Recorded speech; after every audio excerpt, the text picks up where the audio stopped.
God. Oh, God. Chat, I run into a problem, so Real decided to kill itself. Hi everyone. I have to restart Honkai Star Rail. Oh no, not even the whole universe launcher's working. Oh god. Oh, this is absolutely spectacular. Oh no. Oh god. Hi everyone. My name's Ayame. I'm having problems today. I'm here with Saris. Where the fuck is her Fugi? To me. I made my mistakes. There's nowhere to run. Life goes on. How are you all? Hey, Velvet. Hi, Velvet.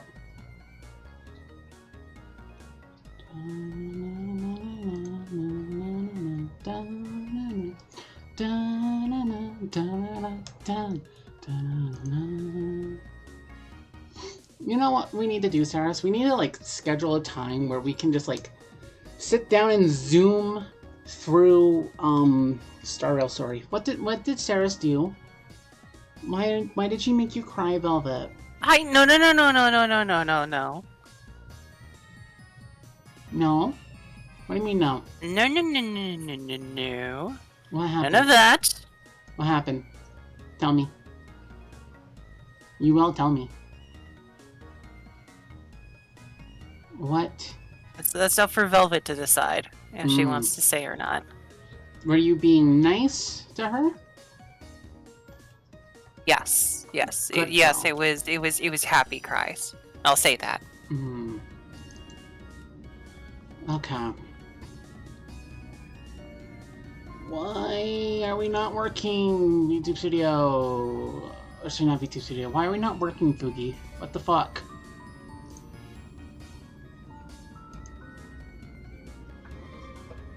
I mean, I'm having issues today.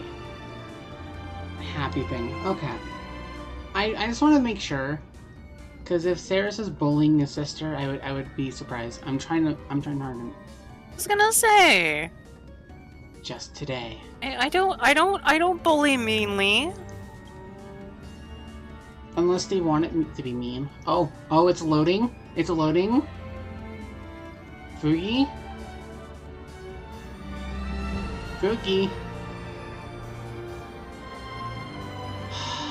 What the fuck?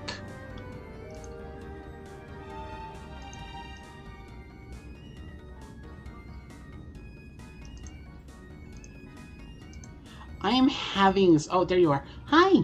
There's the slime. Meow meow. Meow meow. Meow meow meow meow meow meow meow meow meow.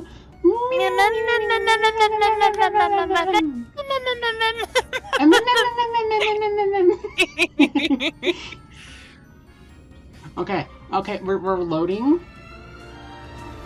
Oh, that's not in my hair. Hey, Observer. Hi, Observer. Hey, Saya.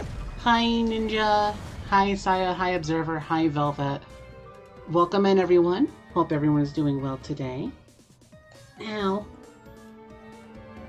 there's like tiny little knots in my hair, and I'm like,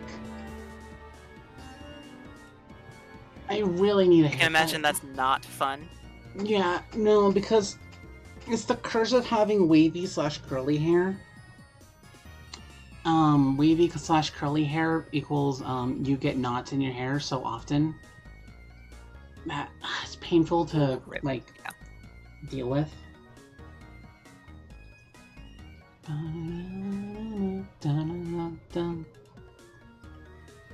Alright. Video bless. We're on the right side. There we go. Ha, we did it. Figured it out.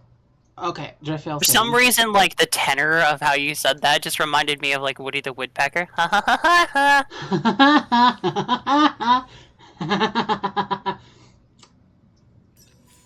You mean like that?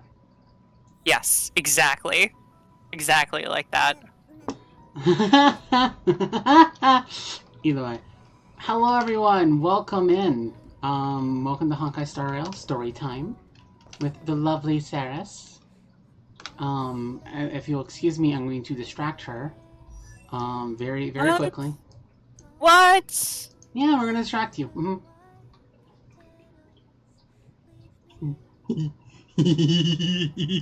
I can't see the stream, so like I don't know what you're doing. Wait, what do you mean? Oh shit! I need to restart the stream. Hold on, I have to. I was gonna say I think you're streaming to Twitch, but not to me. I'm sorry. I have to restart this Discord stream. Either way, get distracted. Get distracted. Okay, hold on. I gotta pull it up again. General. Those eyes. She's just so pure. And then Kitty. Yes. Those hips. Those wide hips. Those wide childbearing hips. Damn, girl. Okay, so today we're actually going to be doing the fake collab because we don't have a lot of time left, and I need to finish it before it goes away. Like, is this like a whole story or just like grinding? I don't know. It's going to probably be a whole story, knowing my luck. Okay. All right. Okay. Let's see. Yeah, I hope it's not a full story. It probably is, though. It's probably a 3-part story, quite honestly. So it's going to take up the entire stream. Saris, what are you most excited for fake collab? Saber's new outfit. I really like it, actually. Yeah. Like, a lot. Okay, so what I do know from the collab, I don't know a lot. Because there's no English voice acting, the Japanese is the only one that's dubbed. This haven of memories. For Saber and Archer. So if you ever want to hear the two of them talk, we can swap over to Japanese. But for now, I'm gonna go use a T. I don't care. Hi, Robin. You have a grail. It's been a while. Mr. Screwlum said you'd stop by today, so I figured I'd wait here for a bit. Hi, Robin. Let me turn up volumes real quick. Volume. Up the jams. Pump it up. So this is the device for testing the divergent universe, huh? Does that sound good to you, Sarah? So I need to turn anything down? Maybe just like down a little bit. Why didn't you leave me a message? Sorry for just showing up out of the blue. The Astral Express's trailblazing journey is always a whirlwind, so I try not to disrupt your plans. How is the sound coming along, everyone? Let me turn it up a bit on stream's end.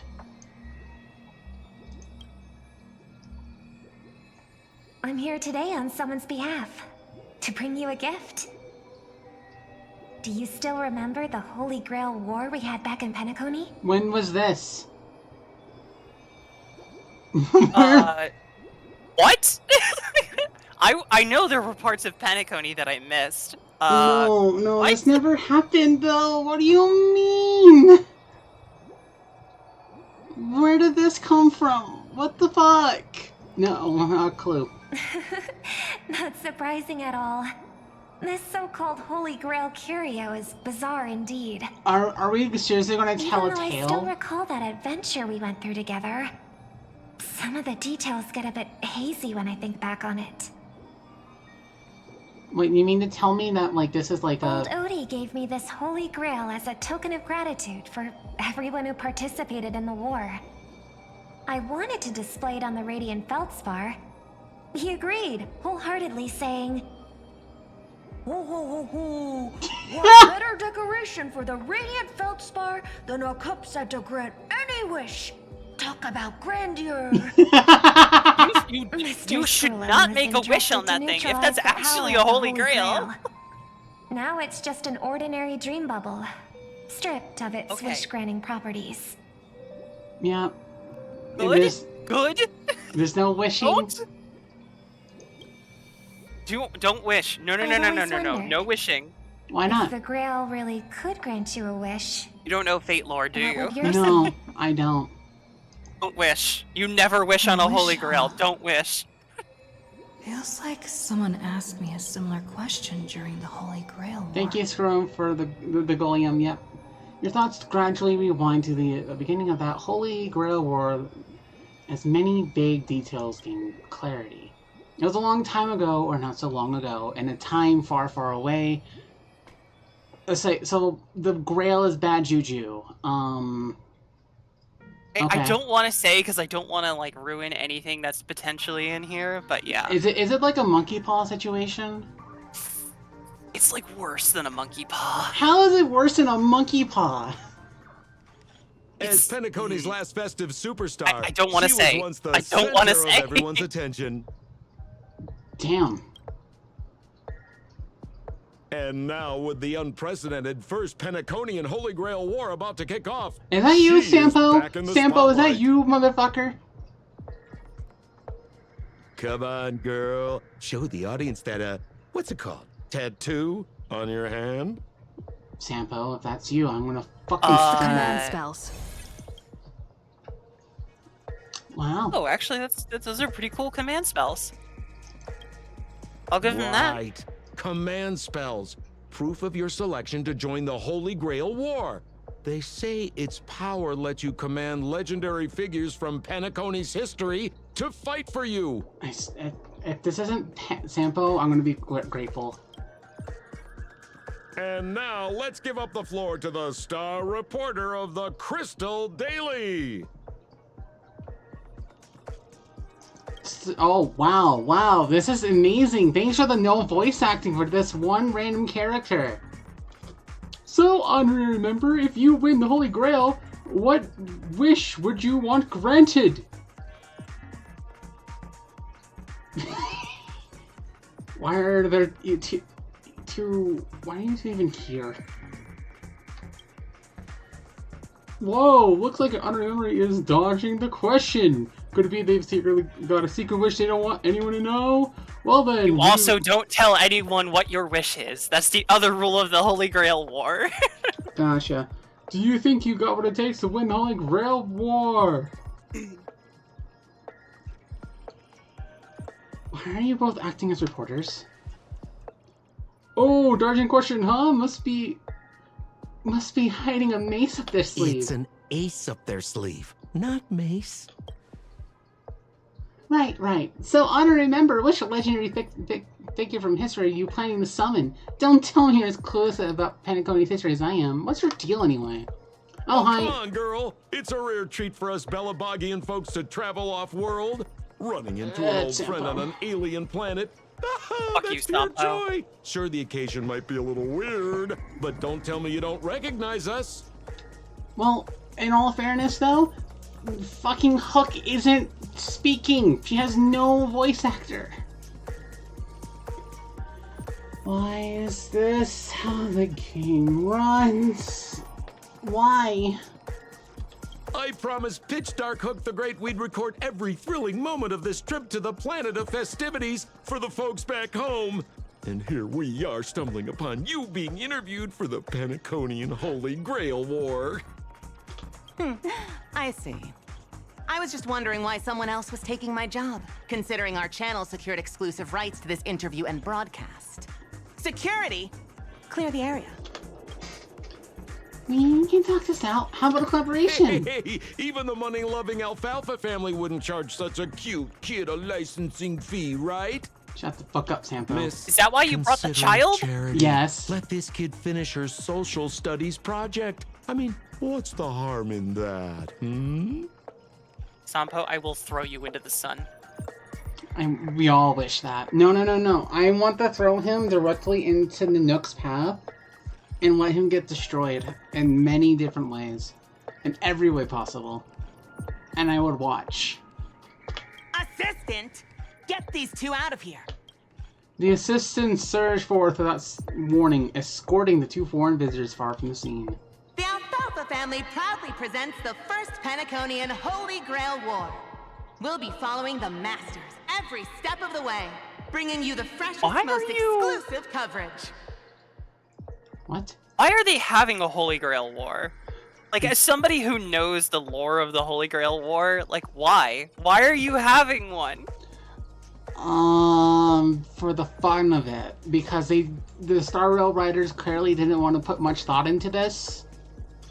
Before we continue our interview with the Nameless about the Penaconian Holy Grail War, let's cut to a quick commercial break. Ladies and gentlemen, I'm sure you've all heard the legend of the Holy Grail, haven't you? Across the vast cosmos, such tales abound. Seekers embarking on grueling journeys in pursuit of a miracle capable of turning their deepest desires into reality. Assassin. Yep. Yet, only a rare few ever have the privilege of witnessing its existence firsthand. But today, I bring you all that very opportunity. I have brought the omnipotent wish-granting chalice, the Holy Grail, to Penacony. I mean, That's a bad idea. Don't do it. well, looks like the Holy Grail is here in Penacony, the land of dreams where, dream shit happens. That feels like a really bad idea. It's a fantastic idea. What do you mean? It's a commercial idea. Like, people get to see the Holy Grail, they get to see people killing each other, It's fun. Of course, the right to make a wish is a privilege beyond measure.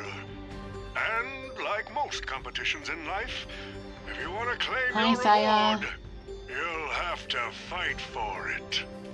Sure, send it to me. The Holy Grail will summon heroic spirits, legendary figures from Penacony's rich history, and bring them back to life.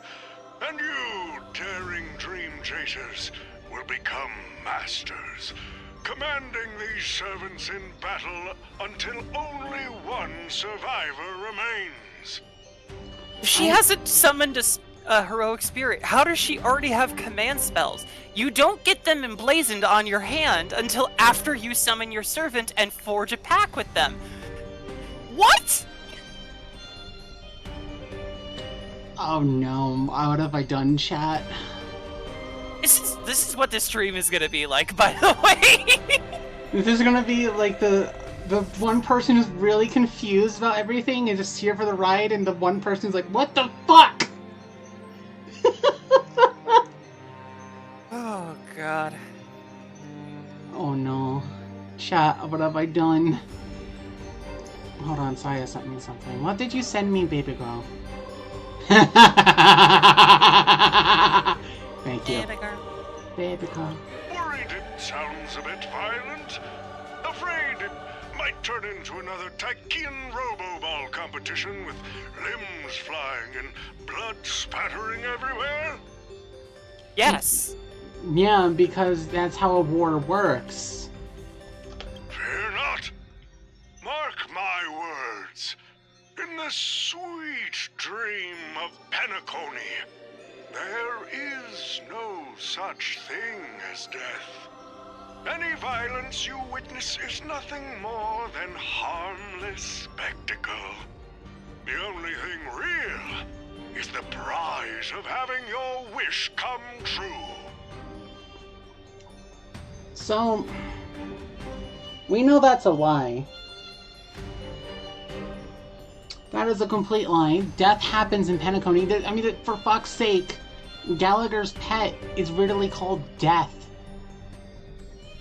People have died in the dreamscape. This is nothing new. Fate even has a better explanation for how it doesn't impact people. You're not After supposed all, to. this is the planet of chasing dreams. You know what I'm Here in realizing? Penacony, anyone with a dream in their heart has a chance to make it a reality. You know what I'm realizing though is Penacony, is Penacony like a weird version of Earth? Like a future version of Earth where it was a mining colony? And Possibly?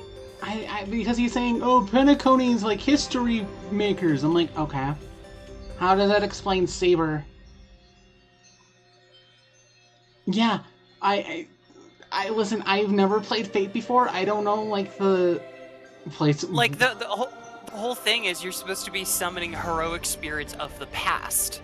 Like, there's a lot more lore behind it that I will gladly explain if prompted or at the end of this, but, like, yeah, it would not make any sense if they're not on Earth. I saw, yeah, I laughed, Or thank Earth you. doesn't exist. High-stakes battlefield where dreams are on the line. He's really doing this for fucking clout. The first ever Penaconian Holy Marketing Grail tactic. War. Let the games begin. Why? I mean, the music is good. I'll give it that. Yeah. But I'm slowly, like, so the fucking crash course that I'm getting is that this is like a really bad idea. Why are we doing this? At the same Yes. time, the host of the Yes. Holy Grail is sitting elsewhere watching the advert with interest. Terrific! I loved how you used the word survivor instead of victor to rally the contestants. Nothing stirs up a person's Why are drive you quite here, like Scott? the goal of simply staying alive, Why are you here, Scott? What an inspiring speech, Mr. OT. Even Louis Fleming himself couldn't have done it better. Easy on the sweet talk, kid. I'm not here for your flattery. I brought you in because I expect you to give it your all and become the survivor. Don't get me wrong, Mr. OT. I'm honored you picked me, but I'm just a nobody, a bottom-tier cog in the IPC.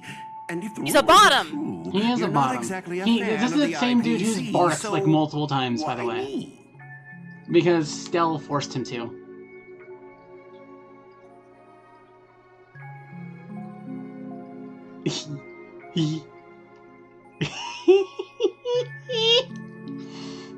I sent invitations to Penacony's top shareholders and family heads, welcoming them to join this Holy Grail War.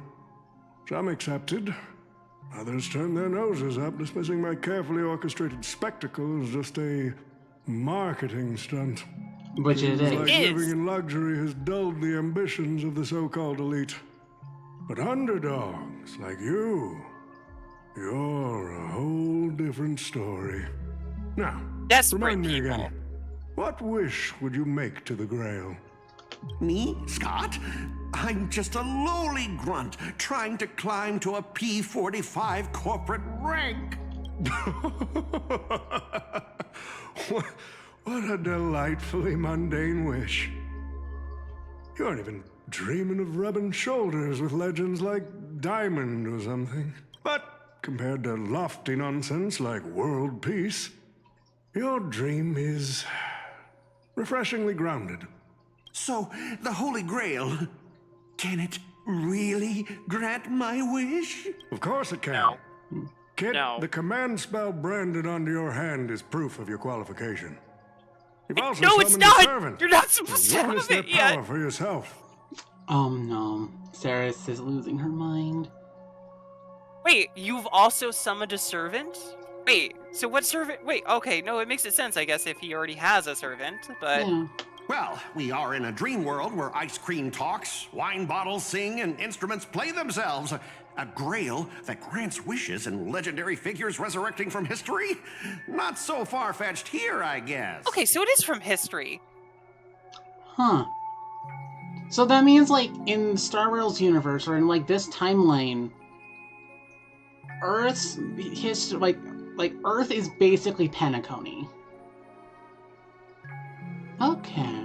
Or rather, Penacony is Earth. Yeah, one of the two, yeah. Or, like, Earth, Okay. like the Earth that they all lived in, like, where, you know, warriors are summoned from. They, what's the word I'm looking for? They lived on Penacony when it was like a mining colony, when it was a slave colony. I mean, it's possible for it to not be Earth, but, like, Earth to have brought its history to... Penacony? Yeah. Yeah, I mean, it makes sense, but still. But here's the bigger question. If the Grail is real, why are you sharing it? Why turn this into a show? Let's face it, if I were in your shoes, I'd keep it to myself, make my wish quietly, and get filthy rich. A sharp question, Scott. Let me put it this way. Picture an old man who survived 10 Amber Eras, navigated countless conspiracies and power struggles, accumulated an endless fortune, and climbed to the absolute pinnacle of Penacony. He's already done that before then. Now tell me, what's left for such a person to wish for? More money and power? No one ever thinks they've got too much of either, right? I don't know. You tell me, Mr. OT. It's almost like the old man knows that wishing on the You're Holy already Grail is a getting bad close, idea. kid. But a single wish, that's far too small to satisfy me. I want to transform the Holy Grail War into an unprecedented form of entertainment in Penacony.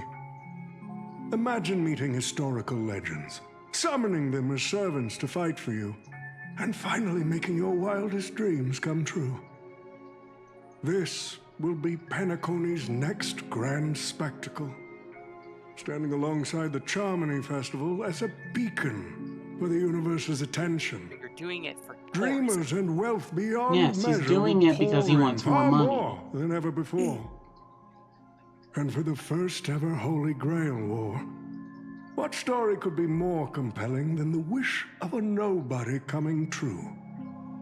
Understand now? He has to win I first. get it now.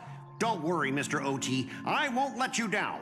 As a lone wolf, I've learned how to survive, no matter how desperate things are. That guy's hate gonna you. die. I'm not gonna lie, Mr. OT.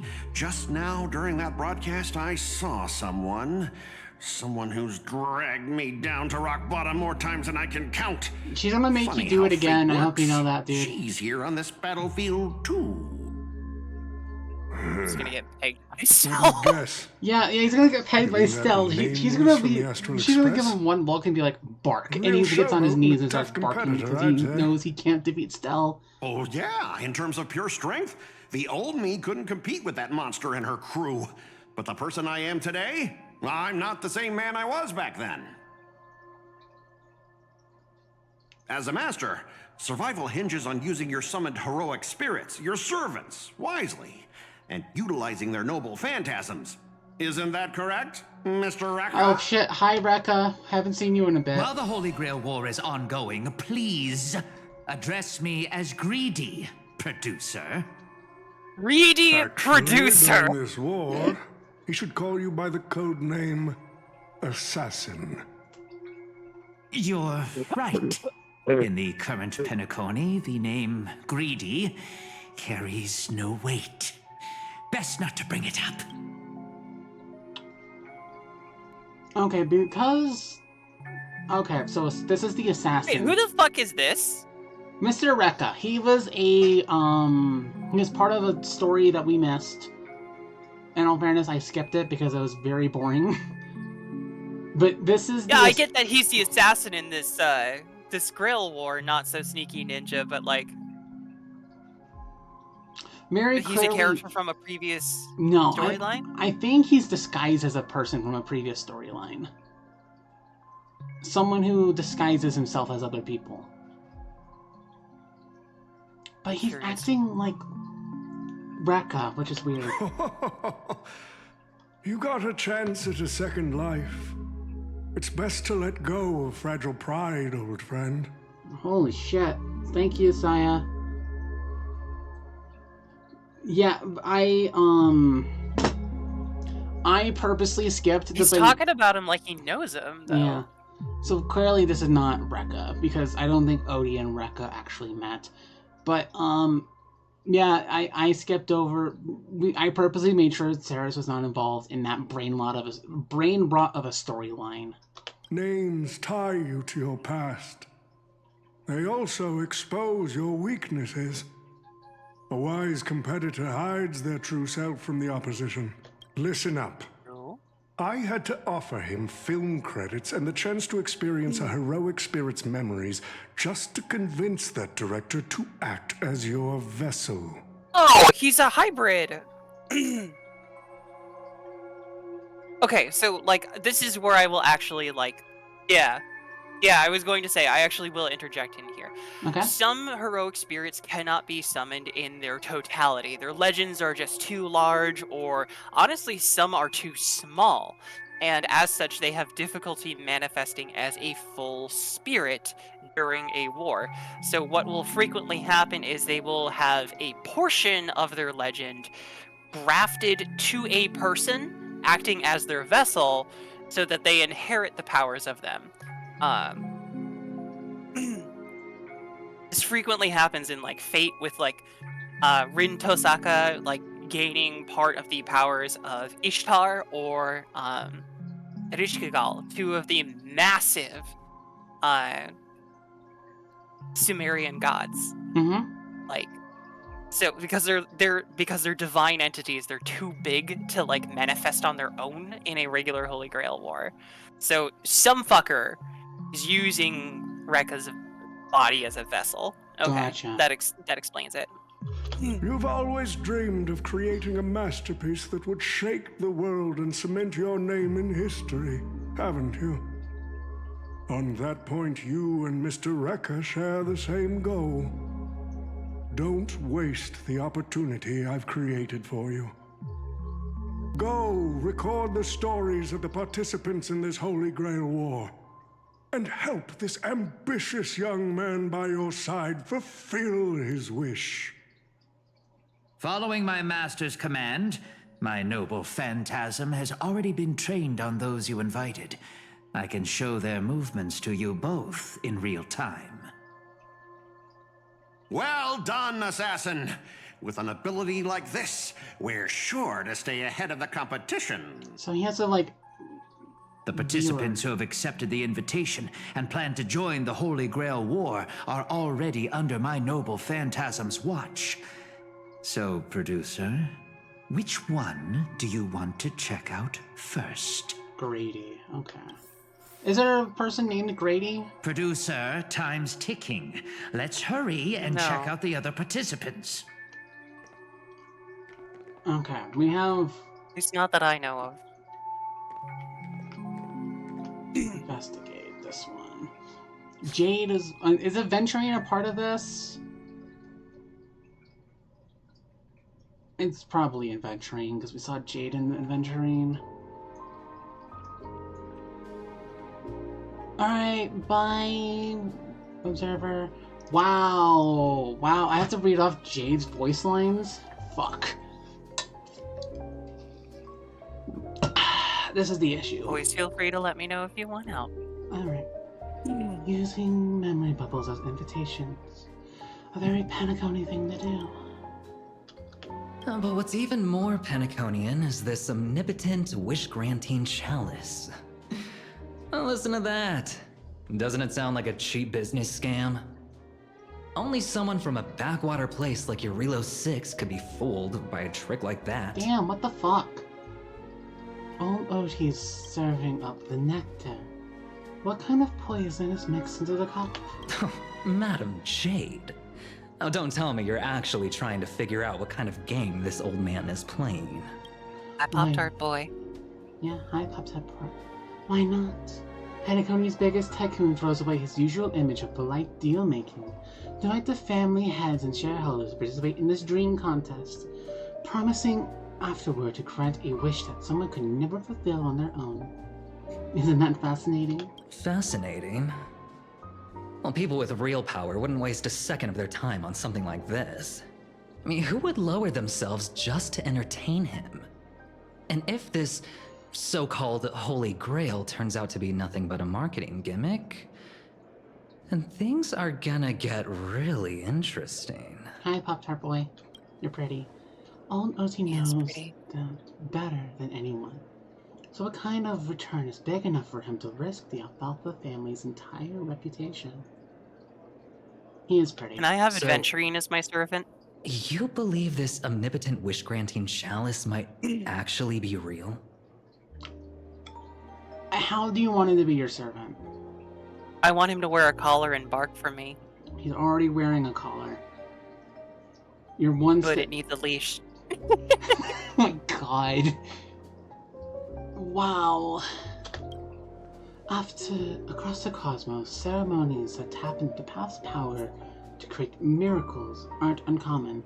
The credit contracts I make with people, aren't they a form of wish fulfillment too?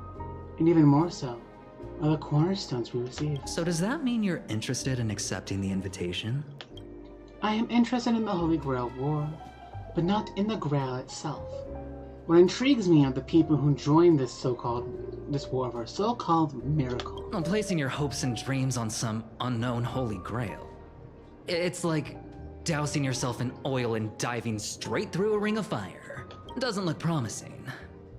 But it'll be one hell of a show. And more than that, it's the perfect opportunity to watch and make connections. Only one lucky fool only one lucky fool will walk away with the Grail. But the Bonajade Exchange, no. The IPC's Strategic Investment Department can grant anyone's wishes. Our future strategy calls for more allies. Aventurine, are you going to accept the invitation and join the Holy Grail? Aventurine, you're going to accept the invitation and join the Holy Grail War, aren't you? I knew it. Penacony and I just can't seem to stay apart. But I have to say, the way they mark the participants, not exactly pleasant. Speaking of allies, a certain someone has returned to Penacony. Obviously, we can't have any official dealings with him. But since you've exchanged intel before, there's a little trust between you two. I want you to use this Holy Grail War as a chance to strengthen that trust. As you wish. Wait, you're telling me the Strategic Investment Department is joining too? What's wrong, Mr. Scott? As a member of the Marketing Development Department, their reach shouldn't extend to you. That's right, Mr. OT. Besides, with you backing me up, even Louis Fleming... Let's just let Louis Fleming rest for now. Mr. Scott, the IPC is just one of many choices in this vast cosmos. Sometimes you need to fight for your own shot at greatness. I've got high hopes for you. Okay. Boot Hill and Robin. Because I know Robin is one of the summoners. Ah! No! My hair tie. I was trying to tie up my hair and I fell on the ground.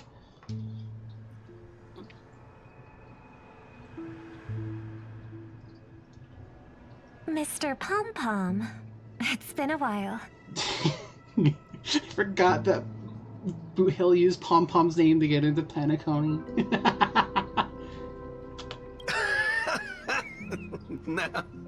Now that's forking hilarious. Girl, I know my identity's a little touchy, but here in Dreamflux Reef, just call me by my name, all right? It sure has been a while since we last saw each other. Not since that monkey raised hell here. How'd your agent even let a big-time star like you put on a street performance like this? A true singer doesn't only perform for the ones who can afford front row seats. But you, Mr. Boothill, your appearance here means something big's about to go down again in Dreamflux Reef, doesn't it?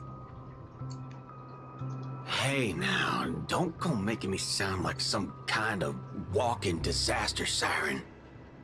You've heard of the Holy Grail War, right? The ads are everywhere. Nobody in Penacony could have missed it.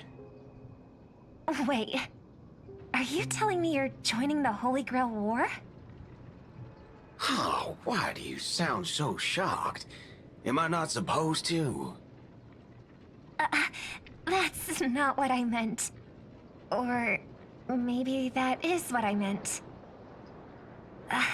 As far as I know, only the family heads IPC execs and the Astral Express crew received invitations to this Holy Grail War. Basically, the decision makers of Penacony. And ain't I Pom Pom, a member of the Astral Express? That's not what I'm saying. Relax. I'm just messing with you. For some reason, that old man went and sent an invitation to Dreamflux Reef, too. Micah figured things might go down the same way as they always do. The folks up top have their fun, and the people below take the hits. So, he sent me the invite. Said I might be interested. I see. So Mr. Micah's asking for your help in his own way. Makes sense. I mean, after all, I'm a two-time hero of Penacony. Sunday, the monkeys. Dadgum my stupid mouth. Why'd I bring that up? Sorry. Listen, I don't care about any muddle-fudging Holy Grail, but a Holy Grail War, now that sounds dangerous. Yeah, I get that feeling too. Summoning dead guys from their graves to duke it out, winner takes all. Nope. You should That definitely be sounds more like worried something about the those Grail than IPC shirtbag would come up with. about the war. No heckin' way I vibe with that kind of setup. But, since I took Micah's request, I gotta see this through. Make sure things don't spiral out of control. I love his voice mod. Alright, It's so good. time to get prepped. Up next, per the invite's instructions, summoning the heroic spirit. See ya. Oh boy. That guy, that's the one in Criminal Boot Hill. Mr. OT, sir, can't you revoke his qualification? Letting a criminal join the Holy Grail War is way too dangerous. What if he wishes for every single IPC employee to drop dead? I mean, that's what he That'd would be the end of want. us. Kid, you're basically admitting you think that cowboy's going to win the whole thing. Where's your confidence? You gotta keep your head in the game. He doesn't have any. Yeah, no, he's too weak and will. Once you accept the invitation and are branded with the command spells, your can't leave. qualification as a master can't be Yeah. revoked. Yep. Then You we can't should send out surrender. the bloodhound There actually to is take only that one way to criminal down surrender. Immediately. Yep, you just can't surrender. It's all or nothing. But Mr. Boothill wasn't wrong, was he? He saved Penacony twice before. If we jump the gun and hunt him down now, that wouldn't be very tactful. Why are you so scared of this guy, Scott? Let's just say there's some personal history. He's got a particularly brutal way of handling my You just have department's to load people. your gaming. What? Oh, I don't get the joke. and isn't this your perfect shot at vengeance? Win this war, and you can bring that cocky cowboy crashing down yourself. Don't worry, Mr. OT. Forget a small fry like Boot Hill. If the traps are set right and the schemes are airtight, even Louis Fleming wouldn't be able to escape. Hey, we can stop talking about Louis Fleming now. Good. That ruthless streak of yours reminds me of my younger days. Why is Pom Pom here? Why are you here, Pom Pom? Please tell me Pom Pom is a master. Garbage around. The next passenger Pom Pom catches littering is going to have to write down the train's sanitation rules 100 times. Hi, Pom Pom. Huh? The first Penaconian Holy Grail War? Inviting the Astral Express to join? Sounds like the kind of... Seems like she's not around. Maybe I should pass this to March and Don Hung instead. Wait, why is there graffiti on Pom Pom's hand? He's a summoner. Yes. Okay, so this also isn't like a very, very deep thing, but there's almost always one like unwilling participant in a Holy Grail war. Like everybody else is like, I'm so fucking psyched for this. I want it. I've trained my entire life. And then there's almost always one schmuck who's just doing something random. Like sometimes it's epic, sometimes it's incredibly mundane, and they're just like, I have no idea what the fuck this thing on my hand is, and then a spirit will show up and they'll be like, by the way, you're in a Holy Grail war. And it's like a 50-50 if the schmuck is like, I would rather not, but okay, versus, oh sweet, when do we get to kill people? Yeah. There's always that one guy. Yeah, this is Pom Pom. We get Pom Pom. I'm here for this. I want Pom Pom to win. Oh, come off!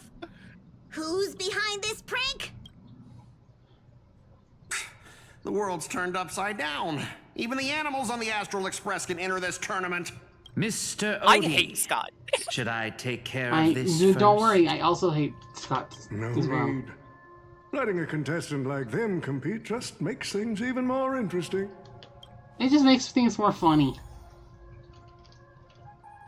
You don't reveal your The hand stage by is going set, after the weakest. and the characters are all in position. But, Master, for you and me, this Holy Grail war comes with a few complications. Yeah, the competition this time is no joke. No, what I mean is, if you look at the backstories of the participants, they generally fall into 3 categories. Those who are in direct competition with your department, those who have a personal grudge against your department, and those who see you as their sworn enemy. Yeah, you have In no other opportunity words, to make from a allies. narrative standpoint, every single participant we've identified so far is likely to target you first. Right, I'm gonna pee real quick. I'll be right Okay. back. Listen, chat. I don't know what the fuck is going on. I'm just here for the ride. I've never really been a Fate fan. So, like, I'm just really confused. I'm like, okay, the things are happening. You know, there's not a lot else I can really say.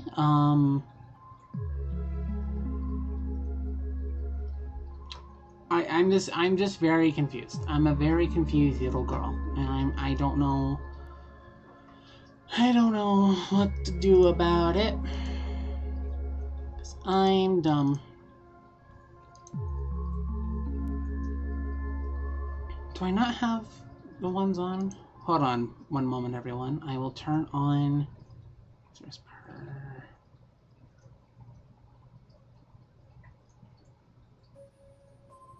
There we go. Yep. Okay. Cool. We are good.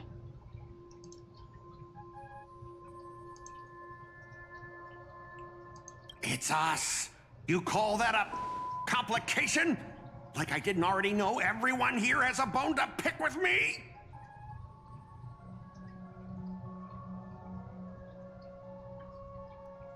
So sorry that I was sudden. Oh, okay. No worries. What is it you don't understand? I just don't, like, I'm just not following along with any of this. Like, it just seems really confusing to me.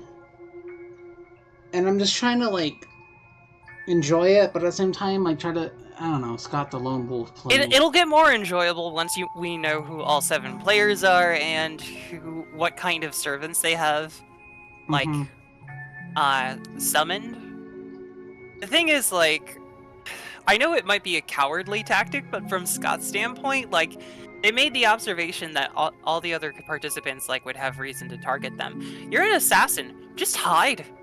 Hide and wait for, like, it to be down to, like, the final 3 or 4, and then just pick off. Seriously. Like, assassin is a very tactical position. A little personal wisdom. Not everyone is your enemy, kid. Learn to separate conflict of interest from personal vendetta. And the key difference? The first one can be negotiated. The second? Not so much. So, if I were you... You'd deal with the personal vendettas first. My Much appreciated, Mr. OT. I'll keep that in mind. What a poetic twist. Old rivals, now destined to settle the score on the Holy Grail Wars stage. Lucky for me, I drew the best possible card. Assassin. With your noble phantasm, we should have the upper hand. That said, knowing your opponent's next move isn't enough. It's like having a script but never actually shooting the film. Let me remind you, Master, your least favorite Nameless is preparing the ritual to summon a servant right now. Nameless, I gotta take care of you first. Can't have any loose ends hanging around. She's gonna summon Saber, isn't she? Maybe. Next up is the moment we've all been waiting for. The Nameless will step into the summoning circle, chant the spell, and summon one of the greatest souls in Penaconian history. Who will it be? The legendary Dreamweaver Glocks? Or perhaps the first Bloodhound? Let's find out! Stage is set. Now step into the summoning circle and begin the ritual. God, I love her voice. I love Stell's voice. I know it's different from like what it actually was, but touch. All right, let's begin. Heed my words. My will creates your body, and your sword creates my destiny. My destiny. If you heed the Express's whistle and obey the crispy, crumbly pom-pom pie, then answer! I love you, Pom Pom. I love you. Thanks, Pom Pom. I have not come to bring all the good in the world, but I am fated to perish, defeating all evil in the world. 7 souls flowing from the Amber Lord's stony heart. Come forth from the circle of binding, guardian of the scales! I love you, Stell. You waited for a while, but nothing happened. So, where's the servant? There was no light pollution, no exciting music, and no soul that came from the sky. There was only an awkward silence. Where's my servant? Oh, I wish I could capture this pathetic little moment of yours and pass it down as a family heirloom for generations. I was actually worried you'd luck out and summon some terrifying servant. But turns out you're just plain cursed. I hate you, Scott. Compared to you, even I seem less of a lone wolf now that I have a servant. Maybe I should let you borrow the title for a couple of days. Even without a servant, you're no match for me. Are you my servant?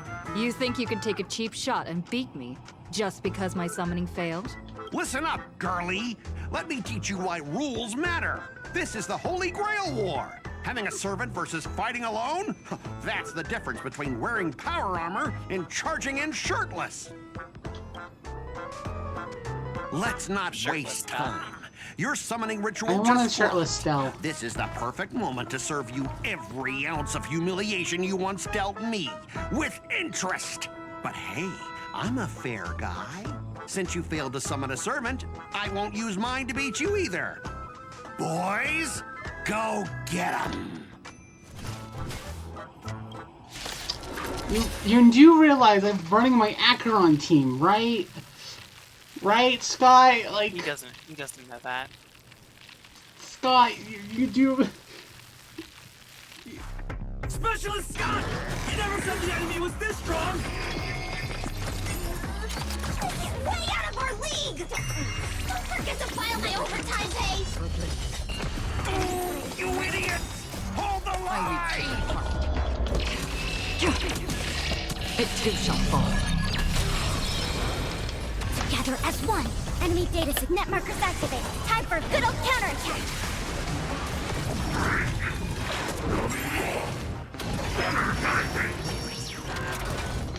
Feeling spiffy?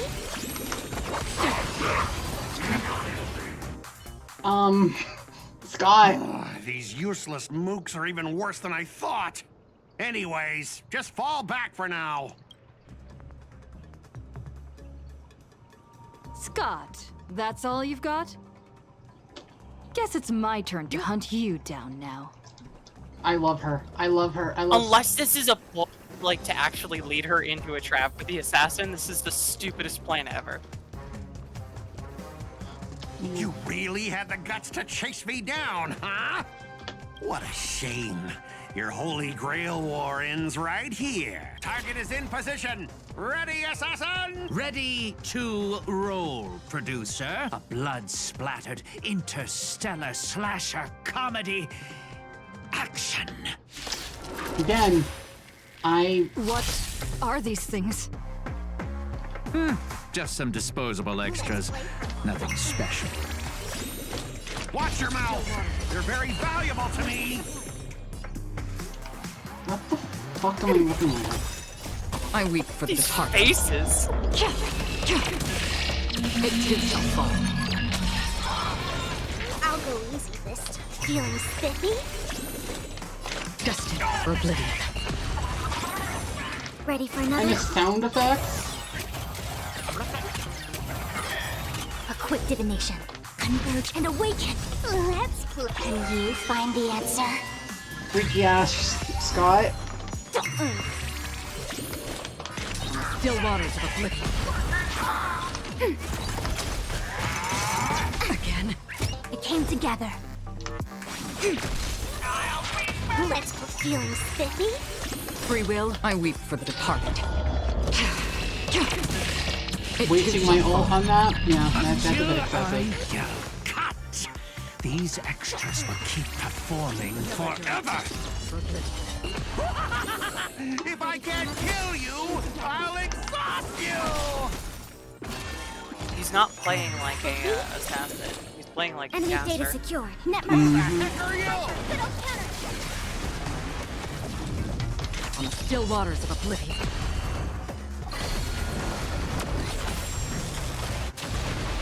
Oh, well, there's Archer. That spear. What just Wait, happened? no, that's a It spear. wiped My the bad. field. That was Gale. That was Gay Bolg. Well, then look at him. Don't tell me this guy's your servant.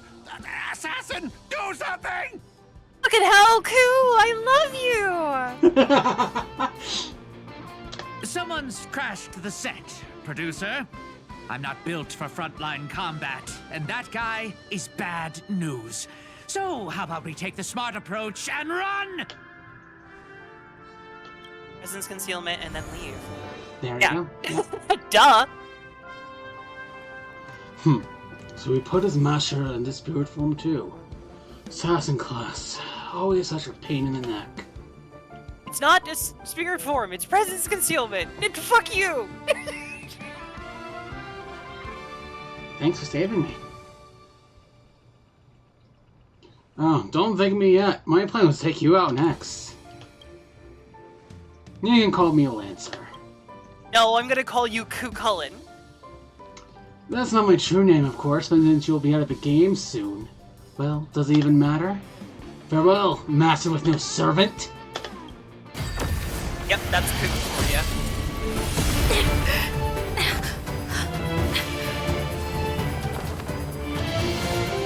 He's sexy. No, are you my master? Hi, Saber. Contract form, servant summoned. By the way, just unusable information. Yeah. Saber is considered the strongest class by all stats. But they are also just generally the most forward, least tactical class. You? What a terrible reunion. That's what I was thinking too, Lancer. But as long as I stand here, I won't you lay a hand on my master. Well, kid, you just hit the jackpot. Literally. It is safe now, master. Are you hurt? Huh.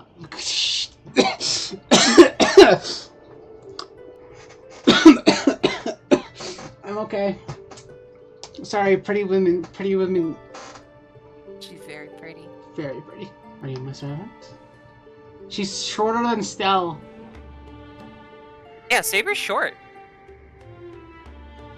That's crazy. Well, I also know Stella's super tall, so that makes sense. While the energy sustaining me does not seem to originate from you, there is without a doubt a connection between us. Wait, Yes. then what's sustaining you? You don't have independent action. Penacony bullshit, I imagine. That's my guess. It's not fair! What do you mean? Saber, like, literally, Artoria Pendragon, like, the one downside to summoning her is supposed to be that, like, she needs so much fucking magical energy to sustain. I wonder if this has to do with the Stellaron. Maybe she's feeling the Stellaron instead? Like, she's feeding off of that? I mean, that's possible.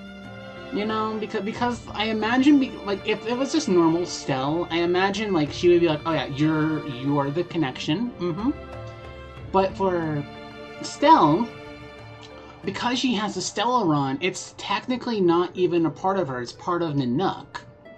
Which it would explain why she is, considered a destruction character in-game.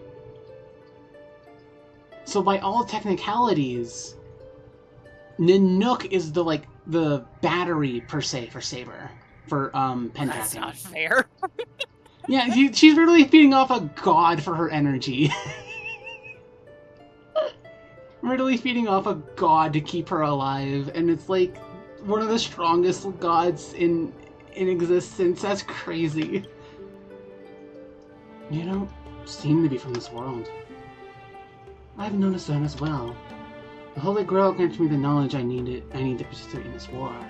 But much of it makes no sense. This world is completely foreign to me. Forgot to introduce myself. You may call me by my servant class Saber, or by my true name, Artoria Pendragon. I was once the king of knights in Camelot. I assume you know nothing about this place either. Not a thing? Seems, from the very foundation of our existence, we hail from two entirely different worlds. To help this servant understand this dream world bathing in memoria, you go on a lecture about interstellar travel and cosmic geography. Only to sudden hear a thunderous rumble. It seems the lady night before you was starving. The strongest god is the battery. Can we just give her a burger? Give her a burger. You hungry? Forgive me. I must seem rather undignified. You may not realize it, but this world almost has no magical energy. And as a heroic spirit from a completely unknown realm, I can't draw power from fame or mystics. So, to maintain my combat strength, I need a lot of energy intake. Master, do you know anywhere here that serves large portions? Well, fucking hell! Alright, I already hate this. What? Oh no. It was part of Saber's personality that she was a little goofy, that she just liked to eat. Don't make it a diegetic reason as to why she has to. Bullshit. Maybe she's just making excuses to be like, I'm hungry, I want to eat. Give me food. Maybe it's one of those things, you know, where she's like... Alright, okay. Give her a burger. Okay. Well, you're not too big about the food. Not at all. I've never been particular about taste. Besides, hunger is the best seasoning. Come on. I'll take you to try the local specialty. Halovian winged burgers. No way your world has that. Hi, I love you, Stell. Thank you. Thank you, Stell. I love you. Baby girl. Baby girl, I love you. Baby girl.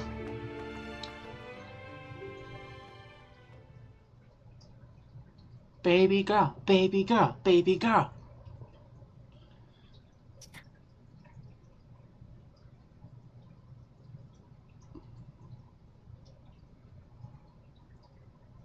But yeah, no, that this is your life, Sarah, where you get to see your series get fumbled hard. Apparently. I'm sorry. I've always been a gambler, teetering between bad luck and incredible fortune. But even for me, this draw of the cards is a bit... Still, I have to say, I kinda like your servant. A partner who plays by the rules and knows his boundaries. I'd take that over you schemers any day. At least he's trustworthy. Oh, no doubt he's an incredible servant, but... Oh. Saris. Who exactly sure are you in are Penaconian history? Yeah. Master, do I look like I have any ties to this bizarre world of yours? Oh, looks like, well, just like your servant, he's from another world. Oh, Boo Hill got it. That's actually a relief. At least this nightmare of indulgence and debauchery isn't my world's future. For No, the Emiya, hell. you just helped create So, a hellscape. 2 outsiders. Summoned 2 more outsiders. What kind of xenophobic holy grail war is this? But no, somehow I thought the word xenophobic was beyond your vocabulary. I thought so too, and suddenly hear him say xenophobic. I'm like, oh my god, that's one of the things he's able to say? Make that 3. There are 3 servants from another world here. Oh, Cuchulainn. Things didn't go your way, huh? Did you just say my true name out loud? Ever heard of tact? I have no respect for you, Cuchulainn. What's the big deal? No one here knows us. No one's ever heard of Erin or the House of Culainn. But also means we're at a huge disadvantage. We're fighting against heroic spirits who get buffed by this world's power.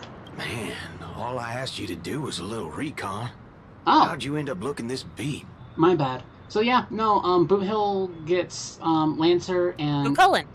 Yeah. Those really should be reversed, by the way. They should be, but it's funny. It's funny that it isn't. Don't even start. I almost got 2 masters in 1 sleep. But then Assassin covers Master's escape and the other one, that gray hair girl summoned. For gray hair? That's one of ours. Why the heck were you fighting her? You're the one who told me to go after the most annoying targets. Guess we'll have to clear up that little misunderstanding when we meet. Huh? You said her heroic spirit is like you guys. That's right, Master. Their servant is the saber we're very familiar with. It has kicked both of your asses. Well, that's an unexpected reunion. Are you guys often summoned into worlds that aren't your own? Aren't our own? Yes. Most of the times we're in situations that are foreign to us. Someone else's era, nation, war. We've never seen a world so completely alien before. That said, as a counter guardian, you don't need to know what that means. My job is to show up when a Holy Grail war goes wrong. Maybe the other 2 were pulled here for the same reason. Despite the fact that Cuchulainn is like the most chaotic fucker and incapable of being a counter guardian. I see. So it's your fault we're all stuck here. Okay, what do you mean by a wrong Holy Grail war? Do you mean that in your world, the Holy Grail war is a common ritual, but in our world, old Odie completely botched the process? Well, yeah, He is still a good guy, but he is basically an animal, okay? Not so sneaky ninja. Let's be honest. He is a hound. He is not a person. Oh, it's like you.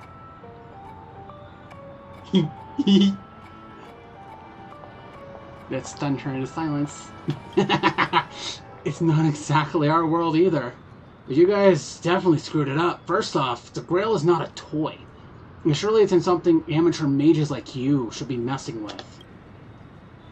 And this time, our physical bodies weren't even constructed from magical energy. If I had to guess, the so-called Grail must have tapped into something similar to magecraft to create this pseudo-holy war. Corrupted holy ritual. A holy grail in the hands of someone who is the host of this war? Lancer, do you want me to spell it out? Might as well slap Mastermind on their forehead. Well, at least my master this time doesn't seem like the kind of idiot who'd abuse their command spells. Well, that makes things simple. We just find the muddle fudger behind this Holy Grail war and drag them out into the open. But what if they're waiting for us to come knocking, so they can wipe us out in one go? It's annoying but unavoidable. I believe I'm the only one here with formal training in magecraft. Try and analyze our enemy's setup. See if I can figure out the real goal. As for you guys, whether you hide or attack head-on, you should be safe for now. A breeze blows past and the blue-haired man disappears. She's texting me now. What the fork? These lines. Did she just get possessed by the Night of Beauty? Whatever. Not the first time she's acted like this. What? Already hitting you up for revenge? Nah, she wants us to meet at Clock Studios theme park. Says she wants to talk about an alliance.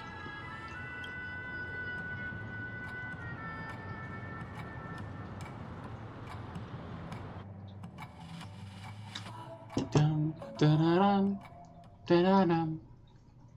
Man, it feels weird that Ku, of all people, is the most experienced mage. Well, out of their group, I imagine. Yeah, that's true. Well, like, remember, his alternate summoning form is Caster. Would look, I don't know, more Better than the special? Berserker version of him. Yeah.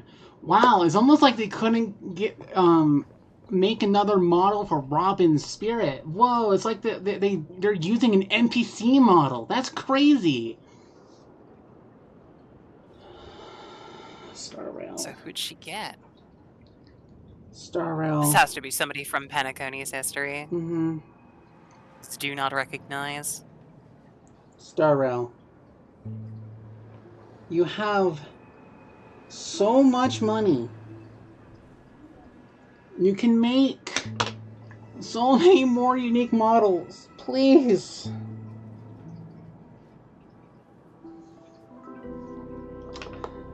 I'm sorry. I'm suffering. I'm suffering.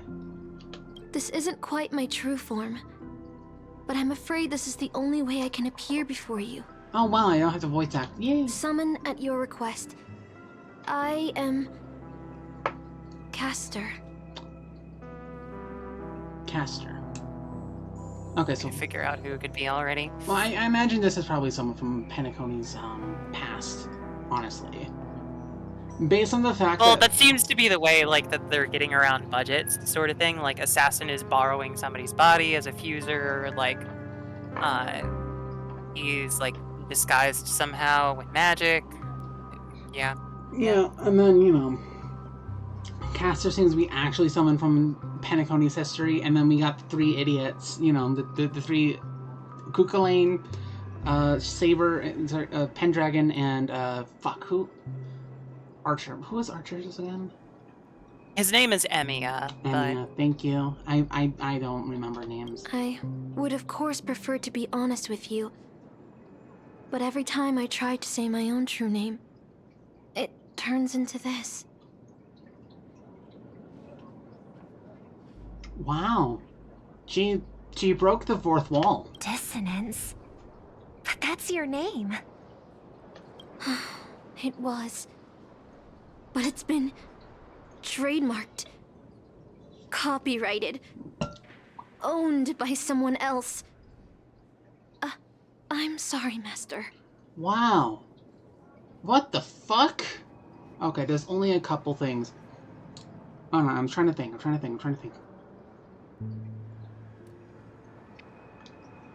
don't know. Just call me Robin. I'm not used to being called anything else. Miss Robin. I'm sorry if this isn't what you were hoping for. I'm just a faded star from the age of dreaming. A piece of dead skin in an industry that sheds its past without a second thought. I was brilliant. Once. Who was I? Well, maybe you'd find the answer buried in some old, forgotten magazine. They used to call me the Eternal Silver Screen Beauty. The Golden Note of Shipei's legacy. I've had even more names. But ever since I first stepped into the limelight, I've never had my own. Not even in death. Not even now. When I've been dragged from the grave to perform on this new world's old stage. Every time I even try to speak my name, it gets drowned out by that cursed dissonance. But it's my name. My name. Mine.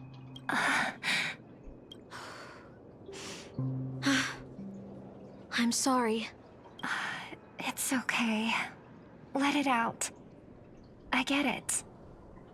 Sometimes I want to lose control too. When we're on stage, under the spotlight, performers like us have to keep our composure. Since you can't use your real name, what should I call you? Caster. That's the title the Grail assigned me. No, I don't like that. I want a name you chose, not a name that was chosen for you. Aww. Thank you, Miss Robin. Then, call me Miss Note. For now. Funny. I don't remember being this emotional when I was alive. Maybe my fractured spirit origin is affecting my personality. No true name. No noble phantasm. Just this ridiculous talent for theatrics. But I'll do what I can. However little that may be, I'll fight for you and myself to earn a chance to wish upon the Holy Grail. You want to win? To me, the only real victory is making this war disappear. And that's something weapons can never achieve. Only song can do that. But people always remember the ones who win wars, never the ones who try and end them. Whether you want to end this war or win it, you're going to need allies. No performance is complete with only the lead on stage. I know. I was just thinking the same thing. Out of everyone in this war, there are at least 2 people I can trust. I've already invited one of them, and I plan to lay everything on the table for her. It's most likely Stell. Penacony. Cityscapes floating in the sky like clouds, where ice cream and cotton candy just chirp and jump straight into your mouth. This is incredible. Just like you said, Master. This world is steeped in dreams. But it wasn't until we arrived at this place, Dreamflux Reef, that I truly understood why the Holy Grail chose this world. Why? Because every shining palace has its forgotten corners, gathering dust, ignored. And in those particular places, there are people with countless unfulfilled dreams. That's why the Grail would come here. This land proves Penacony isn't a dream kingdom, but an exaggerated reflection of reality. Alright, enough about that. Let's find something to eat. Listening to your stomach rumble is making me hungry too. God, I love you, Stell. Servants don't bring money when they materialize in the world.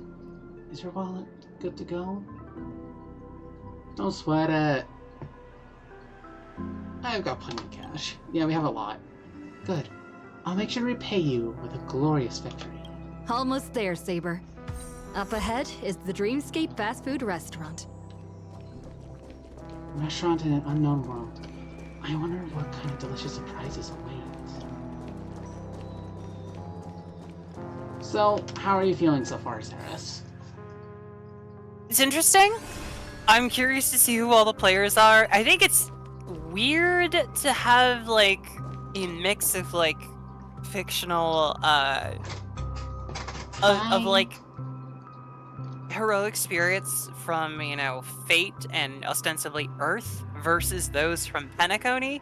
God, I forgot how beautiful Penacony is if you just look up.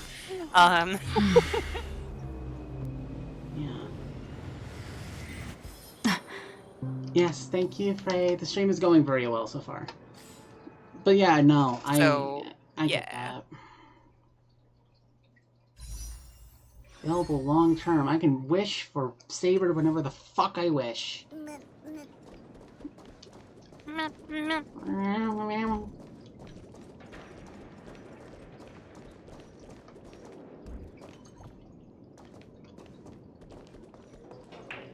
My dear guests, welcome. What would you like to eat? Dun, dun, dun, dun, dun, dun, dun, dun, dun, dun. Forget Pony. Have you seen Acheron? I know, Acheron is so pretty. Wait a minute. Isn't that our festive superstar? You're here for that Holy Grail War, right? You guys know all the gossip around here too? Trying to stay low-key, huh? Don't worry, I won't sell you out. And this must be the heroic spirit you summoned, huh? Dare I ask, miss, which famous person from Penaconian history do you represent? Sorry, but in the Holy Grail War, revealing my true name would be a major breach of security. Gotcha. Like a secret recipe, huh? Why don't you tell me this instead? What's the best dish on the menu? If this is your first time in Dreamflux Reef, I highly recommend the Halovian Winged Burger. It's a burger you won't find anywhere else. Enjoy the lurk, Frey. Our store only uses pure organic ingredients sourced from the Memory Zones farms. The soil they're cultivated in is free of harmful emotions. Thank you, but no need to explain. We'll go with the Halovian Winged Burger. All right. We'd like 100 burgers. Okay, wait. Did you say 100? Are you sure about that? Yes. I'm positive. The lady next to me needs to replenish some energy. With so many Halovian Winged Burgers, it'll take a little time to prepare. Please be patient, folks. So, Saber, what wish would you make to the Holy Grail? If I'm lucky enough to win, I hope. Hold on. Let's talk later, Master. I sense another servant approaching. 2 Halovian wing burgers, 2 bottles of Suza juice. Miss Note, is that okay? Of course. But I'm afraid this isn't exactly a quiet spot to dine. We have a rather noticeable servant in front of us. Hi, baby girl. Hi, Robin. It's been a while. Miss Note, this is the trustworthy friend I mentioned to you earlier. Oh, they're a friend of yours, Master? Well, everyone's a friend of mine. Let's be honest here. Let's be honest here, Saber. Yeah. You can feel her aura bearing down on you, as if standing before an enemy. Okay. Excuse me. Could you please put their meals on my tab as well? Damn! Also, make sure we have a quiet dining experience. No interruptions from the other guests. I'll leave an extra tip for that. Thanks. All right, you can rest easy. No one's gonna bother you while you're eating. Miss Servant, over there? Could you turn down the murderous look? If your hand's always on your sword, I'll have to step in to protect Miss Robin. This is the Holy Grail War. Please forgive me. But I'll stay on guard until I'm sure you don't mean any harm to my master. Just try to get along first. Sorry to interrupt, dear guest, but if you're gonna fight, maybe you should eat first. Your Halovian Wing Burgers are ready. So... That was quick. Let's eat first.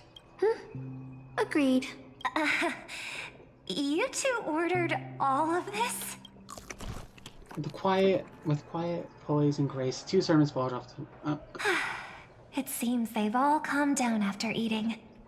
No! The dinner table We don't really get to is the see best place for Saber eat diplomacy. burger! Rip off. So what I'm hearing is that she eats burger a lot. She does. She eats burger. Burger. Burger. Thank you so much for treating us to the Halovian Wing Burgers. No problem at all. I love seeing people smile after they're full.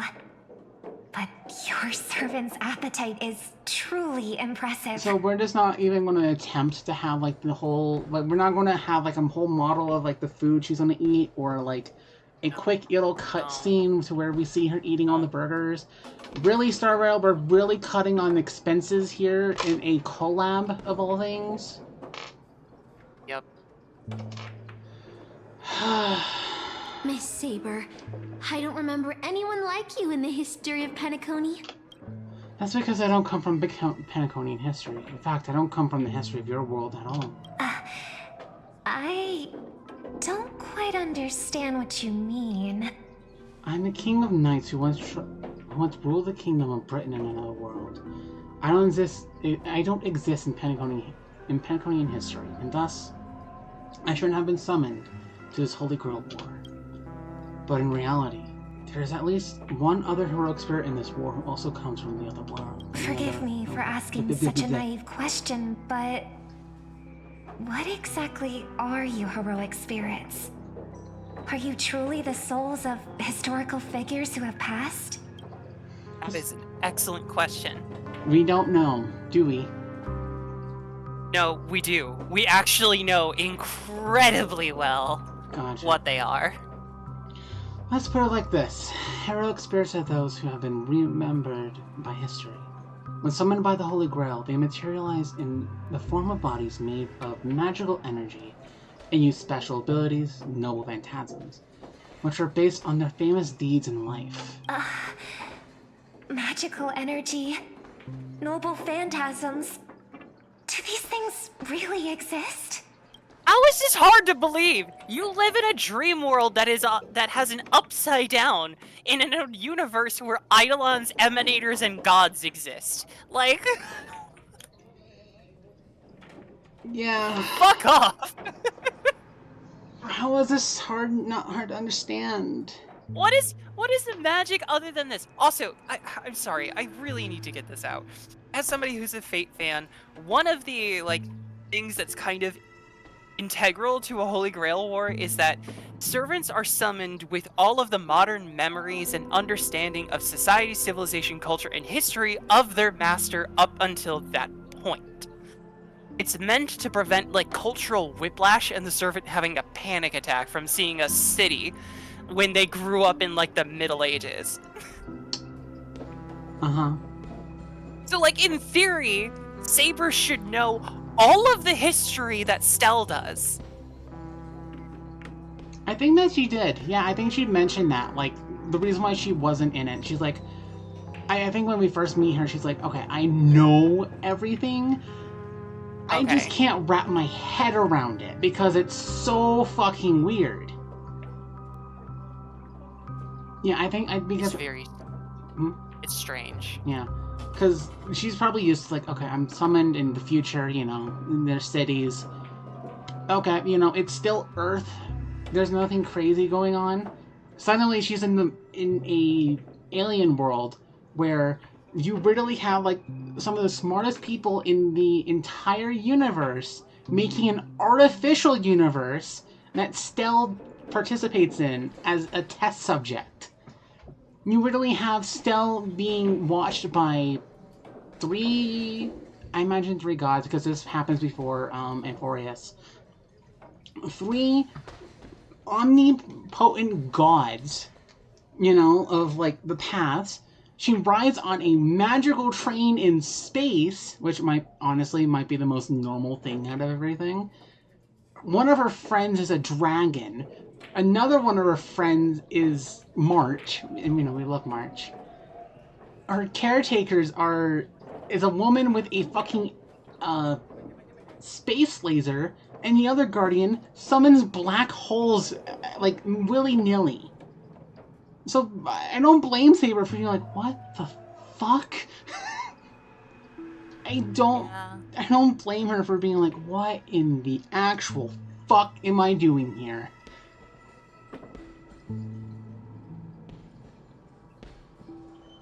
But yeah, she did get all the information that Stell has. It's just complete whiplash because it's oh, this is what the fuck? How should I explain this? This is a world where mystics are extremely rare. The magecraft I know likely can't function as usual, so things in this Holy Grail War are different from the past.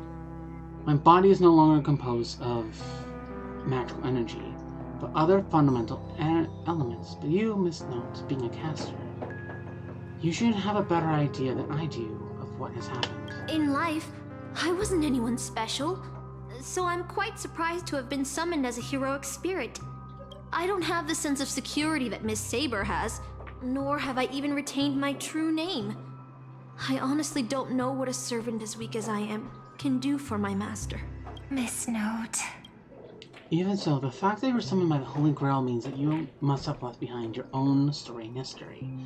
And in the Holy Grail War, the strength of a heroic spirit is not an absolute condition for victory. Well said. My brother once told me that Penacony is a land of empty legends and no true heroes. To him, the historical figures of Penacony, the legendary heroes, are all just half-truths. Images created by later generations, like products in a store window. Even their dreams turn into reality TV prizes. But at this moment, whether it's the otherworldly Miss Saber or the historical Miss Note, I'm certain you both are more real than that. And not just some commercialized product. Master, thank you for your comforting words. But in my current state, with my true name sealed, and not to mention being an enemy of that saber, I fear it would be difficult to protect you in front of other opponents, let alone help you achieve your dreams. I'm the last remaining head of the Oak family, a Chord Master of Harmony. I'm not as fragile as you think. And as of now, I no longer have a wish to entrust to the Holy Grail. Master, what exactly are you saying? If you no longer have a wish to entrust to the Holy Grail, why did you accept the command spell, step into the summoning circle, and call me here? Yeah, that's a good question. Yeah. I joined this game held by old Odie with mixed feelings. Because at first, I did have a vague idea in mind. My brother once summoned a higher power to intervene here for his own wishes, hoping to turn Penacony into a utopia in dormancy. He failed, and now must walk the road of atonement. You know, the fuck. Enna of Order. There we go. Yeah, he summoned Enna of the Order. So she's probably thinking like, fuck, I have to do this to make sure nothing like that happens again. Sort of thing, is my guess. But the impact of his actions still lingers in the hearts of the people of Penacony. I wanted to use the Holy Grail to erase and heal those scars. To make up for my brother's mistakes. Noble, but I don't think that's how that works, Robin. But now I realize I was wrong. Summoning Miss Note to the present world showed me that the Holy Grail does possess some sort of power. And entrusting my vague, unclear wish to an unknown entity would lead us down a very dangerous path. Regardless of my intentions, my wish is still selfish. It's no different from my brother's wish.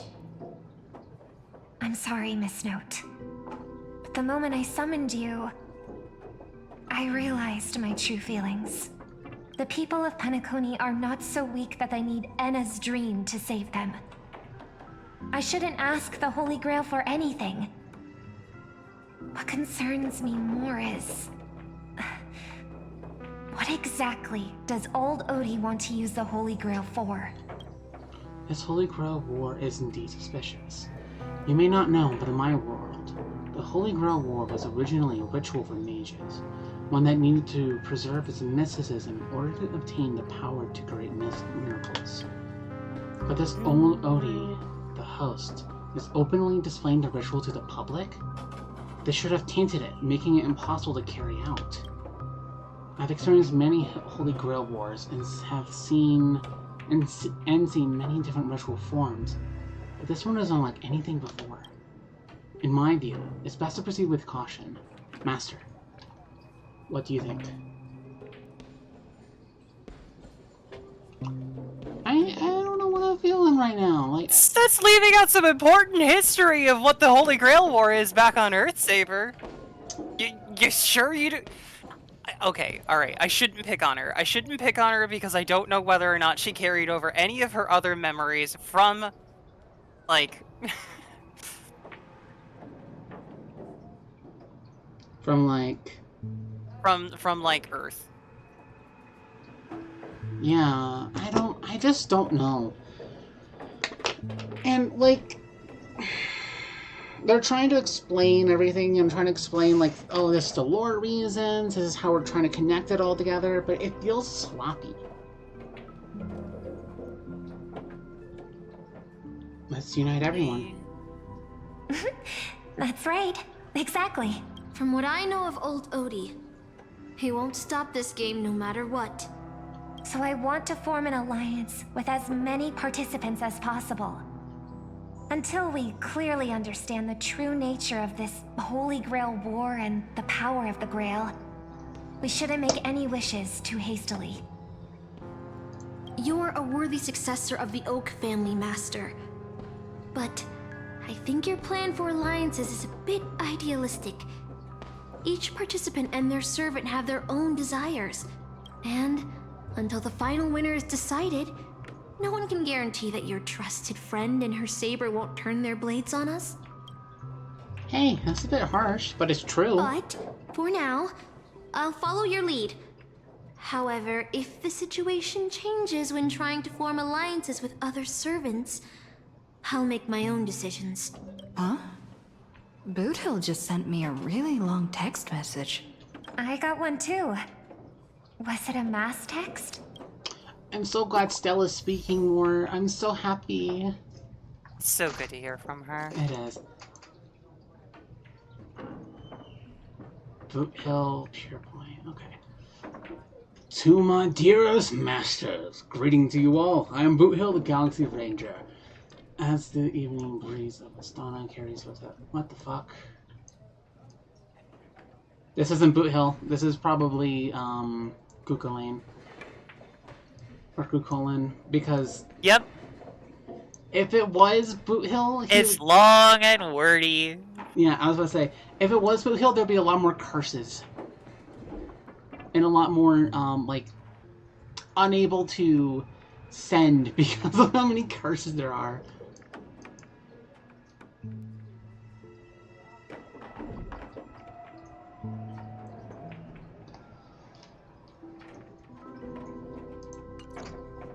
Is this a text from Mr. Boothill? No. Her love of Akavili is cursing up a storm! Huh? You've already figured out how to automatically translate his swearing in your head? Wait.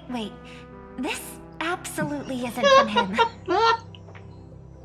No, how do you know?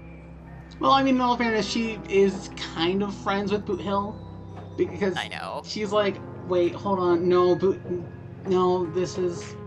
Boot Hill would... No, here's a curse word where it should have been. My goodness. Looks like the mutual slaughter has already begun. See? Peace is just the interlude in a war. That Boothill. He's probably already been taken down. No, he's a seasoned warrior. There's no way he's out this early. But someone must have gotten their hands on his phone and is using his identity to lure us to Clock Studios' theme park. Yeah, he is going on a dungeon run for Purepoint. This invitation is written so earnestly. I guess we'll have to graciously accept. The fudge you said about my man! Thinking the same. If we rush over now, there's still a chance to save Mr. Boothill. What do you all think? I like diving right into a trap. Yeah, that seems very stealth. Yep, count me in too. The enemy has set up a trap. If we pull back now, we avoid the risk. But losing 2 allies would put us at an even greater disadvantage in later attacks. Then let's head out!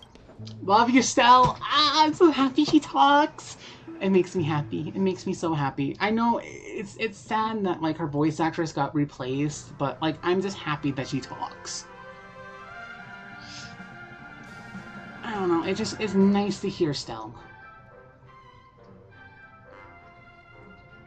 How are we feeling, Sarah? Is this feeling like a Holy Grail war to you? Aren't we supposed to meet up here? No. But also, yes. Where did they go? Yeah. No, also yes, but also no. Something's off.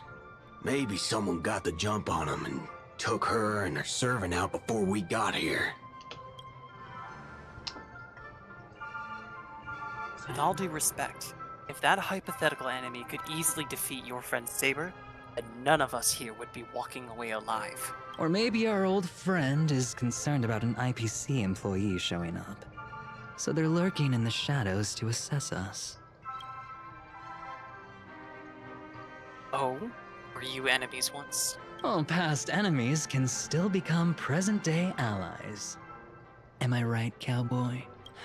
Even with the IPC, she should at least trust me after we went through so much together. Hey! Come on out! Let's chat about joining forces as a team. You ain't gonna get hurt. Oh, they aren't coming. I went through a lot of possibilities in my head before we got here. But I never expected to face the most ridiculous of them all. A shirt bag pulled off a scam on a Galaxy Ranger. Shirt bag. Listen Instead, up, can he not even say dirt bag? Does he have to say shirt bag? Yeah. What you want to do? I've got you surrounded. Pop out now. Don't say I didn't warn you when you stub your toe on the way to the underworld. Yeah, no, really anything that would be considered a quote-unquote bad word, it's filtered out by his filter. I love Boo Hill. He's so funny. I love how he's standing, too.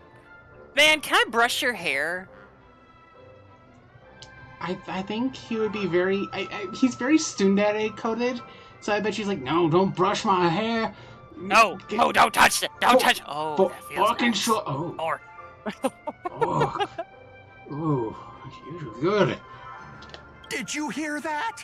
Oh, he's gonna kill us if we don't give Oh, ourselves nice up. thought. Oh, he's every inch a serious criminal with a huge bounty on his head. Can we I'm please positively shoot Scott? shaking in my boots with how he talks. Huh? Wait, isn't that Mr. Aventurine of the 10 Stone Hearts? I hope he Why gets is shot. a criminal wanted Boo by Hill, the why is your gun IPC put away? walking Shoot around him. with an IPC executive?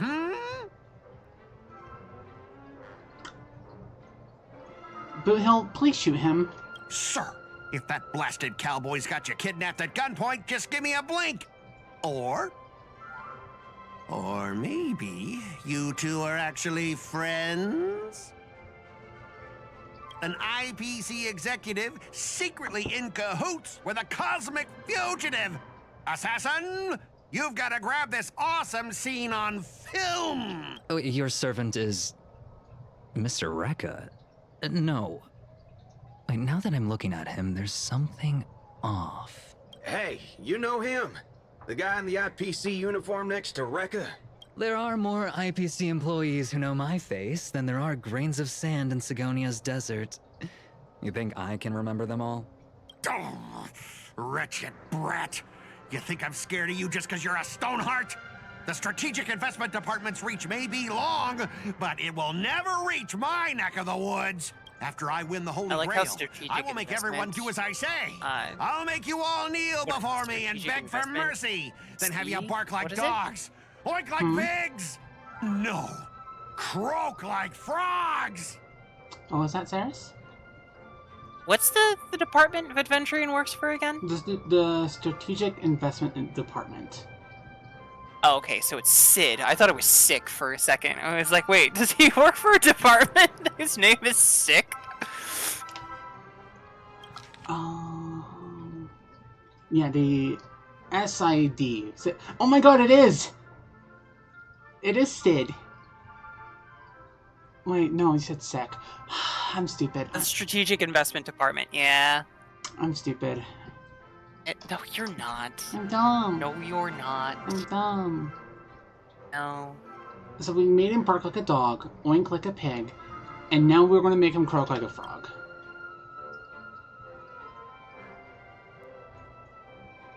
What a waste. Using the Holy Grail to make people do animal noises. So old Odie even sent invitations to your department?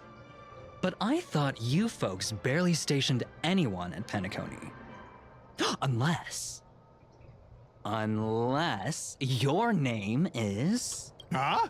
Oh, have you actually heard of me? Never mind. There's no way I'd ever remember the name of some nobody. Damn, Pop-Tart boy. Ha! You high and mighty executives have never treated us basic workers as people! You would send me to a primitive post like the Cienjo with one word and switch me over to Penacony with the next! I thought Penacony might be a juicy gig, but all I've done every day is talk business to a bunch of papashi! It's making my neck crank even worse! But hey, all of that'll soon be a thing of the past. Aventurine? Ha! I'll replace you and become the new Stoneheart of that name. Assassin, use your noble phantasm to bring me victory! Huh?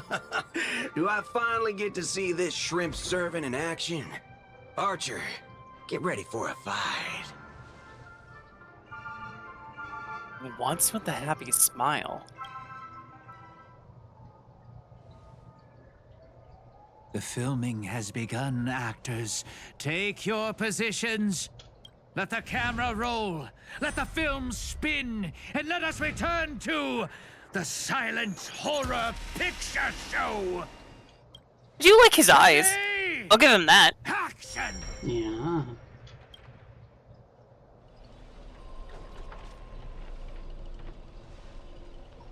Wait, this isn't spirit form. He just vanished right before our eyes.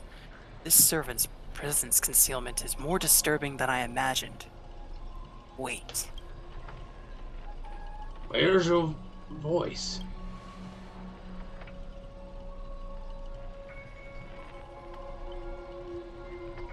Where's my voice? Fucking hell, son of a fuck! He can say hell, though? Yeah. It's no use. I've tried analyzing the bounded field. It doesn't just mute sound. Something far more dangerous is closing in. If there's no sound, then how do you know what I just said? By reading the subtitles. The fourth wall, it's gone. It's gone. I love you, Adventurine. It's gone. The fourth wall is just fucking gone. Look. To be fair, they're inside a reality marble. Anything can actually happen, so it's not like diegetically acknowledging the fourth wall of the game. It's acknowledging the fourth wall of the reality marble. Gotcha. Look, there are subtitles here. ...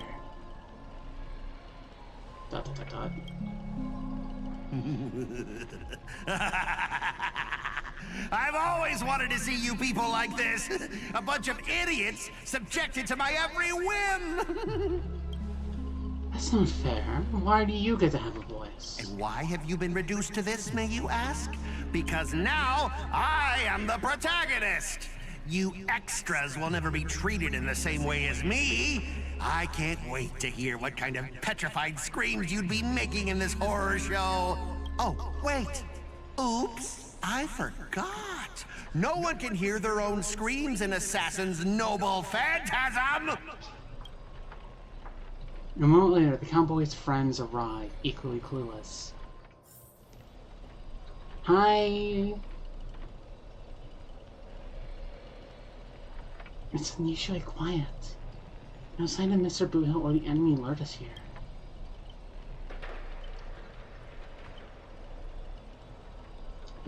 Be on guard for any black luxury speedster.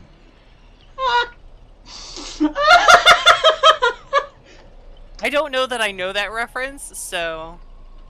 You shouldn't have said that. I'll protect everyone to the best of my ability. Please don't stray too far from me.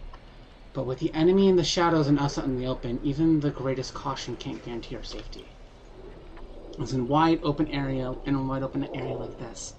If the enemy sends Archer to attack from range, we'll lose the initiative and be at a serious disadvantage. Cyrus, can you do this one? From what I know of Oldodi, he's the type to hire the lowest scum as his pawn, summoning the most wicked servant to eliminate anything in his way. Haven't you noticed? Since earlier, our voices vanish when we speak. It's true. Could it be the enemy's so-called noble phantasm? More importantly, everyone, I have a question. In this world's history, is it possible for a non-primate to become a heroic spirit, say a billboard, or maybe a TV? If it were an Intellitron, that's at least plausible, but billboard, a TV? What's this thing up ahead? TV appearing out of nowhere to turn the polished weird to the crowd. Creak, creak, creak. It's obviously a trap.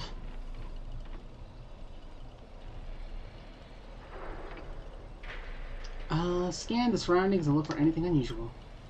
If this is a decoy, the real enemy is probably lurking somewhere nearby, waiting for us to take the bait. We should steer clear of this trap. No. Touch it anyways.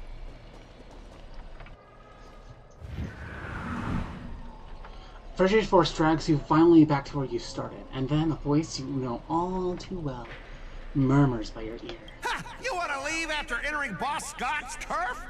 In your dreams! Why does it sound like a dog barking?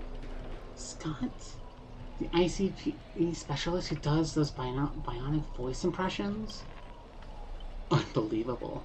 Scott's really made a name for himself. Even the acclaimed Robin knows who he is. Alright, I'm the one who told her. Can a gal share a few wild stories with her friends every now and then? The brief silence that lingers between you was enough to convey every ounce of fury and exasperation from this old acquaintance. See? Always so hasty. The TV wobbles. The battered TV wobbles, buzzing with static noise, but alas, this is a silent film. You can't hear a single crackle of the snowflakes. You're on TV, bro! Seriously? It's not the time for this. Watch out for a servant. That guy turned this whole place into... Supporting characters with no voice dubbing shouldn't waste the audience's time with your lines. Ready? Action!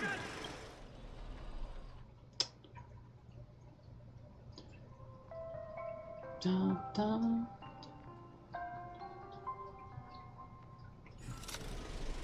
Midnight Chainsaw Rhapsody. Lead actors, Scott.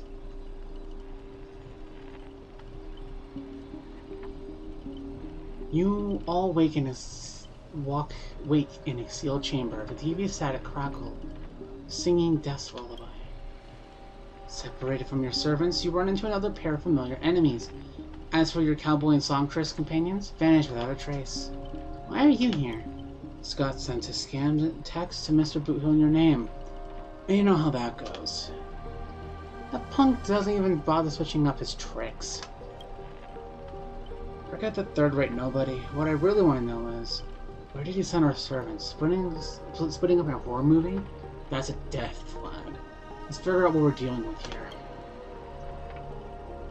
That monster in the room sure is an eyesore.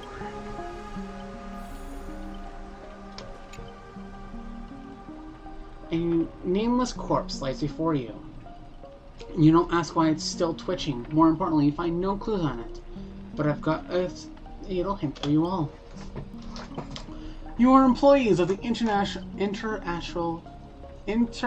Peace Corporation.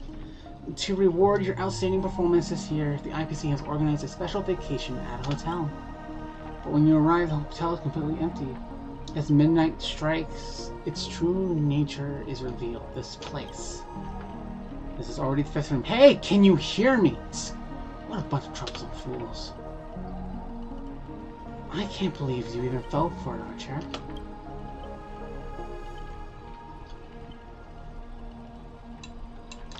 So we're clear. I was against this from the start.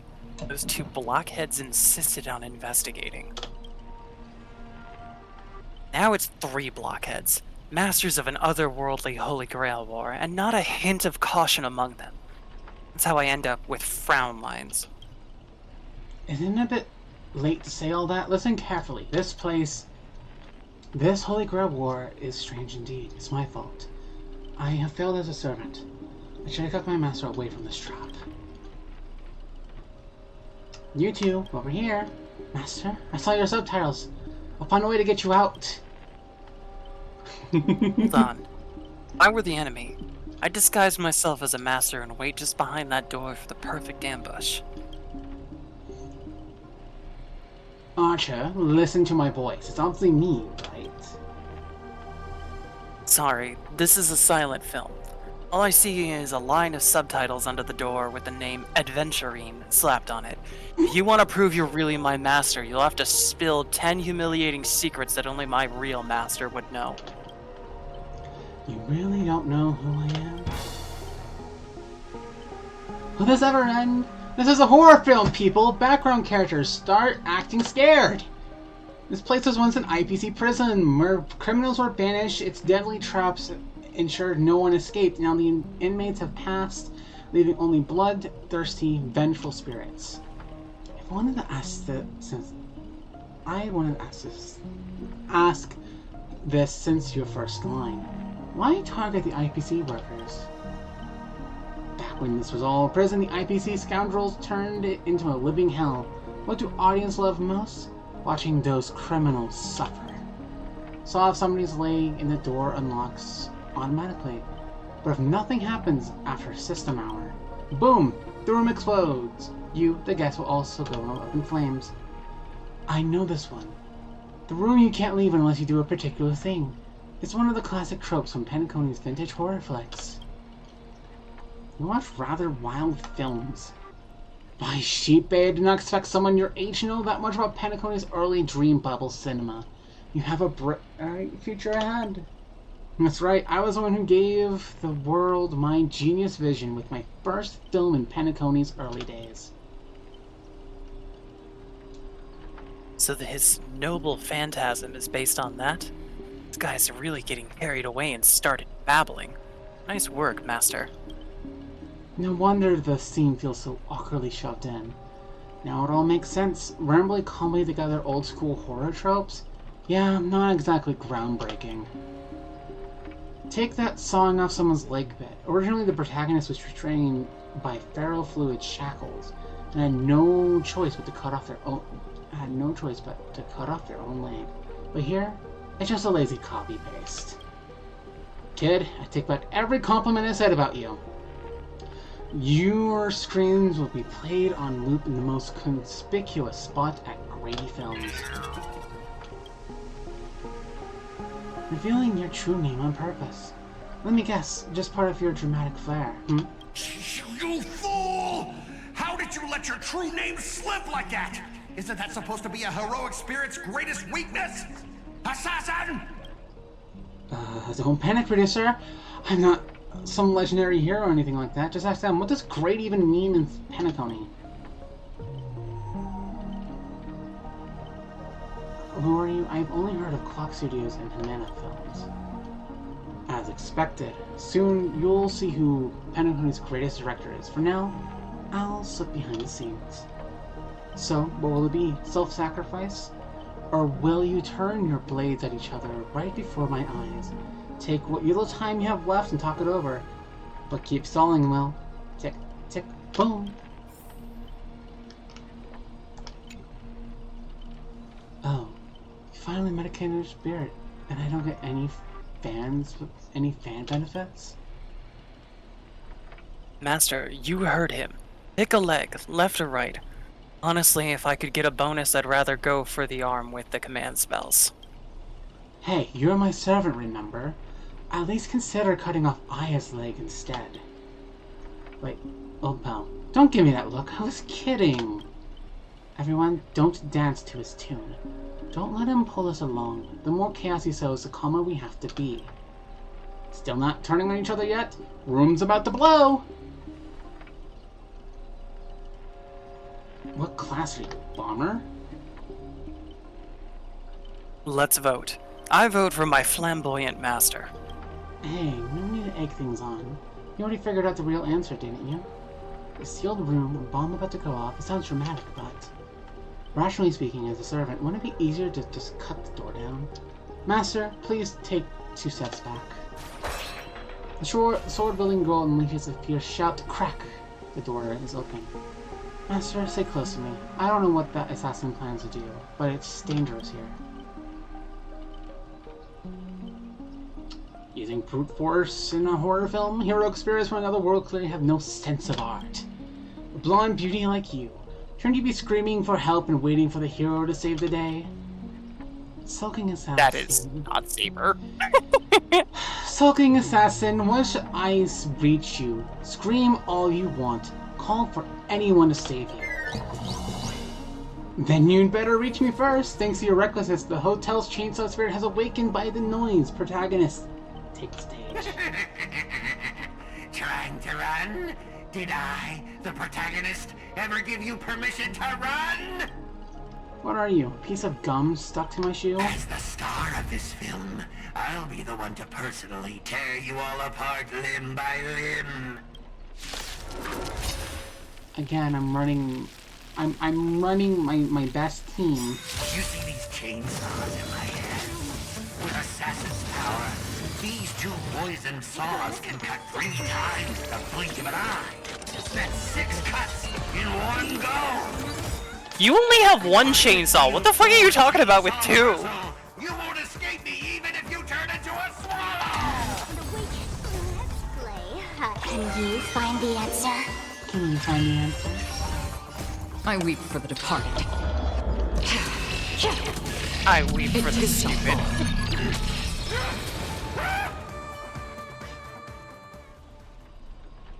This. What kind of evil spirit gets beaten into a pulp by its victims? Forget it. Producer, take 5. We'll be needing you again later. So, this is the power of heroic spirits from another world? Figures. Penacony is just a backwater speck with 10 amber eras, with no real legend or history. Of course, we pale in comparison to true heroes. But that's also why you're going to lose. I'll take each of you runaways, one by one, and turn you into obedient extras for my film. Pray tell, does anyone look like they're running from you? Don't get ahead of yourself, act is about to begin. After a brief pause, you exchange the information you've gathered from one another. Boo Hill, Robin, and Miss Note are all still missing. Scott and his servant could strike again at any time. So they're giving us time to breathe, huh? Guess they're pretty confident about their trump card.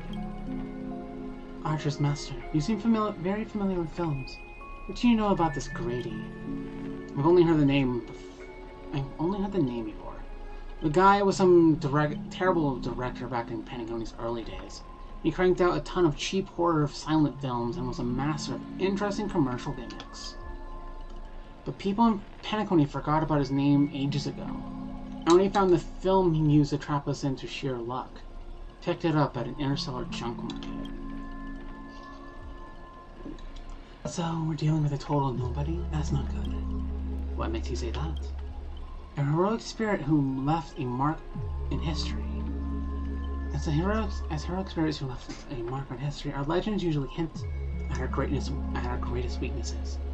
Like that warrior who bathed in the river of the underworld and became invincible except for his heel, Achilles. I was hoping you know something about that person's past, but turns out he's just some washed up no-name that even you folks have not heard about. Fits right with Mr. Scott, doesn't it? A pair of nobodies with shady tricks up their sleeves. Still, I've got this feeling, even if they got the upper hand now, they've got no real way to finish us. Tricksters never pack that much of a punch anyway. Right, he was a film director in life. That means he's not going to suddenly become a powerhouse after turning into a heroic spirit. His noble phantasm proves it. He built it off of one of his old horror flicks. Basically, a reality marvel. Though it's a rare ability, it feels more like a trap. One that only ensnares its victims. But if the trap can hurt his prey, then it's the hunter who will be in trouble. Now he's got 3 servants in his stomach, while the strongest fortress always fall apart from the inside. You really do have the mind of a leader. Always so sharp on reading the situation. I'd better pull my weight too. You might not have an obvious weak spot, but if you can find Assassin's true body, let my arrows give him a proper haircut. That reality marble of his would no longer exist. Sounds like everyone's got their sights set. Oh yeah, I know I've butted heads with the Astral Express crew before, but that was just a difference in perspective. As for this time, I've got no interest in the Holy Grail. My boss is more concerned about what old Odie has up to his sleeve. If you're willing, maybe we can actually work together this time. It all comes down to how you perform. You see that, Master? Looks like Miss Robbins and Wise are starting to come together. This army has a goal, and now it's time to move. We saw an exit on the way in. Let's head that way while we still can.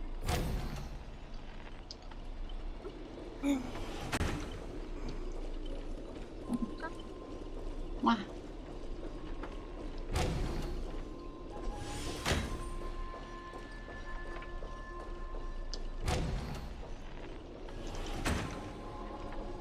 How are we feeling, Zaris? Oh.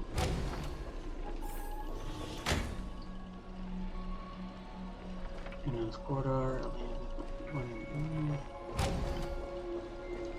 If you can't keep this thing calm, we might never find a way out. Feels like we've looped back where we started.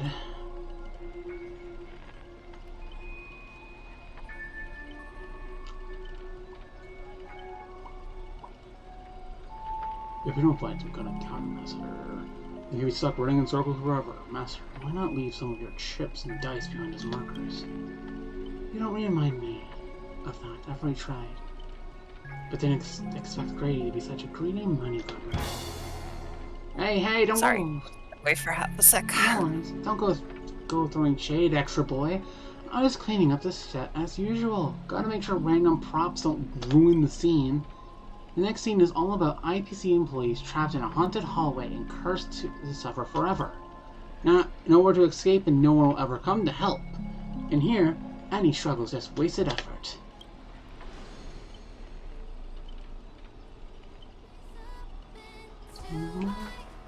Is that Miss Robin singing? Grady, it looks like you forgot that you don't entrap us in your noble phantasm.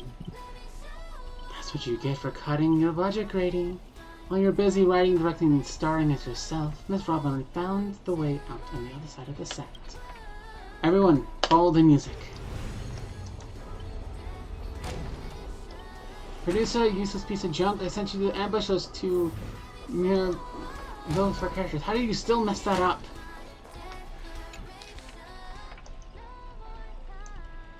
Okay.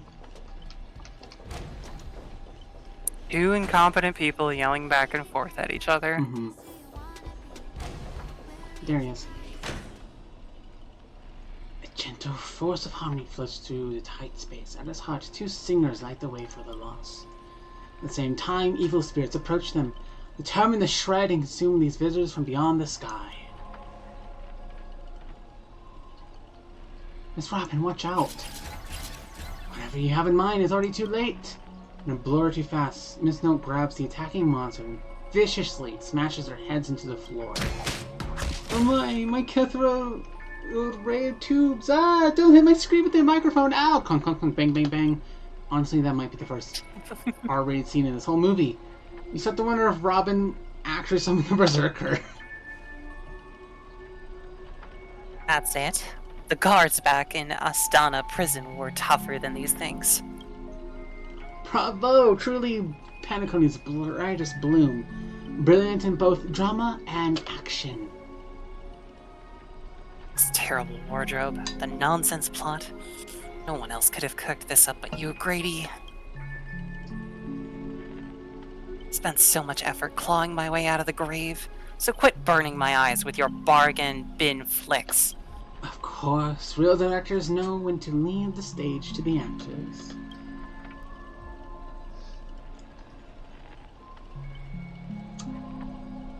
I watched a free concert. Miss Snow is so cool. We meet again. As a caster, your combat style was quite a surprise. Can't say that counted as a fight between mages, because people in Penacony really have a broad definition of caster. Really? I thought it was pretty normal. An archer dual-wielding swords isn't qualified to talk about this. We haven't even seen Archer's dual blades! You can't say that and not show the audience his blades! Like, I get it, it's funny! But I also know why Archer does that! I didn't realize that myself. It was just funny. I managed to feel out the right path using the power of harmony, all thanks to Miss Note's protection. Blank, I saw you covering for me in that fight. Even if you can't say your name, I know you must be someone great. I believe in that wholeheartedly. Master, this cannot change the present situation. Without a true name, I'm just a weak Iris family artist. No, the way you showed your master just now proves you're an exceptional servant. You'll never understand the despair when even your name is taken away. You've been wrung dry of all worth. Exactly. Powerless, barely able to protect her master, let alone win this Holy Grail war. Then why not work with me again? Like before. Blank.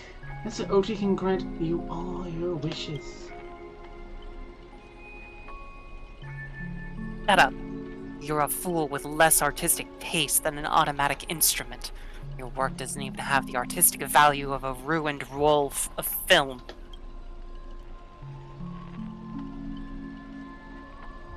Sorry, Grady. That was a bit harsh, but why are you serving that opportunistic old fart? Hiding somewhere off screen, Grady sighs too, his voice full of melancholy. Because he summoned me, of course. Even in death, forgotten by the world, Penacony clutches our souls like a misser. But hey, sweetheart, at least we have a chance to rewrite our past failures this time. This gloom won't do. Let's kick off the final act of Midnight Chainsaw Rhapsody. The true evil awaits at the end of this haunted hotel. Ah, that is horror. Scott's everywhere. Whoa, the director really went all in this time. Greedy? Is this what you meant by giving me more power? The surviving protagonist finally reached the heart of the hotel. The evil spirit appears through the screen. Then, I gather all the light and effects on you, shaping you into an invincible monster. Lyndon Scott, you will become a legend of evil spirits, a horror icon etched in movie history. I'm all fired up! Now, I will take back everything you took from me! You shall pay tenfold, no, 1,000-fold! Honestly, the way this guy keeps coming for you, even the wildest British hounds would call it obsessive. Master, what did you do to him? I made him bark. Just some private disagreements. Private disagreements? You ruined my life! You made me bark and oink and face into motion, moving from one puny post to another in the cosmos, in despair and misery! And this is what you call it? Private disagreements? You and your little entourage of extras. You won't get to be cocky for much longer. The power inside me is breaking out, trying to be free. 1 Scott, 2 Scots, 3 Scots. Great Scott! Two got stuck in there.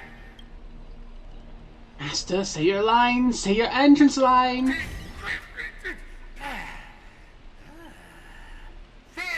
mortals, for I am everywhere! In your dreams, in your shadows, right behind your back! Now I, the Lord of the Wolf Pack, the Thousand-Faced Scott, will devour all! What the fuck is this game sometimes? I don't really know.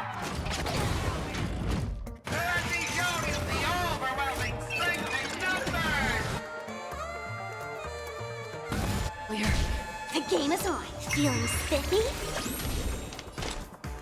Oh, my skill points are gone. Commencing spin.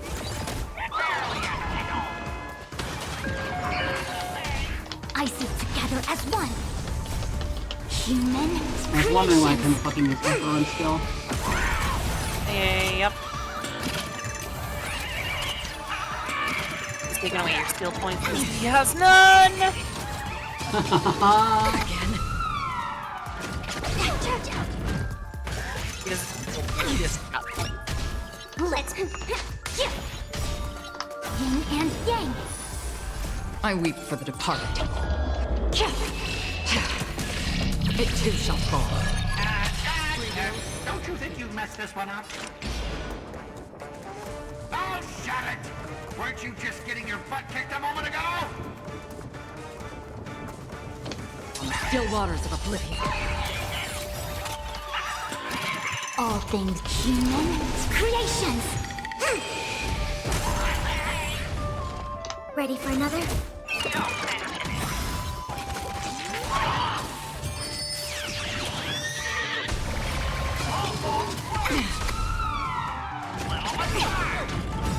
Yin and yang. Let's you find the answer. But I know I will lose. A quick divination.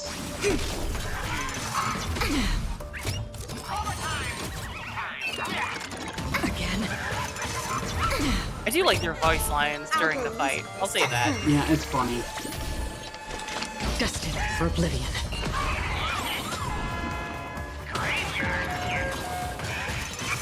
Again.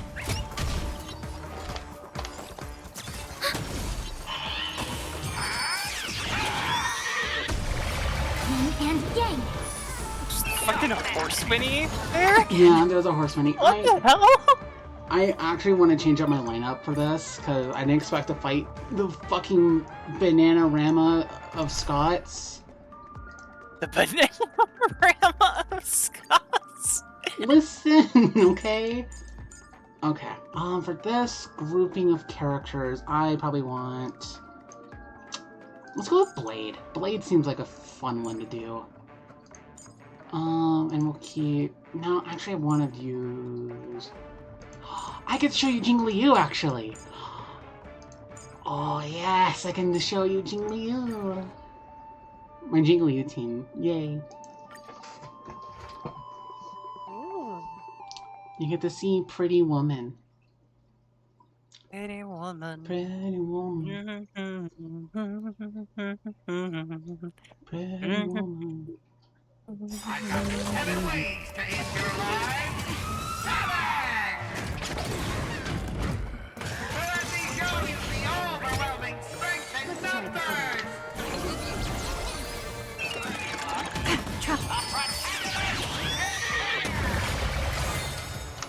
Get there!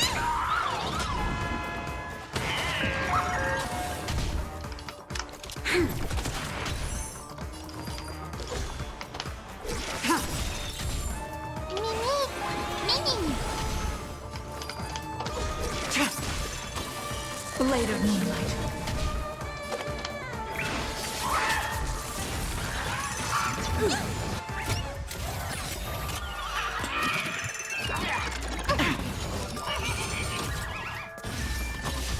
You'll pay for that. What I will say is I don't get the, how it's so cartoony if he's like an old horror movie villain. I could get it being like cheesy, but not like this cartoony. I think it's more so, they didn't want to make new assets for this, so they're using an old boss and just replacing with cartoony shit. Okay. Don't you think you messed this one up? Oh, shut it! Weren't you just getting your butt kicked a moment ago? Trust me, we can do anything! Yeah! Mem! We are gathered here today to commemorate the many Scots who have sacrificed their lives again and again. But if those dead weights weren't dragging me down, I'd have won ages ago. The true lone wolf walks alone. Only weak rabble sticks together. Coward! You've been hiding at the back all this time. Even my eyelashes did more work than you. The Scots start bickering and tossing blame around. What a scene. Fighting someone like this, there's no honor in it. Greedy! Do you still even want the Holy Grail? Go change the script on the fly! Move the stage props! Give me more power! Let me crush them all! Crush them in the palm of my hands like a true villain! Sorry, Mr. Scott, I was wrong about you. You're a natural comedian who's only good at playing comical characters. Dropping you into a horror flick? That's just not just a miscast, but an insult to the lens. Kinda like that. Great minds think alike. Are you trying to betray me? Don't forget, I am your master! With my command spell, you'll have to...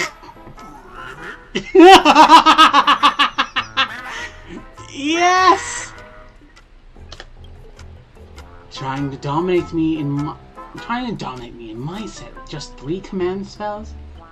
Mr. Scott, consider yourself fired. Apologies, cast and crew. You had to witness that little meltdown between director and actor. Underestimating the power of harmony was on me. I also shouldn't have brought you all together. So I'll be more thoughtful with your stage entrances next time. I look forward to hearing your piercing screams all over again in our next film.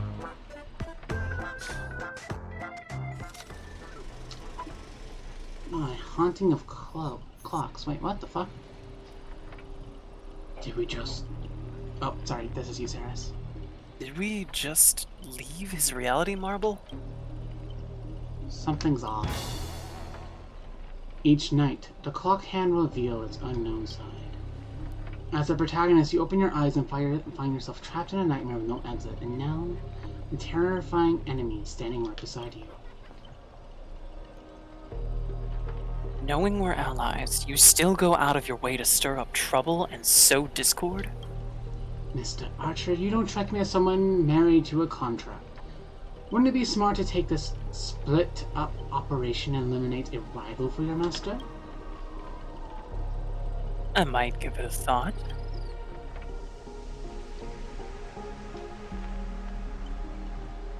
Bring it on. I'm not scared.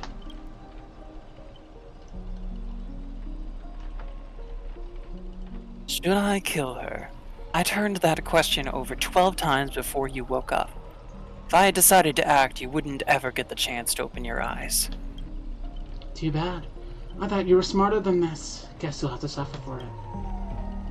The wicked watchmaker brought from hell, evil spirits that wield different curses, disguised as harmless amusement park mascots.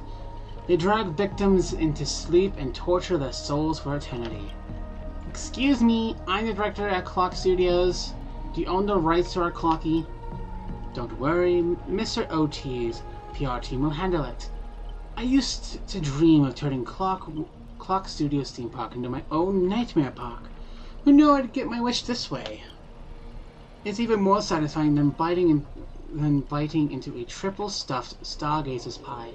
Soak it in, dear character, until you become toys for the evil spirits. If you're just gonna stand there, I might take Assassin's advice and write you out early. Come on. According to that director, it's time for us to be tortured by evil spirits.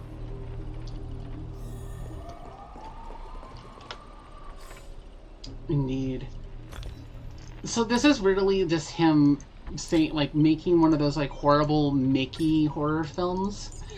Like, yeah. when Mickey became, like, when Steamboat Willie became part of, Yep, that's exactly what this is. Show your Pretty. This person up ahead. Is that Miss Note? Yeah, she is pretty. Look how pretty she is.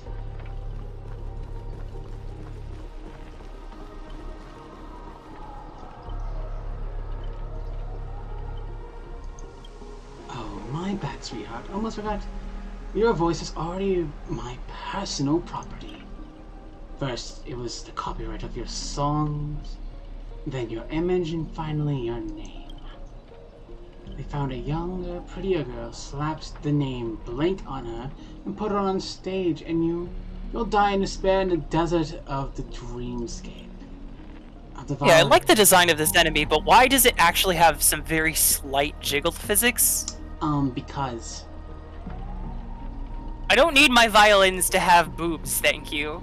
It is also very caked up, I hope you know that. Yes, I could see that, but... I'll devour your body piece by piece, and even take that fake name, Miss Note will be mine.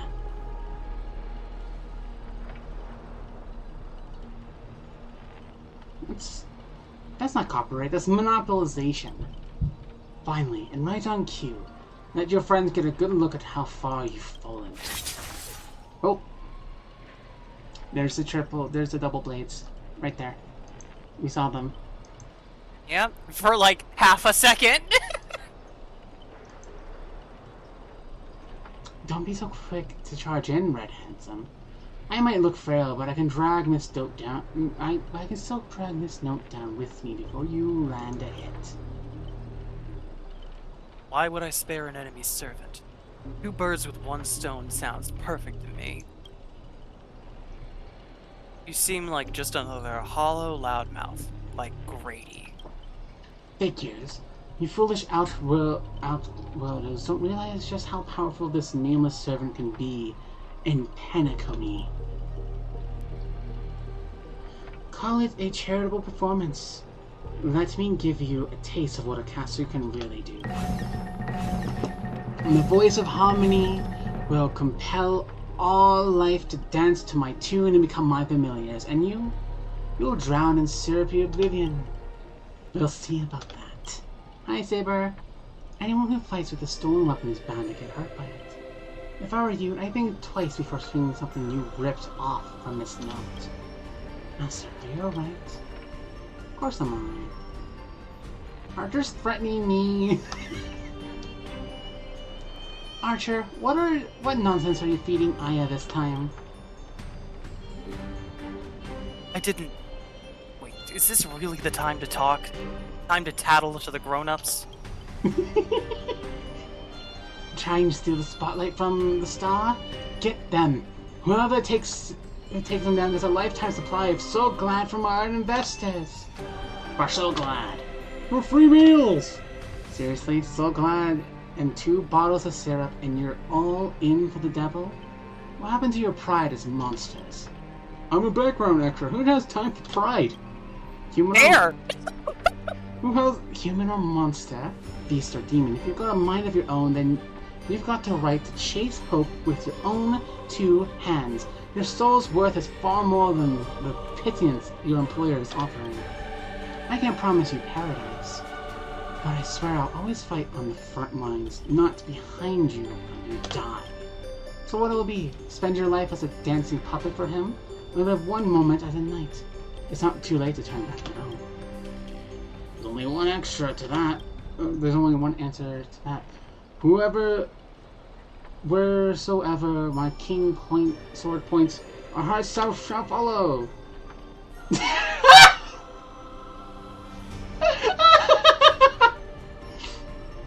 Okay, A, this is incredibly fucking stupid, but B, the picture of Saber riding a Star Rail dinosaur? Peak. Peak. Yeah, she's riding a Memoria dinosaur, that's great. How's your force? First, how are you controlling my familiars? Call it leader charisma, my friend. Our abilities prioritize over yours. You traitors. One pep talk and you're switching sides? You're just extras. Don't you want your paycheck? should have been animated instead of a JPEG. Welcome to the entire problem with Star Rail. It should have been animated, not a JPEG. Yep. Also, totally look at the enemy. I mean, what? The enemy behind, above my head. Yeah. My God, why is it so caked up? It's a robot.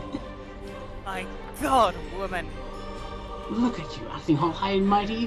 What else can you do besides throwing money around to strong-arm us? I'm the king of Knight's Mount now, not some familiar you can boss around like a dog. I bestow upon you the name of my beloved steed, Lamari III. Now, come with me. Let us vanquish the evil before us. In the name of the king! Wait, if you kill me, you will vanish too. You're still my familiars? Ah! Failed to protect my master. Was forced to separate from her, and now, to make matters worse, it's the enemy who came to save me. I am... Ma'am, this is where you say thank you instead of sorry. But no excuse can cover up for my incompetence and negligence.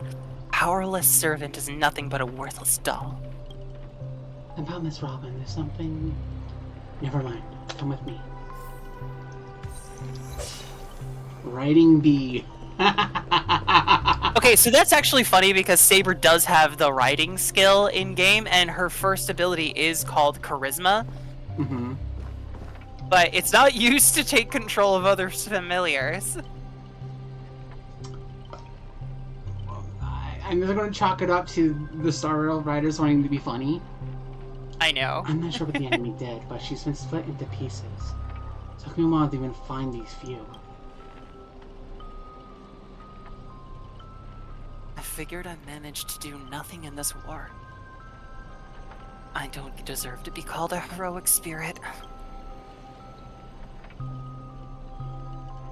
It's great you play sturdy. Love using your harmony checks on me, huh? Now scatter your singing across my nightmare park and see who's helping you get... See who's helping you to get out of here. Please don't be sad, please don't be sad because of us. You already done your best, just like an iris by the riverside. Call it what you want, she's still too weak. No need to sugarcoat it. That old fool.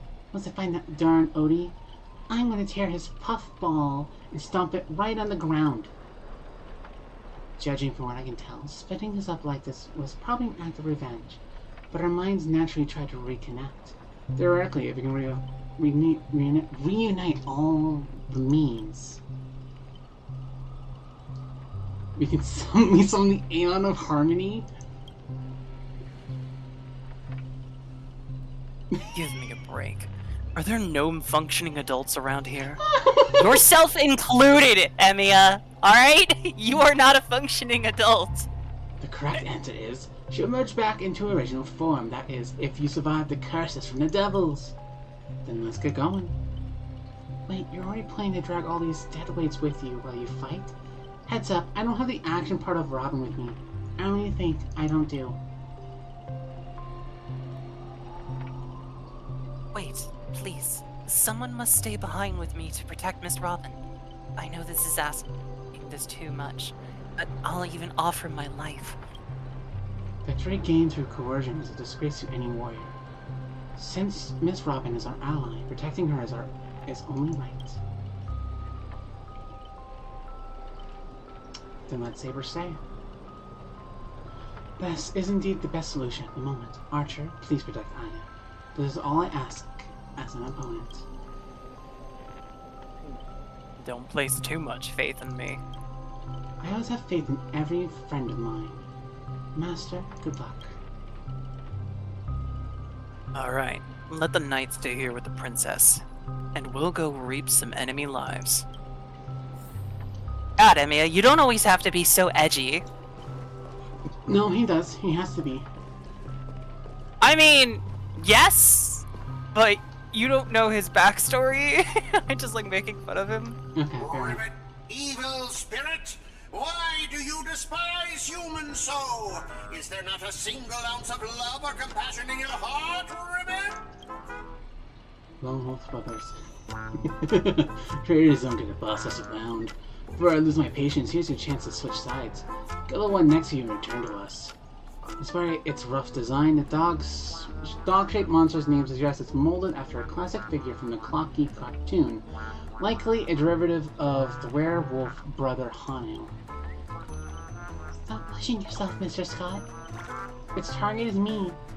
You don't have to throw away your life for nothing. If I back down now, I'd be the same as all the other Scots. So, if you want to hurt Miss Robin, you'll have to walk over my dead body, Ribbit.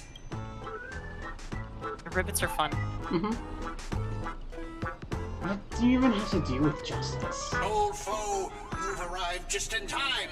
Help me! Together we can crush this blasted evil spirit! Doesn't matter if you want to punish me later or demand an explanation. As long as Miss Robin is safe, you can do whatever you want with me, Ribbit.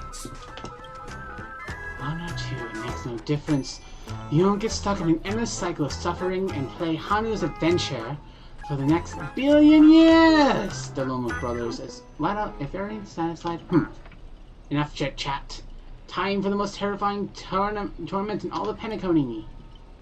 With a blinding flash, your body shrinks and you're forced into the outline of Brother Hanu. Now you know the horror being trapped in Hanu's adventures for life! Oh, they turn people into cartoon animals? Is this some magecraft from the different age of ancient Greek gods? No. Mechanics feel entirely different. Don't tell me all I can say again is... I know you have a lot to say, but to preserve the integrity of Hanu's adventure, all you can let out is a very urgent They even lost the ability to speak rationally. Maybe I should just leave her. It's not like she was all that helpful anyway. You let out a terrified So you can understand that. Guess I can't just leave her here. Can you answer what she's saying? Of course. Brother Hanu says he's gonna punch that evil spirit right in the face. Ribbit? How did it come to this? Is this a nursery or a zoo? Surrounded by animal echoing cries, the famed frog fatally in Aunt Archer's temple. It was the worst mental trauma he suffered since the Holy Grail began. Okay, this part is fun. Traumatizing Archer with, like, nonsense? Good. Good. You really want to tell Archer you need a Hanu TV to return to normal. Maybe you should look around for clues.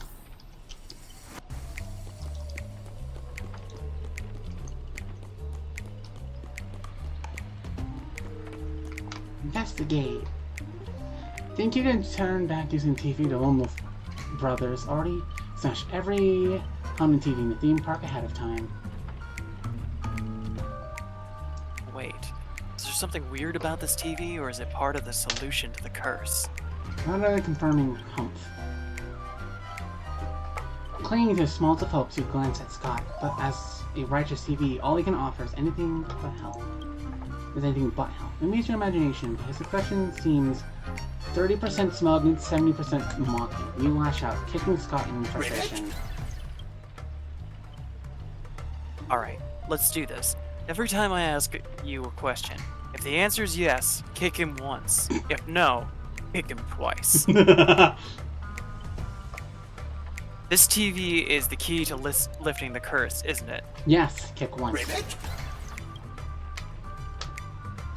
By using Magecraft logic, destroying the core should nullify the effect. Should I smash the TV? No, kick twice. Let's think in reverse. You want me to repair this machine or restore it to its original state, right? Yes, kick like crazy. Time to end this. Trace on! Oh wow, that was a good animation. Back to normal. Impossible. You found a way to break the curse? This cheating doesn't count. I demand a rematch! think you'll get a second chance with the same trick? Looks like I won't have to step in after all. Ranger Robin. Thanks, pal. We'll be taking things head now. Anytime, any place. Galaxy Ranger, serving justice. Die, you son of a fork. Long time no see. Though it's only... Didn't even get hit like a gunshot? Well, it's a silent... sting or anything? It's a silent film, so... Makes sense. Or like a bang transitional slide? Come on! You're missing all of the best parts of silent filmmaking. I know. Is this really just them saving budget? Like, that's what it feels like. Long time no see. Though it's only been a while. Ever since that shirthead sucked me into the TV, I've been lost in the hotel. Sending my greetings to all the other little fudge pies along the way. Just a moment ago, the whole space cracked and collapsed. When I regained my footing, bam! There was Miss Robin right next to me. Didn't expect it, but the girl's got a bit of a ranger vibe in her. By the way, what's the fudging thing raised by nose walking next to you? Prisoner? Ribbit! Here comes a hero of justice, Ribbit! Huh? Depending on how this goes, I'll decide how hard to beat you up. Greedy split my consciousness into countless fragments in the previous battle, just like what happened to Miss Robin. I'm honestly as shocked as you are. Who'd have thought there's justice in that man called Scott? And yet, my chest burns with righteous fire.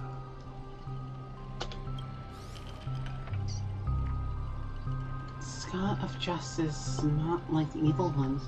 He threw himself in to protect me, Tweet. You trust this son of a nosewalker? Might as well believe him a general of the Xianzhou. No offense, but making someone like him turn over a new leaf is not like asking the Anti-Amount Legion to plant trees in the kingdom of banditry. Totally agree. We can't afford the risk. If the enemy cursed him or turned him into some kind of special familiar, then... Then, I thought, what if this is all part of Scott's plan? What if the evil side of him is lying in wait within me, ready to spring to action at any moment? I want to go with you to save the other Miss Robins, and I also need someone to kill me if Scott ever takes over my body. I'll keep my eyes on you at all times. Let's not be too hard on him. We don't have time to waste. As the old saying goes, ever try to deserve the second cookie. How about we take him in for now? If he turns good, great. If not, we can always chuck him out of serving as a projectile. Well, since the victim herself said so. To honor the trust placed in me, I will never bend to evil, Ribbit. Miss Ranger, we'll count on you to escort this little bird back to Saber and the others. We'll wrap up this fast, find the rest of Miss Robin, and track down my unreliable master. Ribbit! I'll prove my justice with my actions, Ribbit! I'm loving the fucking ribbits. It's so stupid. This game is so stupid sometimes. I love it.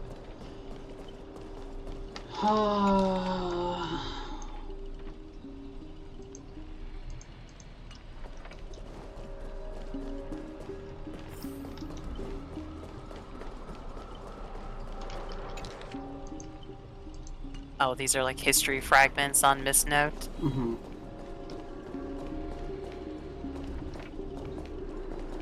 Tick-tock, so you've come after all here to steal the last Robin, are you? You'll never succeed. Every Robin belongs to me. Oh my god, it's a poster board. Before I judge you all, I must first deal with the disobedient Paul and Scott. How utterly despicable that you choose the side of them. So desperate to play the hero, aren't you?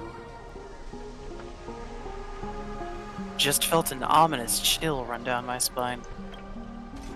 Why waste your breath on it? One bolt, fudge them up, and we're done here.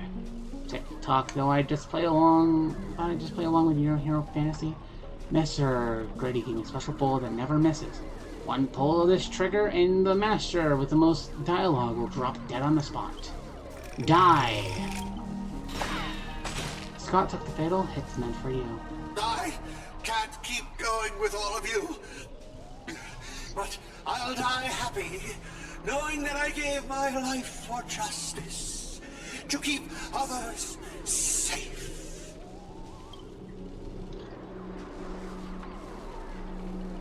Yay, time to crack open the champagne. Scott, are you serious? Tell Rakshmi, the night we broke up, I lied to her. There's no such thing as a Scott of Justice. That justice is a part of the name. It doesn't mean anything. What do you think? How would you rate this shocking reveal, Ribbit? I mean, I expected it. Director, heal me up! I worked so hard to lead them into the trap, and now you're shooting me in the butt! Penacony profanity. If your worthless, scene-stealing self hadn't blocked that bullet, Old Clocky would have eliminated I already. Who are you to have the audacity to act proud? I sent you undercover to deliver a crushing blow at the story's climax. Instead, you couldn't even manage basic narrative structure. Even a child could tell you were putting on an act. Since you're so desperate for attention, congratulations, Mr. Scott. You're hereby demoted from actor to stage decoration. Hey, what about my butt? Just one more opponent and no more pain. Old Clocky, quit playing dead. No completed scene, no paycheck for you. Tick tock. What gave you the impression I was fainting? My clockwork has already been ticking away this whole time. Do you know her demon? Why can't I just not fucking kill it? That was so fudging satisfying. Time to break out the heroin smoked malt juice to celebrate. Uncontrollable joy surges from the man's heart, sending him into euphoria. Yet this is nothing more than a common mental attack. Watchmaker, witness this. Your most prized trick now belongs to me. Darn it, for some bizarre reason, I have a sudden urge to dance with this jerk. Tick tock, behold the power of clockwork, invented by the Watchmaker, the devil who once ruled Penacony. In his presence, even the strongest minds become nothing but blank pages, easily rewritten at will. ...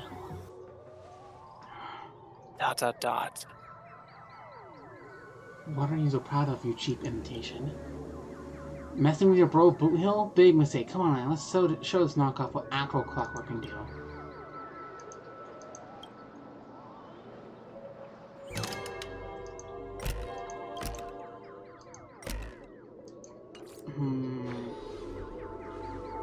What do we have here? Poor little thing, trying to save your friend from a curse when you can't even protect yourself. Surprised your clockwork is useless. Shocked, stunned? Well, of course you are. The power of your clockwork comes from Clocky, but I'm Old Clocky. When the junior meets the senior, it's only natural for you to fail. Now it's time for the old man to teach the kid a lesson. If you only beyond word clutches at your mind, not one of the clockworks for different emotions. This is darker, heavier, a silent quagmire. Departed loved ones, betrayed by those you trusted most. The shadow of approaching death. These manufactured feelings burst in your heart, leaving just a blank void that watches you with empty eyes of a corpse. You finished with your little show yet? I don't have time to play pretend with you. Impossible. I use clockwork to turn everyone's emotions to pure despair. How trite. Your dialogue is straight from Villains 101. These pathetic attempts at manipulation are less effective than vultures squawking over a corpse. Hi, Kara. What took you so long? Was that whole silent badass act really necessary? Oh, he said badass. Let's talk about the costume. Have you figured out the enemy's weak spot yet? Yep. Besides his emotion manipulating powers, this guy has nothing but walking weak points. I wanted to see how deep this monster's hell could go in this strange universe of yours, but it seems your world still has hope and a future after all. Bear, Please. I've witnessed enough scenes of despair to submerge this entire playground of nightmare. Seen corpses hanging from gallows that stretch like endless forests. I've witnessed the charred remains after doomsday battles where people became nothing more than ravenous beasts devouring each other. Just who in the world are you? A hard-working guardian, though admittedly somewhat of a workaholic. I've seen far too many forms of despair. But to break me, your fake illusions don't even come close. Tick-tock, cranking power to maximum. I refuse to accept that anyone could resist my clockwork now. Ever seen bodies mangled under war chariots? Race on!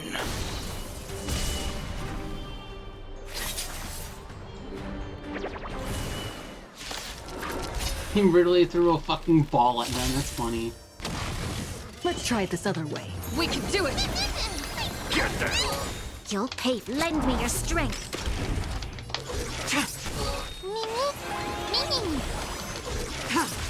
The one thing I'll say about Archer, Yeah. while we're battling. What's up? Oh, you don't need to Okay. pause if you don't want. Also, Pretty Woman. Pretty Woman. His trace on like his actual innate ability and why he uses twin blades as his primary weapon is he has the ability to essentially copy any other weapon or attack from his. He can see it and trace it with his magic. Gotcha. I'm on it. Many. Lend me your strength. We've entered the storm. To guard and defend. Crush them.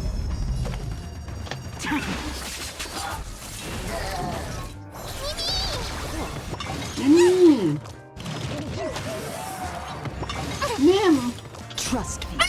We can do anything! Smash.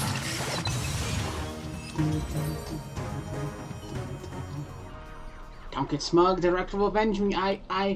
Extra lines won't earn you extra pay. Oh, in that case, I'm dead. Good. Now let's regroup with the others. Oh, looks like you crawled out of a tough fight. Fucking Boyd Songwhale! Now you decide to appear after we did all the work? Well, I did something, alright? Some evil spirit called the Revolver Governor got all clingy with me. Instead, insisted we play a game and ended up losing 10 years worth of savings to me. Look, I even brought an old friend back with me. After a break, the scattered finally came across the set. I had no idea so much was happening. Thank you for keeping my master safe. I just didn't want to give Grady the satisfaction. Save all the thanks for later. Didn't that girl say if we brought all her split selves together, she could return to normal? I propose a theory. Assuming none of the Robins would be in a defect status. There's a dissonance in the melody. Despair. You, old Clocky. Dang it, Grady. What foul language are you having me use? Anyway, the emotion affecting the last master hasn't disappeared despite the enemy's demise. Something will absolutely kill me down.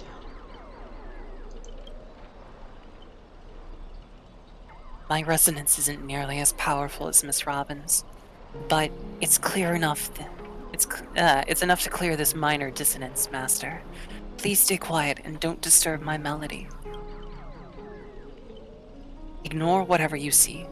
These are just my internal doubts and won't hurt anyone else. Now, rebuild a melody that's truly your own.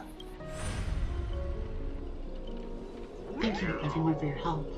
Without you, I would have definitely had been fudging. Sorry, seems the conscious splitting effect still hasn't completely worn off.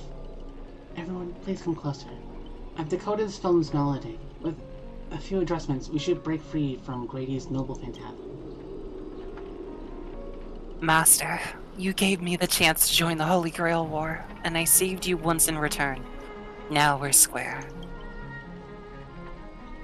What a pleasant surprise, old friend. Have you finally understood that who it is that can truly grant your wish?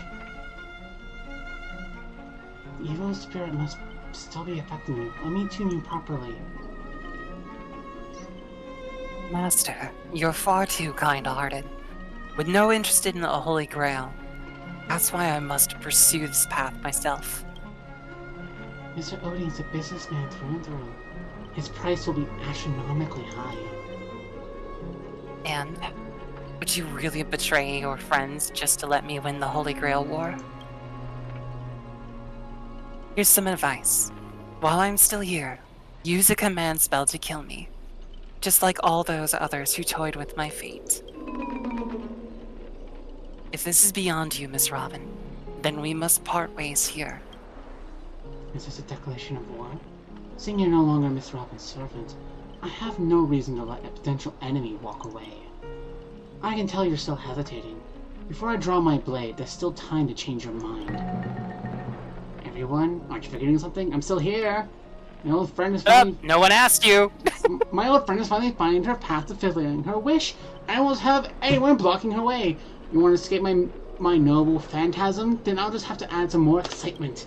The second screening has ended, so see you in the final nightmare. Bye, Master. May your kindness never meet betrayal. Director! What about my bot? My bot!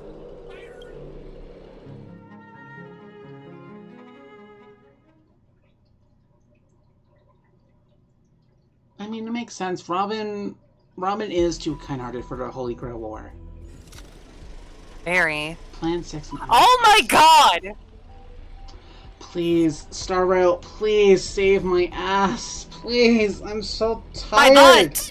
My butt! Please, Star Rail, can we stop this? God, they even saved on all the voice acting by having it being a silent film. So we have to do it instead. Hero's blood, monster's blood. In this third act, the story details how explorers cause bloodshed in strange worlds.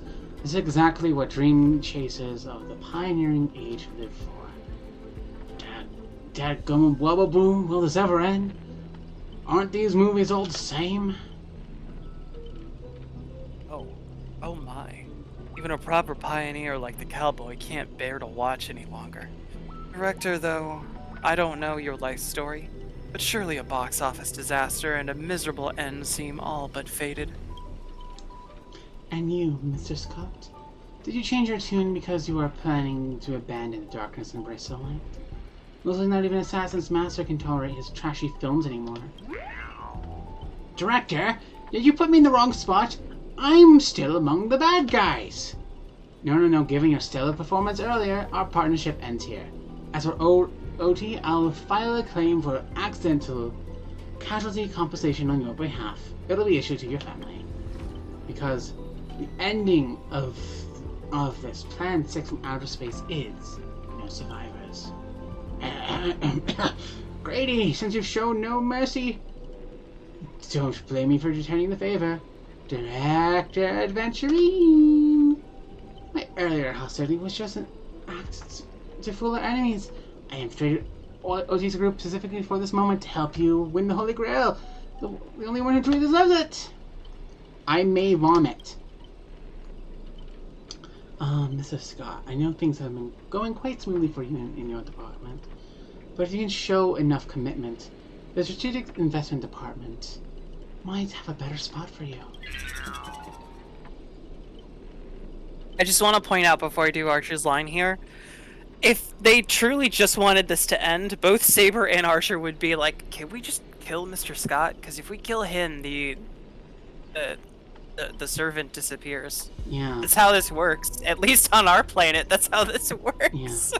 Grady, you don't think I was truly going to let you play me like a fool, right? As an actor, I am part of your noble phantasm too. As such, being the former protagonist, I can actually use a second noble phantasm's power. How dare you? Director Aventurine, this is my show commitment to you. Deploying staff actress one-click noble phantasm skip! Progress bar is progressing.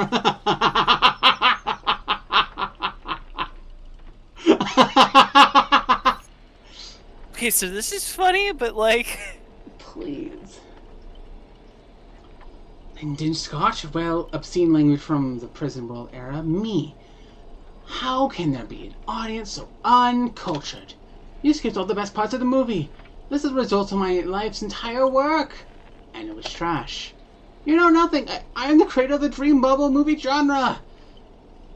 It was I who established the first film company in Penacony. If I hadn't give up my monopoly on filmmaking technology, the watchmaker and Maven would have never achieved what they did. So, would that make the films you made not bad? I'm not even feeling a little bad for you, Director Grady. You were thoroughly outclassed by true archers. As a master of marketing or an inventor, you're undoubtedly a success. But the audience doesn't care what you gave in your efforts. They just know that your movie is terrible. You can't feel the limits of the audience's patience. It's just an endless, cliche-ridden, silent series of utterly unexciting gore. What a waste of everyone's time. It's no surprise that the audience eventually abandoned you. Doesn't that? Well, it's hopeless. This guy's probably gone mad. Archer? What? I simply offered him a final shot. You're the one who drove him insane. What a sharp-tongued, amusing, and flamboyant actor you are! It's rare for anyone to make me go completely speechless during a debate! Didn't see that coming, did you? Strangling you all in this nightmare pantomime feels a bit dull now. Tell me, would you be interested in exciting with old OT? What are you yapping about this time? Trying to divide a wedge? If we join forces, we can sweep the rest of these opponents off the board in an instant. Sure, the senior executive of the senior investment department who understands investments better than anyone would make the right choice. Wouldn't you agree, Mr. Aventurine? You seem particularly obsessed with me, Director. Is it because I, as an amateur film critic, repeatedly tore apart your masterpiece? Of course, it's because you're the cleverest one here. Most aware of the fact that despite your apparent power, none of you have actually escaped my bounded field. For someone like you, betrayal is always an option to consider, not a moral absolute. Someone like me, huh? You may be a terrible filmmaker, but you're not bad at reading people. Look, man, you're not. Seriously. A good businessman always evaluates the situation and justice stands for better investment. I'm tired of this endless farce. Eliminating this many competitors at once is quite profitable. And venturing you're double-crossing me? Apologies, Lion. I wasn't being honest. Great, I love flexible access like me. Now let me show you my goodwill. Let's move on to the next scene. Your caliber deserves a much bigger stage. Oh my god! This is getting annoying. Archer, as my servant, you'll come with me, right? Taking orders from a hack like Brady? Seriously? Makes sense compared to this lot. You and Grady are clearly cut from the same money-grubbing cloth. Oh, what's wrong with being a little underhanded if we can win? You're actually pledging yourself to Grady? Totally misjudge you. Guess I'll need to use a few extra fudging bullets on this guy. No, it should be my sword that delivers the final blows to the enemy commander. Master, if you're just joking, I can still cover for you if you apologize now. But if you're serious, this won't end without blood being spilled. I'll ask one more time. Shall I remove your legs first, or shall I start by cutting off that irritating hand of yours, Mr. Aventurine? So you still refuse? You know, I should use my command spells to force you into submission, but I hate brands on the flesh that bend someone to another's will. You would know all about that. If staying with them is your wish, then so be it. But sometimes, a change in perspective will make you see the gamble in its entirety. I like how you said that. That's right. Killing you would erase my existence. Well then, sorry everyone. I surrender. I give up. Archer? You gave up way too easily. What did I expect with my awful summoning luck? I told you, a guy covered in gold is never good news. Ah! That's a Gilgamesh reference! But as your servants, I'll follow your commands. Wait, director, I can be traded too. And one more scenes too, direct. Fantastic. 2 more exceptional leads at once. I'll give you bigger roles. Turn you into unstoppable monsters who tear everyone apart. Step into the spotlight, Miss Adventurine. Enjoy this special feature I've crafted just for you. I'm fighting Adventurine. This is funny. Immortal body. In my film, you be gods. We can do it! Everything I've got. Oh, I'm sorry.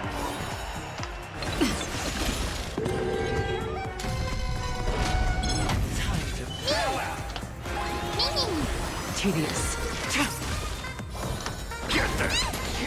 Lend me your strength. Blade of moonlight. How are you feeling about this so All far, will be Saris? revealed in lunar flame. This definitely ain't my Holy Grail war. Trust me. We can do anything! I have some thoughts on Assassin in particular. I'm gonna hold everyone back again! Yeah? Break's over. Fiends or devils. What are your thoughts? Them all.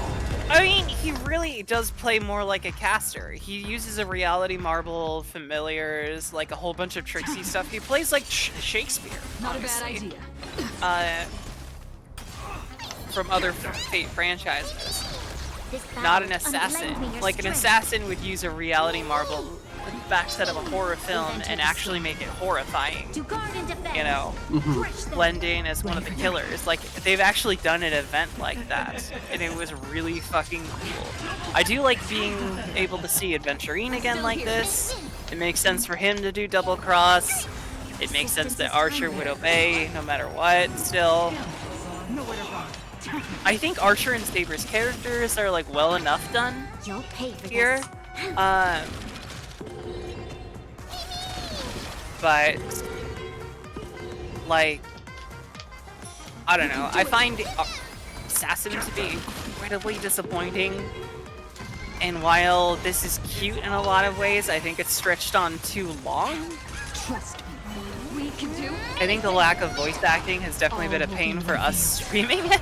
Yeah. If I knew about the lack of voice acting, I would have like really made sure. Like, I told you, I didn't know there was a lack of voice acting either, outside of Archer and like I knew the Fate characters wouldn't get voice acting, but which is like again weird and leads me into like my overall criticism with Honkai as.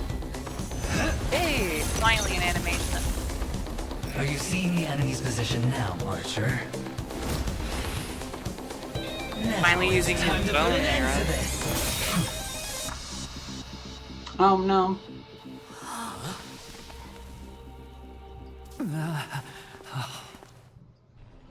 He was using. Okay, fair enough. He played the whole like double cross basically, which is Adventurine. Yeah. Why do actors in horror films never see where the monsters come from? Why do monsters keep popping into the frame as long as the film is rolling? Alright, time to turn it back up. Sorry, but yeah, no, I don't disagree with you. Assassin felt very boring. It's because the true monster is born beyond the set. The director's lens is the real cradle of terrors. Your presence concealment skill is simply a manifestation of the theatrical rule, that characters in the story cannot see the cinematographer filming behind the lens. But monsters are different. They are the soul of horror films, the focus of the lens. Their line of sight is always fixed on the camera's position. That's why only Scott, the man playing the monster, can see you. You win. I concede having the devil lurking behind the lens and getting real monsters to step into the theater. That was my finest offline marketing campaign ever. Who'd have thought that someone could still see through my tricks hundreds of years in the future? How did you do it, friend? Did I never mention it to you? Well, I am your fan, Mr. Greedy. I reserve judgment on your film taste. A director of flops from centuries ago, catching the eye of a big shot from the strategic investment department. Thanks for the compliment, but that was a pretty bad lie from you. Oh, have more confidence in yourself, Mr. Greedy. After I stumbled upon your first movie, curiosity led me to dig through the archives of Greedy films. Now, you had each moviegoer sign a death and liability release waiver before entering the theater. And you released Memory Zone memes into the theater at intermission. Oh, these interactive marketing tactics were way ahead of their time. You could smell out exact market demands and deliver maximum impact with minimal resources. Oh, had we met back then, I would have made sure to secure a spot for you in the marketing department. I'd rather not be recognized for those achievements. You could have been rolling in riches. But you poured everything into filmmaking to create something you loved. You're a director worthy of respect for that alone. But what you've done is unforgivable. The watchmaker said almost the same thing to me back then. But like I said, I concede. I have no talent and can't create true art. I've come to terms with that after dying. Then could you tell us old Odie's plan? If he truly wanted to achieve his wish, he could have easily hired a few masters to stage out a variety show with a rigged outcome. But he deliberately gathered a group of uncontrollable individuals to participate in a Holy Grail war that might never even happen. Mr. Odie gave me a backup plan before I came here. When I lose, I'm to humbly admit defeat and invite everyone to the Grand Theater. Mr. Odie and the Holy Grail will be waiting for you there. You'll hear all the answers from him. And you, my fan, this little behind the scenes is just for you. I believe the reason Mr. Odie reached out to you all is simple. You'll bring in higher ratings for this show. Makes sense. Makes sense. Do you trust what Grady said? There's nowhere in Penacony more fitting for a grand finale than the Grand Theater. Oh, Mr. Boothill. Why are you looking at me like that? Didn't expect someone like you to be that Fudger's fan. You could say my master's taste is as tacky as his outfit. Well, instead of calling me master, a word that brings back dead class structures, I prefer you address me as Mr. Aventurine. See, red guy, those business crooks are all the same. They take everything you throw at them, insulting them's like punching a cotton fluff ball. Ain't no fun at all. Then I'll graciously comply, Mr. Adventurine. As for the final showdown of the theater, I'm sure that Mr. Odie has already prepared the battleground for us. With the Holy Grail in his possession, he'll be a far more difficult opponent than Grady. A siege and warriors assembled to storm the walls. Now, this is starting to feel like a real war. I'm going with you. It doesn't matter whether Miss Snowd is now friend or foe. I will bring her back. Time to gang up on the old man. Make Odie pay for emotional damage. Don't think of it. Wasn't there someone else not far away who's slowly slipping away from with hushed steps? Oh, by the way, I think I forgot to ask. Mr. Boothill, Do you know which department Scott's from? Whoa, yeah! What the fuck? Venturing Flash, a grin more sinister than the Devil's Own, his lips barely moving as he silently mouthed the name of that apartment. The space cowboy let out a hearty laugh, cracking his knuckles with a sharp snap. A wicked grin spinning across his face as he strode towards Scott. You hear a cry straight out of a horror cartoon, over the top, full of flair, and surprisingly heartfelt. And you just know for a fact Scott won't be getting out of that hospital bed anytime soon. But have faith in the medical advances of the cosmic age. No, Scott was irreversibly harmed in the Holy Grail War, especially not in a dream. Whew. Now, that's more like it. Let's move out. Let's move out. We're almost done. I can feel it. I think we're almost done here. But we've only eliminated one servant. I'm so confused. I don't know either, Saris. I'm sorry. There's Saber and Archer, but we haven't seen Lancer in forever.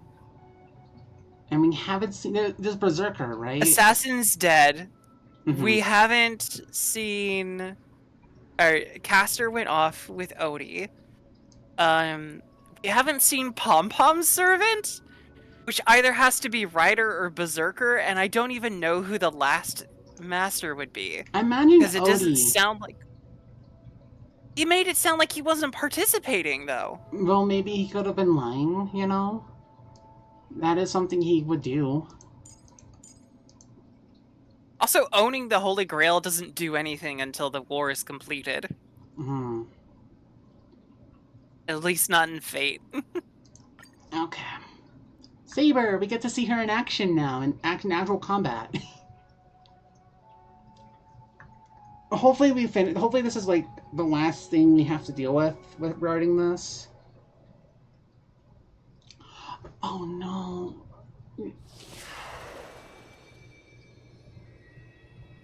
One moment, Saris. I just a thought came to my brain. You okay?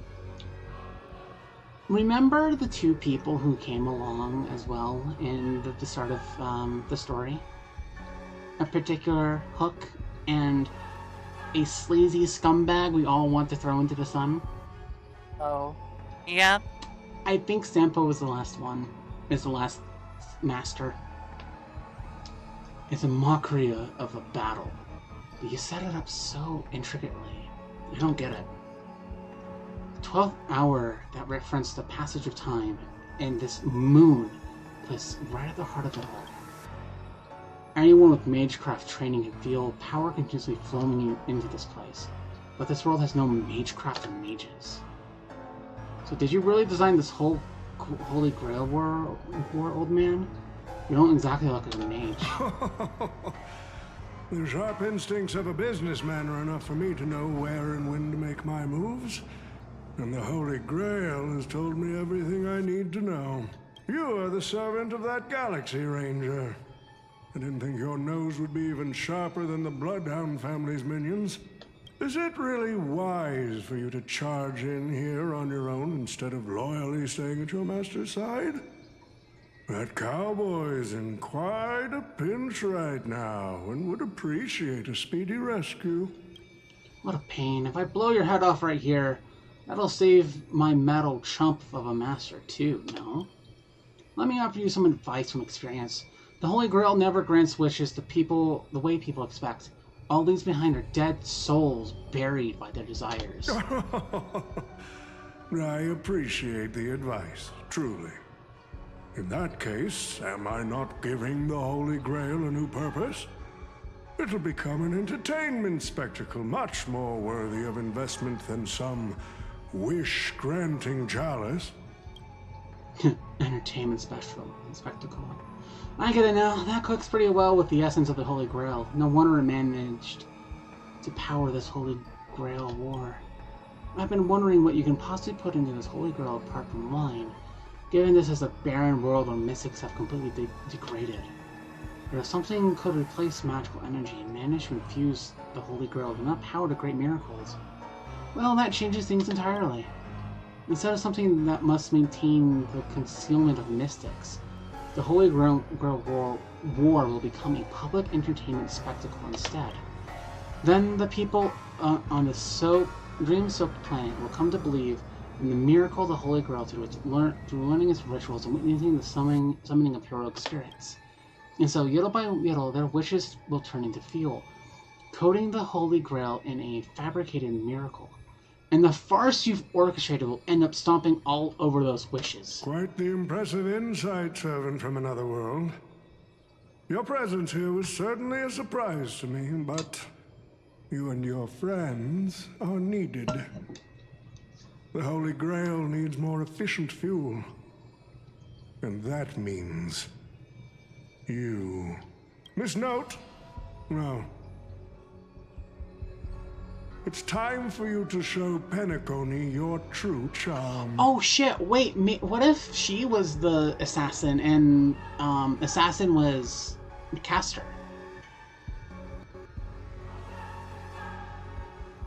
Weird.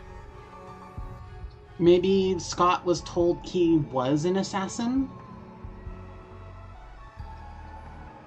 But that would also mean that Miss Note was, like, in on it from the beginning. Because otherwise, why would she say that she was Caster?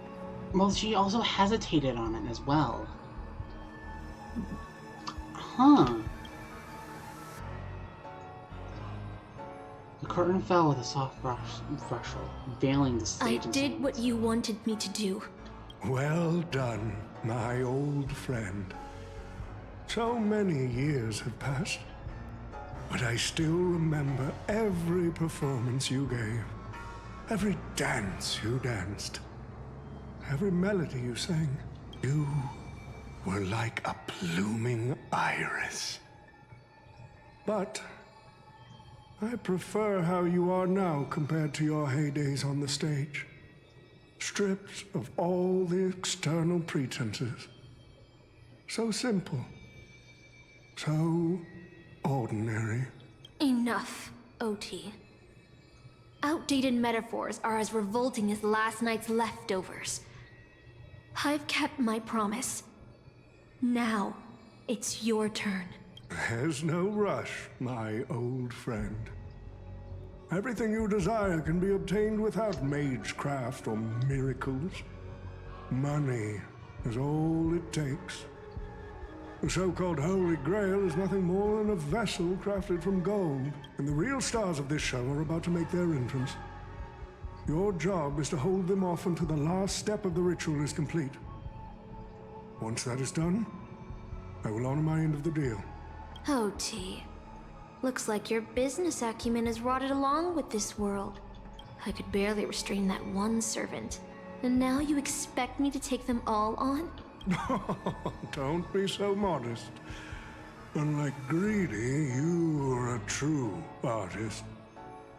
You had the talent to bring thousands of characters to life, all on your own. You are the perfect counter to these heroes. I will give you the power the Holy Grail has accumulated so that you can crush them all. Then this grand spectacle will come to a glorious finale. Would he better die at the end of this? Yeah. God, I love her. No, let me see her. No! You don't own her, Aya. You can't look at her.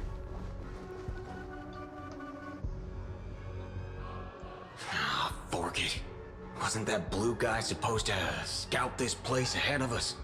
Haven't even heard a single peep from him so far. Could that old man have pulled a fast one on him? Yeah. No signs. No signs of battle. This doesn't seem quite like something Lancer would do. Maybe he went fishing. What I know about that man, he might even stir up some pointless fights, just to walk away happy. Miss Note, I'm glad you're okay. Wait. Something's off. Miss Note. I trust that you've seen Lancer here, haven't you? Yes. He came to the Grand Theater with his spear raised and ready, eager to impale old Odie on the curtain. I couldn't agree more with his approach, but I still have dreams left unfulfilled in this miraculous second life. So, I asked him to take a break, and I must insist that every one of you take a break as well. Until Mr. Odie finishes the ritual. Fear not. There will be no pain. Please, leave your passion and ambitions on the stage. Like how actors shed their fatigue and makeup behind the curtains. And rest. Let the curtain fall! Cannon can present!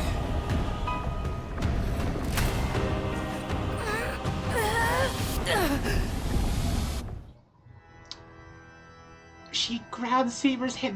Yuri? Stell, you can't just introduce Yuri to me like this. Stell. Also, by the way, you don't need your hand to activate a command spell. You just need your words. I wonder if that was intentionally not told. You know?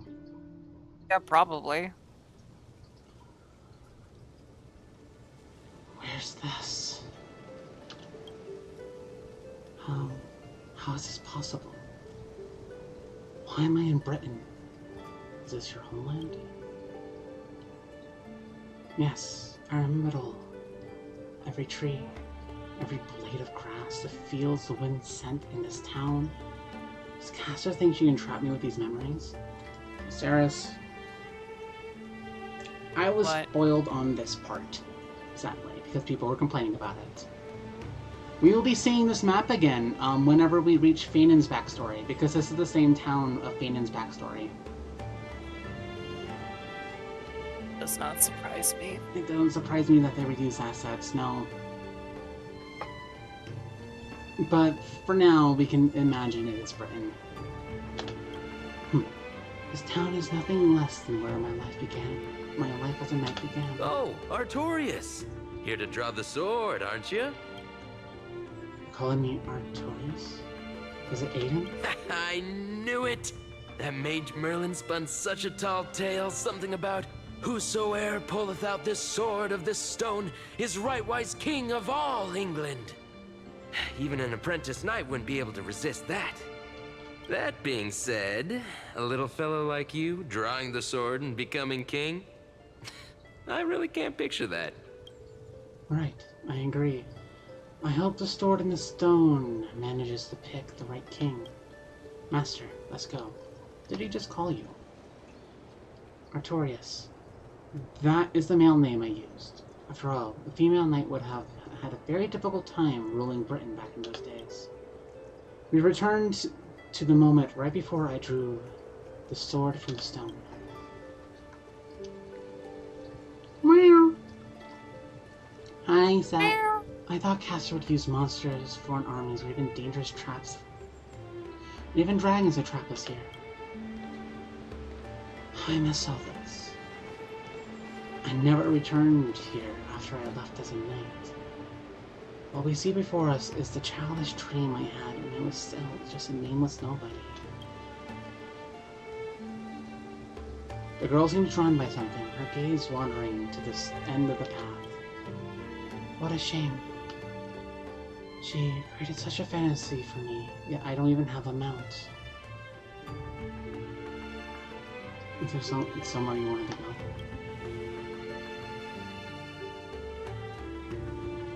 My greatest dream as a child was to have a mount of my own, to become a knight, to ride a horse, to follow this very path across the fields and reach the grasslands where Actor's house lies. Who's Actor? He's the old knight tasked with raising me. He was my father in a sense. He always wore a stern expression but laughed at the smallest things.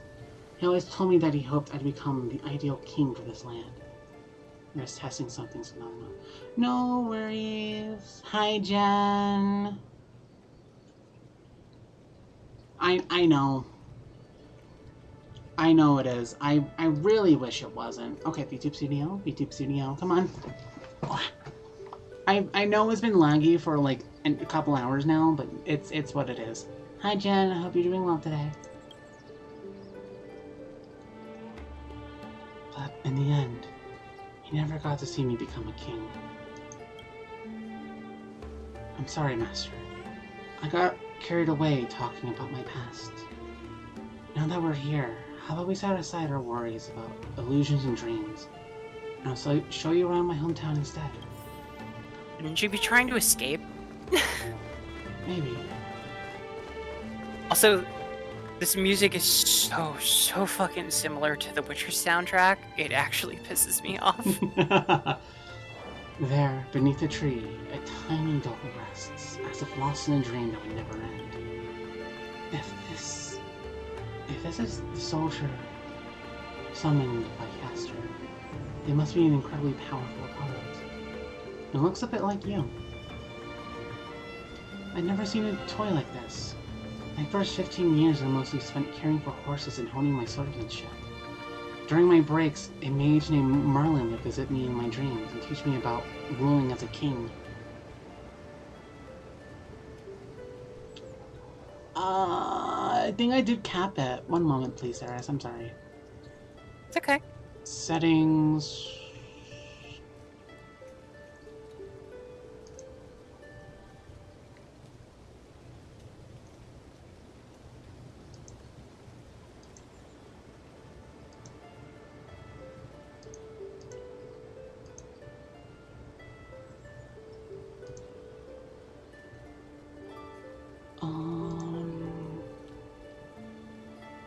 Yeah, it's capped at 60 frames a second. It's most likely Star Rail being a bitch.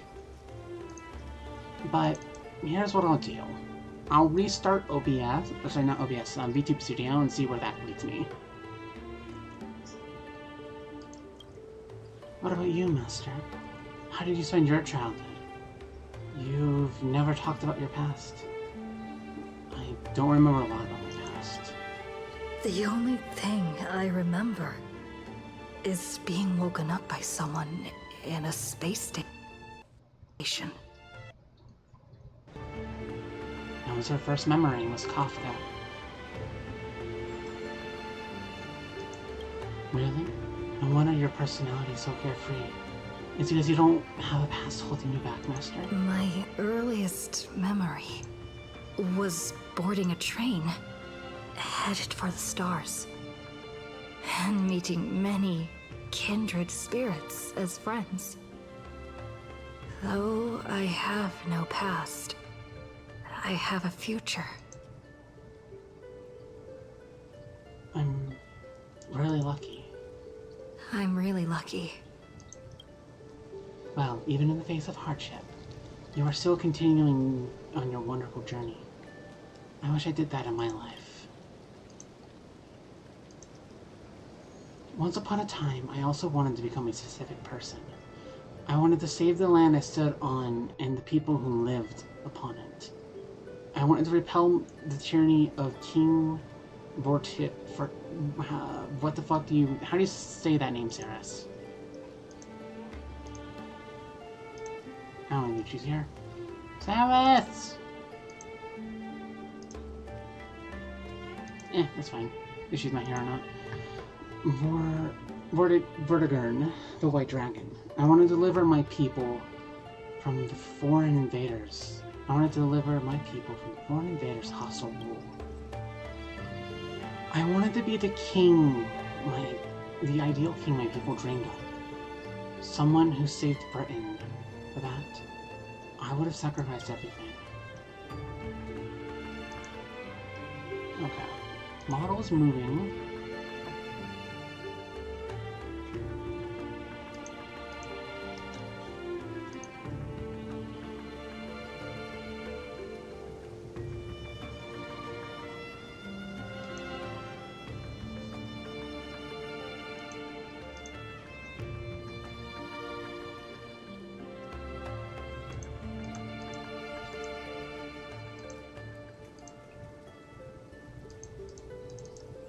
Sarah's is cute.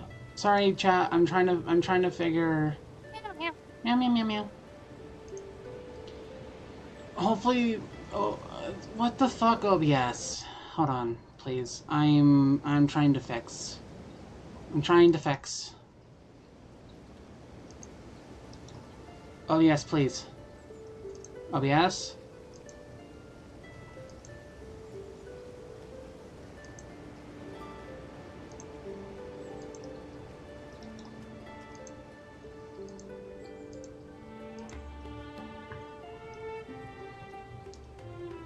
No, why is it not working? God damn it. Welcome to Streamer Scuff. Yep, okay, so I'm not able to use my model. I'm sorry, everyone.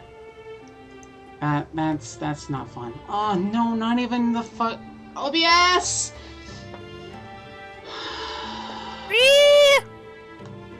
What the fuck, OBS?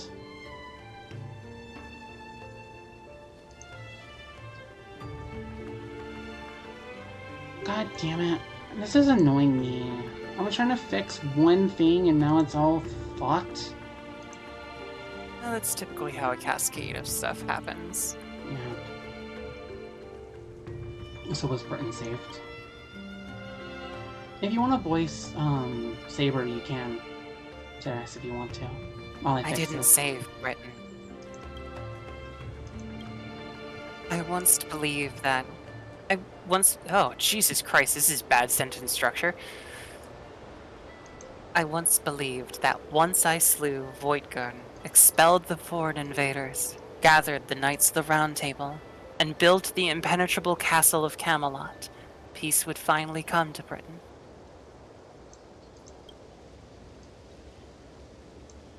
That was all a fleeting dream. Oh, the Discord stream keeps... Oh, that's because I'm tabbing out. That's why. Yeah. I'm sorry. The knights who once served me abandoned me, and even raised armies to challenge my rule. Britain was once again engulfed in war.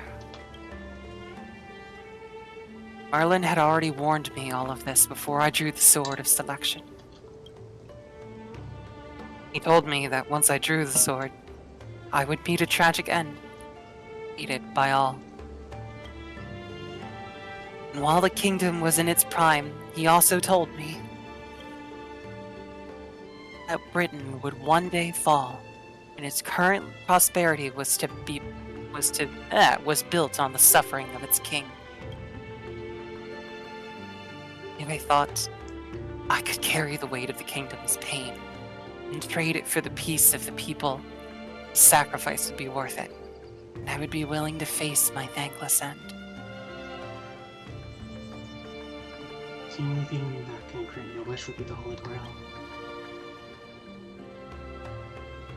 Once a king offered themselves upon the altar, a lone sacrifice in exchange for a dream of paradise on earth. How eerily similar it all feels to what unfolded during the Charming Festival in Penacony. No! No! Not at all! Do not compare Saber's dream at all with that shit on Penacony! Well, they just did. You're welcome. Also, I'm mad now. I'm like legit mad. I'm sorry. I wish I was a writer. It's like the writers don't understand that the entire, like, theme of what happened on Penacony is authoritarianism. The taking the choice away from people. Like, if they wanted to do that, they shouldn't have had this Saber. They should have had older Saber. Like, there is a version of older Artoria in Fate. She's known as the Storm King, or the Lion King. She's a Lancer instead, and she is that! But, like, it shouldn't be this Saber! Fuck. Sorry, I'm legit mad at that. No, it's okay. I don't understand completely, but I understand, like, your anger at this. It does feel like that the writers got some themes mixed up. Like, there's something lost in translation. I can keep reading now. I can let you cool down. Okay. I Either way. promised everyone that I would build the ideal kingdom. But I left the land of Britain with endless wars, dying warriors and starving children. The one who deserves to face destruction is me, not my country or my people. That's how it should have been.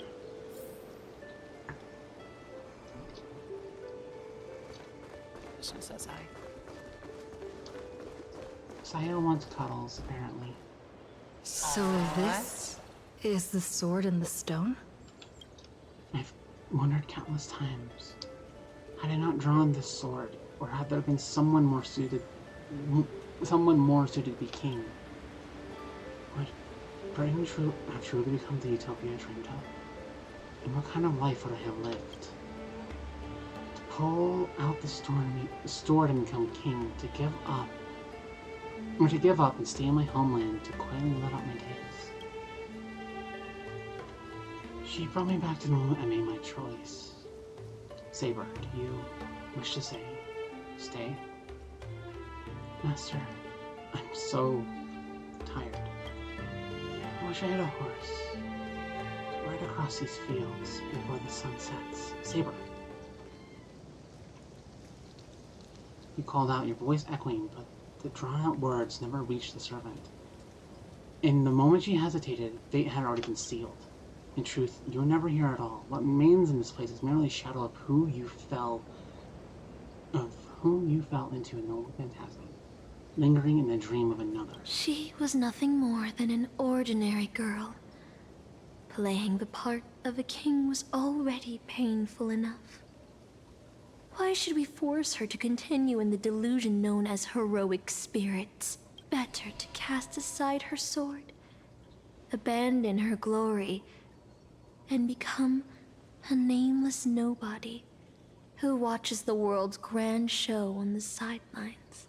I'll help all of you to remove the hero's garish makeup, bit by bit, until I've wiped away even the choice you've made to become a hero. Until I've wiped away all the pain you've endured on this thorny road. I've prepared a simple and happy life for you all in this show, including you. Now. Come on, Star Rail! Fuck!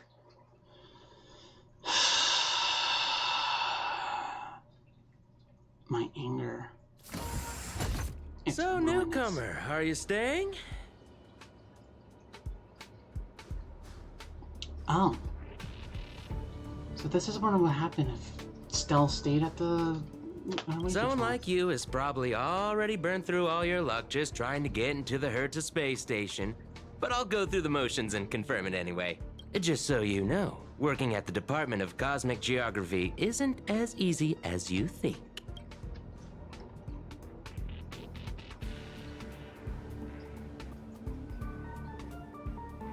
So you're the newcomer here.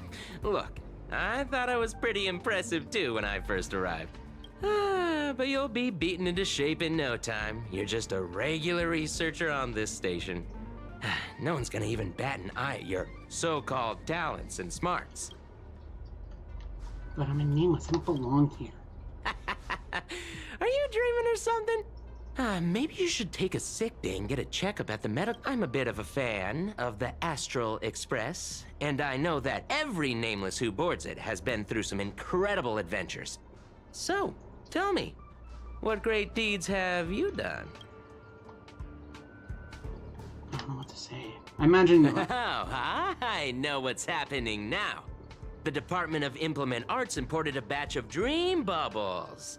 Loads of young, naive researchers have been wasting entire days in them, ignoring even their paid work. You probably ate too much of that Memoria too and thought those illusions were real. Uh-huh. Why else would you believe you're a nameless aboard the Express? Well, I can't say I blame you. I heard the Express did invite you to join them, but you turned them down. Are you regretting that choice now? But I did board the Express.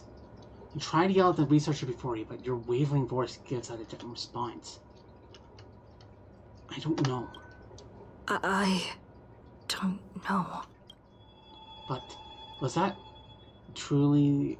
Was that answer truly what you thought? Or was it some sort of elusive manipulation? You try to piece together what has happened, but your memories feel more distant with each passing second. About the Astral Express and the Nameless. Like sand under the waves, your memories crumble and fade, and suddenly you understand why Saber chose to stay, even for just a moment. Why didn't you step aboard the Astral Express back then, on the split-second impulse? No longer matters. I'm not gonna read it. It's bullshit. Well, your resume doesn't show any particular skills. So I'll start you off with some light tasks. Sort the Department of Cosmic Geography's expenditure report for the past 6 months, schedule research meetings for the upcoming month, collect project proposals from all levels of researchers. Yeah, that should keep you busy for a while. Kara wants a purr, Saris.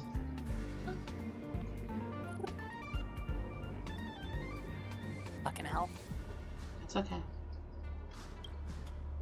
Don't be so surprised. Our department is at the bottom of the food chain on the station. This work happens all the time.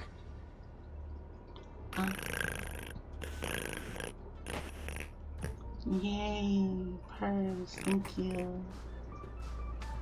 You're welcome. I'm off. Be sure to do your job well. Thank you. He turns to leave, yet you cannot...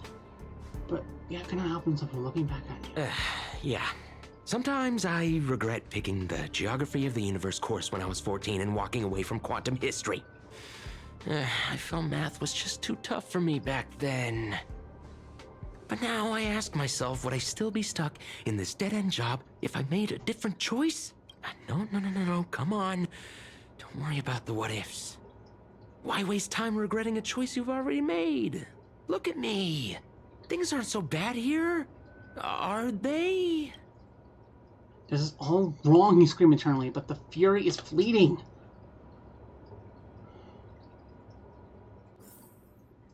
Stop fucking with my memories! Give me back my march. Now. Black Swan, come here. Please save me. A few more system days of delay, and we'll miss the reimbursement deadline. I'll cut you some slack given that you're new. Now get to work. What a messy desk. Am I supposed to organize It's all like this 3 stuff? notebooks. What do you mean? Where do I even start?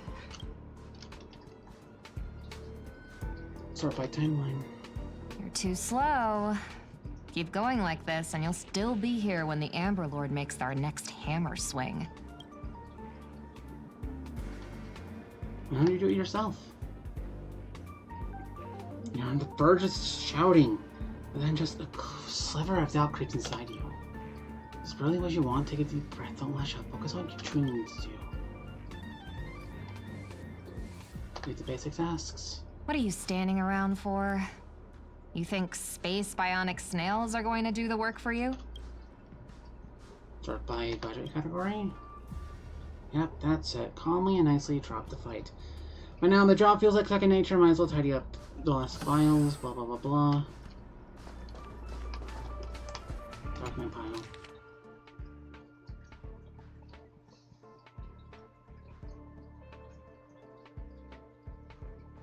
The final cry before. These reports are endless. And the stuff written in there is really weird. 3 slices of blank. The following is a brief of the element. Don't go down that sorrowful path. Hold on. I think I've seen that person over there before. Oh, hi, Archer. You're going to ask me, have we met before? My answer is going to be no. See, you definitely know me. You glance at his work tag. On it, just a single letter. A. Department Domestic Service. Wait, since when does the space station have a domestic service department? Come on, Uncle A. Don't you ever feel like you don't belong here? You should. We shouldn't be here. I get it. I really do. Dozens of researchers come up to me every day claiming they don't belong to be here. They think they should be somewhere else because life isn't going their way. It's just another dressed up excuse to escape reality. As long as your instinct is to back down and run, you'll run out of places to go even if you manage to get out of this place. Personally, I don't think this place is so bad. No world-threatening crisis, no freaks trying to end humanity. The kitchen's convenient too, though the ingredients are a bit odd. We've still got a little girl who throws around gemstones like dirt, but it's pretty much a utopia for most people. There's no turning back once you leave your ordinary life behind. You glance at him, wanting to say something besides not to. Changed your mind, huh? I knew it. You don't really want to leave, do you? So, I don't like this, Days Pat. Oh my god. Star Rail, this isn't fun. I'm not having fun with this. After hours of sorting, you're finally done with the work. Although an uncanny feeling lingers in your chest, before it's resolved, you should take a break. I'm exhausted. I feel like I can't even think anymore. Deep down, I still feel like I don't belong here. Rest.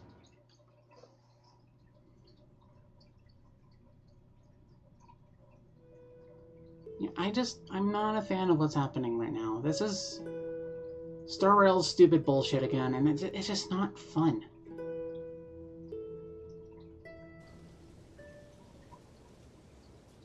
Gesturing quietly over the surface of the dream, suspended in a moment before you sink. Let me tell you a story about a king named Uther. He ruled the people of Britain before I showed up. And after my appearance, he launched an attack against the White Dragon to protect his people. A battle that ended in defeat.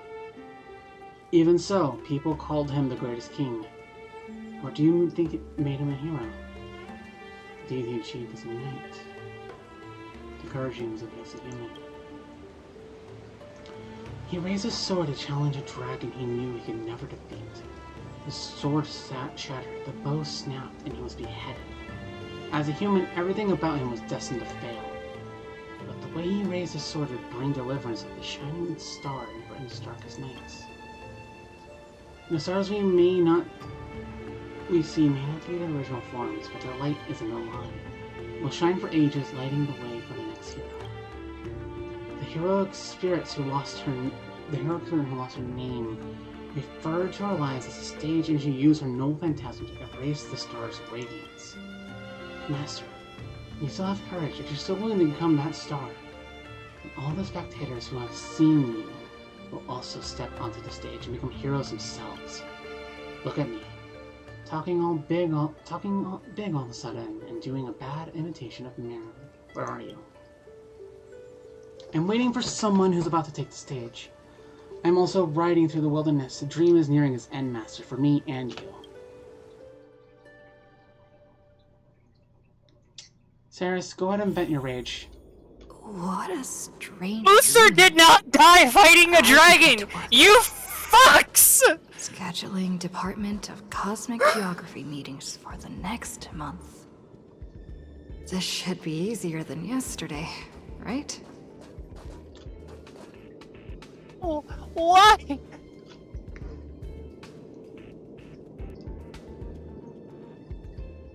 Hey, lass, if you're here to slack off, you're a bit late. This place is already full capacity.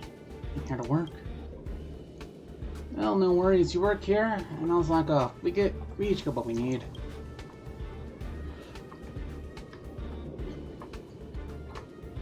For now, you ignore the security department staff's careless attitude and lower your head to resume your task. You've got this. You're not losing to some grown-ups who's slacking all day.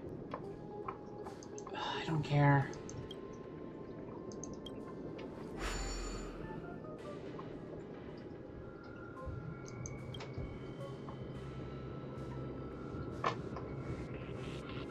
The cover rooms are really full. fully booked even at night. People here really are workaholics. Oh wait, you're the stellar run they're talking about, huh? Tell me, when you sleep, do you glow like a firefly?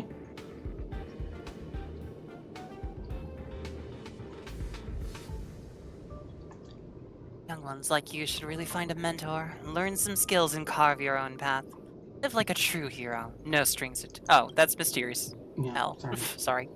I thought it was the I woman. was reading chat. I was reading chat. I was trying to catch up with Loki. I'm sorry. I'm so sad. It's okay. You're fine.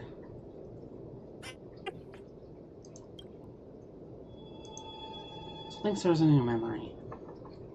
Sparks from an engine striking past the station. The faint witness list before the express. Wait, no. None of this is real research. No! No!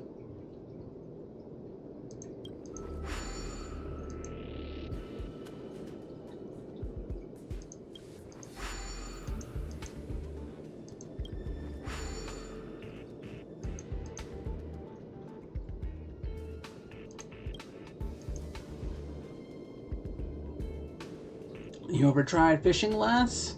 Don't be fooled by the vacuum outside. There's still plenty to catch. There's the migrating visible carp, the silicon-based soft-boned fish that put the bite.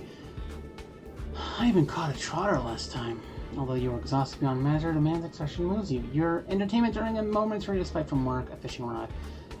Life at the station isn't as bleak as you thought. Maybe this is your utopia. By the way, I heard the Astral Express is coming back and we're stopping at the space station for a while.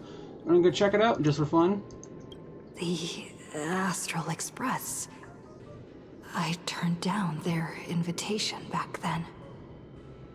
Did I really make the right choice?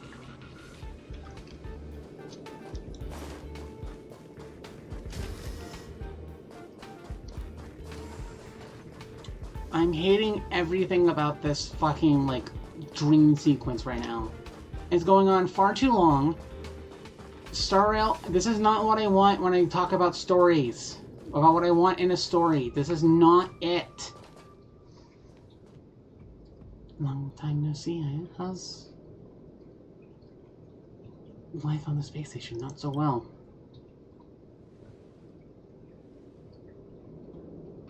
I see. If things are rough, you can always talk to Asta. She's sure to help you out.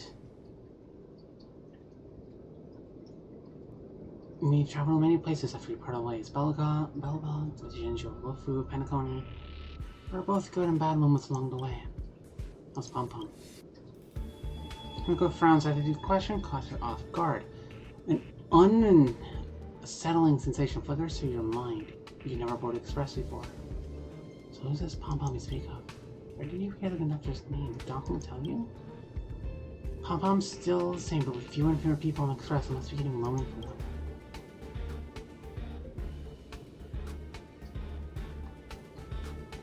And sometimes wonder what might have changed. What about March 7th? March, I'm not sure how to put it. I hope that friend from the garden can cure her. Is these any new passengers aboard? Life as a nameless isn't easy. After we left the space station, we did have some passengers traveling with us for a short time, but they've all gone their separate ways now. Our friends from the International Peace Corporation recently suggested we make a stop at Camelot.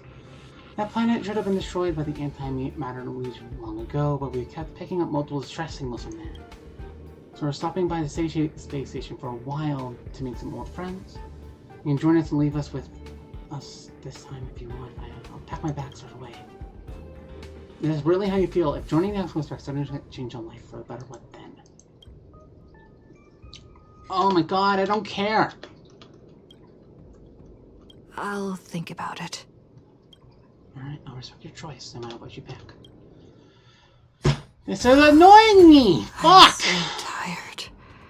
Maybe I should head back first. The Astral Express.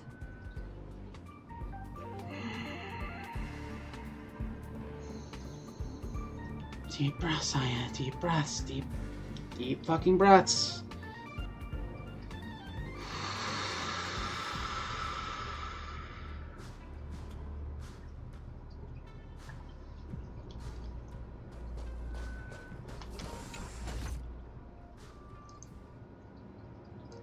Let me tell you the story of a bird who was imprisoned wrongfully.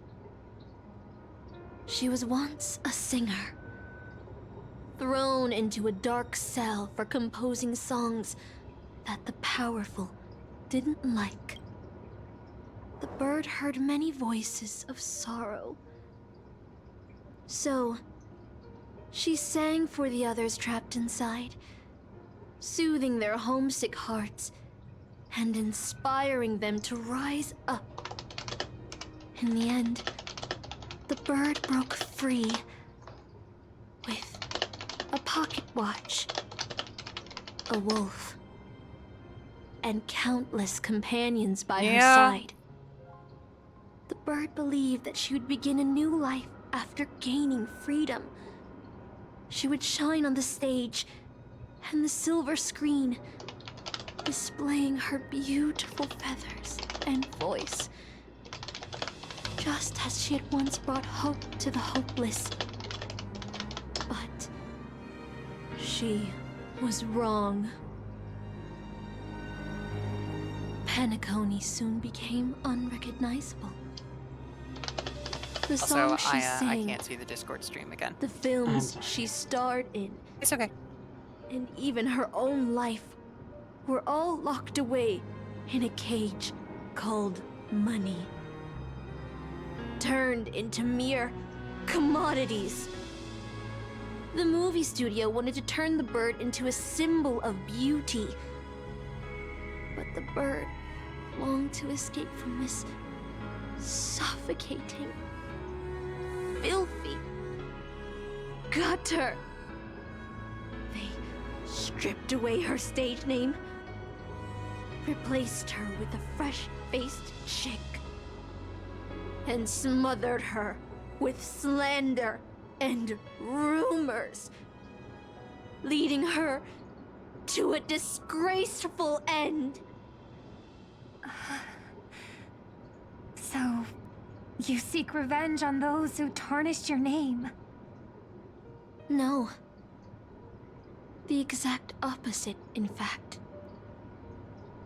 When I returned to this world, I realized there was no one left to take revenge on.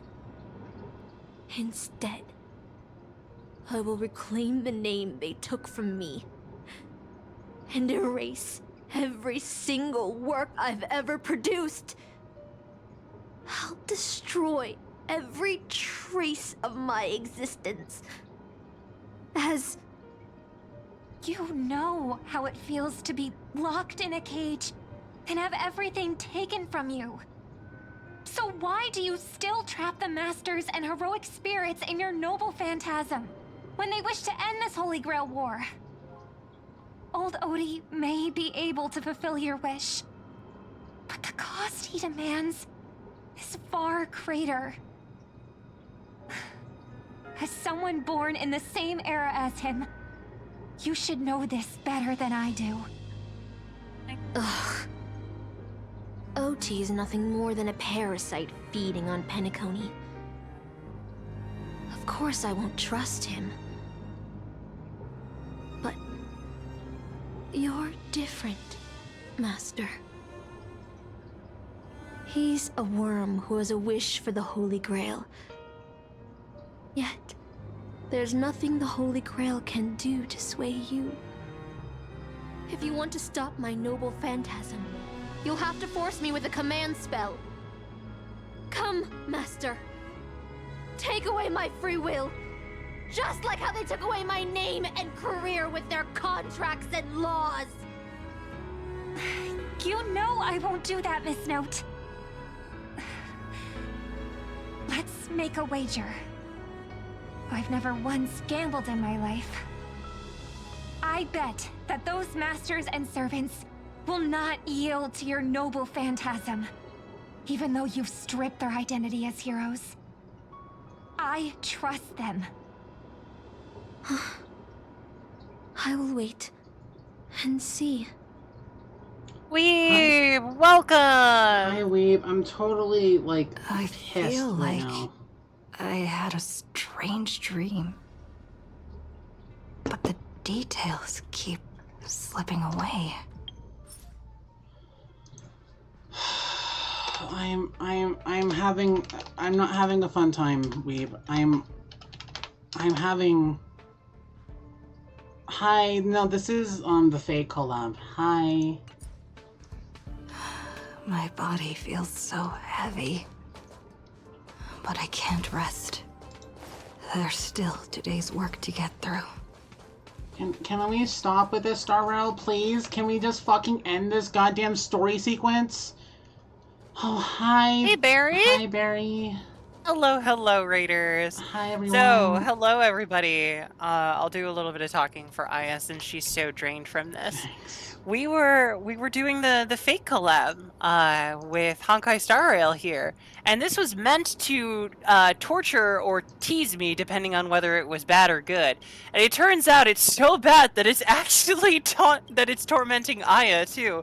So we're both sitting here in a rage storm, unhappy with how the game is being played, written, and executed.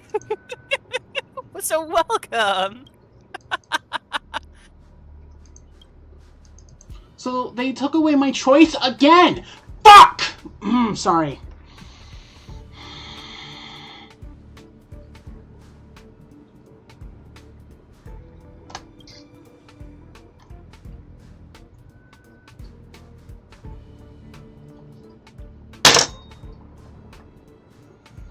I don't know how you're supposed to rage against this when they keep deleting your options like that. Like, from a purely mechanical standpoint, it's very clear that you're supposed to rage against it to prove Miss Note wrong, so that Robin will win the wager and she'll stop. But it's not even like the Stanley Parable where when you do something against the narrative, like, it circles you back in there. It just is like, nope, you didn't. I hate this game.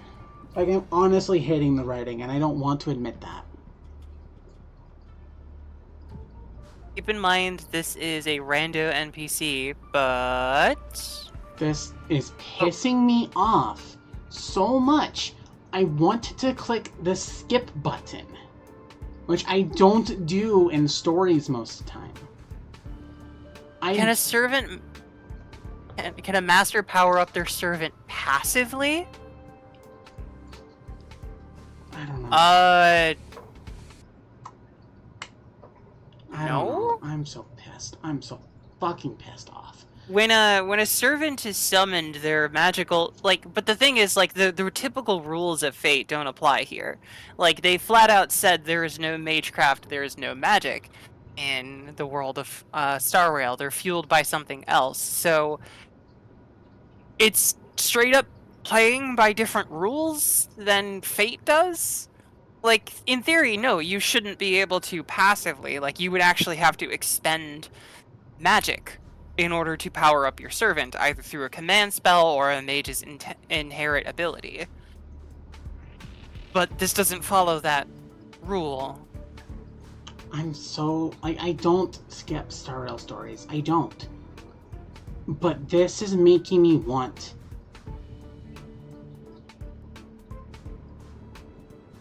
It's making me want to click the skip button.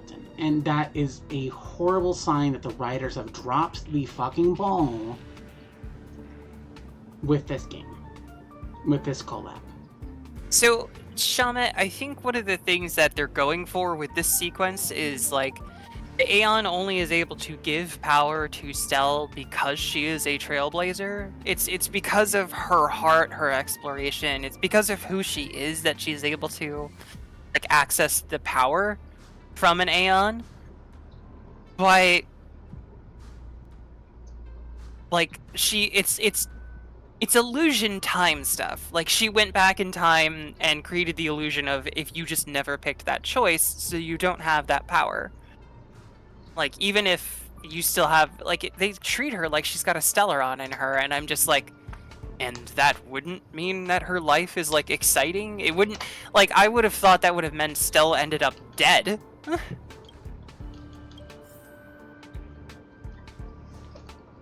I'm so fucking pissed off. Yeah, I mean, she's going to fail here. It's just they're antagonizing Aya. No. I'm just... I feel like my current... Honkai! Emiya does not mix drinks! They don't know his character.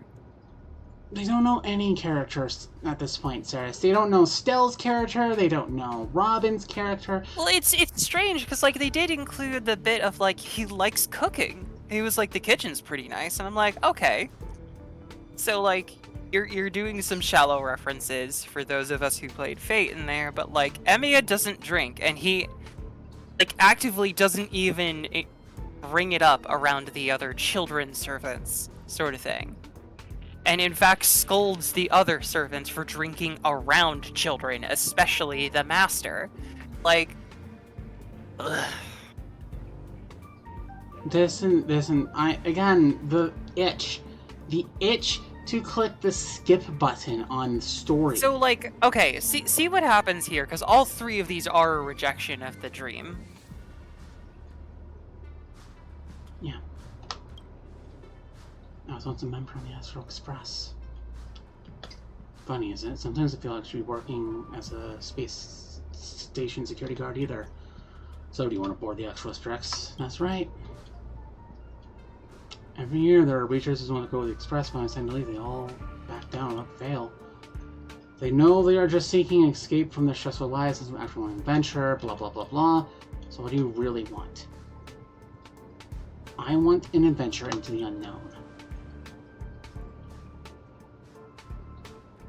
Staying where I am is fine, someone will come along, I'm just an ordinary person. When I speak of regrets, when everyone who has ever lived has regretted You didn't something. speak of regrets. I didn't. Yet, had everyone turned their back because of their fear and regret, humanity would have never produced any heroes. Even if the road ahead is unclear, some will set off, driven by the desire to chase a wish. It may seem foolish, but that's what gives birth to the nameless, to trailblazers, and to humanity's heroes. Dull is carried. Do you know what it is? A shabby little trinket left a trace in history because of one person's silly wish. The Express may have left, or may not have, but if you truly want to walk this path, what does it matter if there is no Express?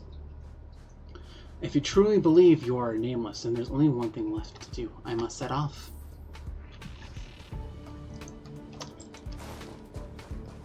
No, the fuck Express off. is already left. Going there will be Let's go to the lab. Hit the cafeteria. Let's go. Isn't life on the space station wonderful? Fuck People off. would I'm kill so just tired to of live this. the life you have here. There's no antimatter legion. No abominations of abundance. This place is the most peaceful paradise in the universe. Shut the fuck up. Something stop. Stop. The future of a nameless is, do you think you're special? Think of Tiernan and Kelbeck. The nameless who were better than you. They were all consumed by the lightless outer space, never to return. So you'll finally admit I'm nameless? So you'll finally admit that I'm a nameless? The voices that once spoke to you fell silent in an instant. They never spoke again.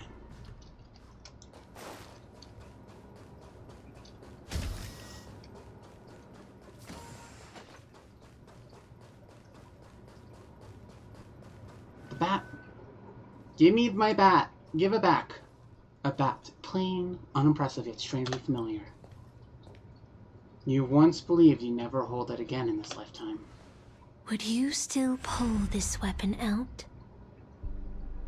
Even if it'll bring about a tragic end? Way to force a parallel. That's what Merlin told me too.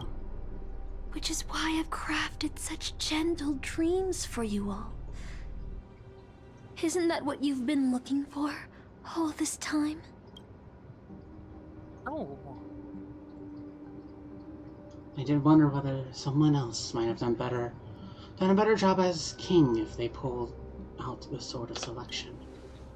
But I can't blame the girl who drew the sword in the stone for overestimating herself. She just wanted to deliver something from disaster.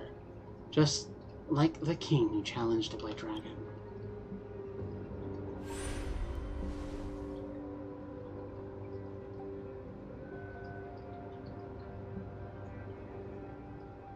If I was given another chance to make my choice, I would tell her, I hope you can do better this time.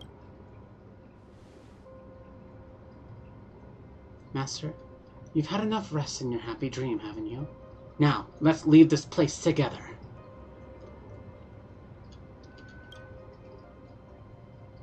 Ladies, draw your weapons. You'll regret this! Grab the bat. I'll never regret.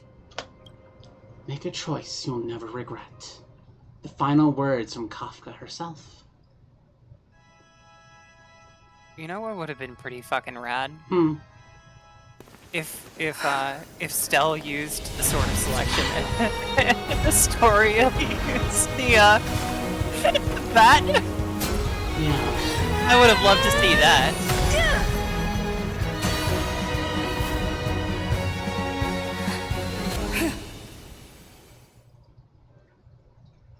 Are we getting combat? Yeah, we're getting combat. Nice. We actually get to fucking do something instead of sitting here getting our choices taken away from us. And now we get to, you know, play out the fucking story as it should have been. Fuck, I'm so pissed off. I'm sorry, chat. Why do you have such blind courage? Don't you ever feel regret? Get there! Okay. Now that we actually have Saber in our party, we're gonna slow down.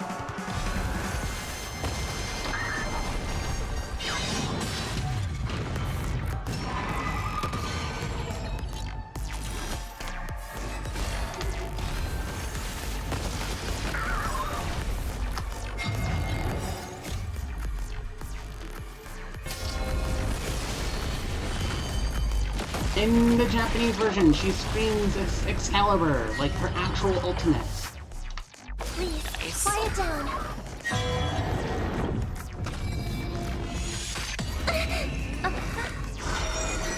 What the fuck was this for the assassin? What? I think it's because she is the assassin. She's not. I don't Hester. think that's true. I think they just seriously don't know how to write and use, like, 8 classes in their combat system. Also, either way, that means both the caster and the assassin had reality marble illusion noble phantasm. You fucking lame ass bitch. Better late than never. Doors echo. No more time.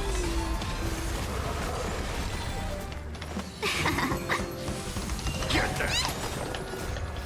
Fiends or devils, I'll crush them all!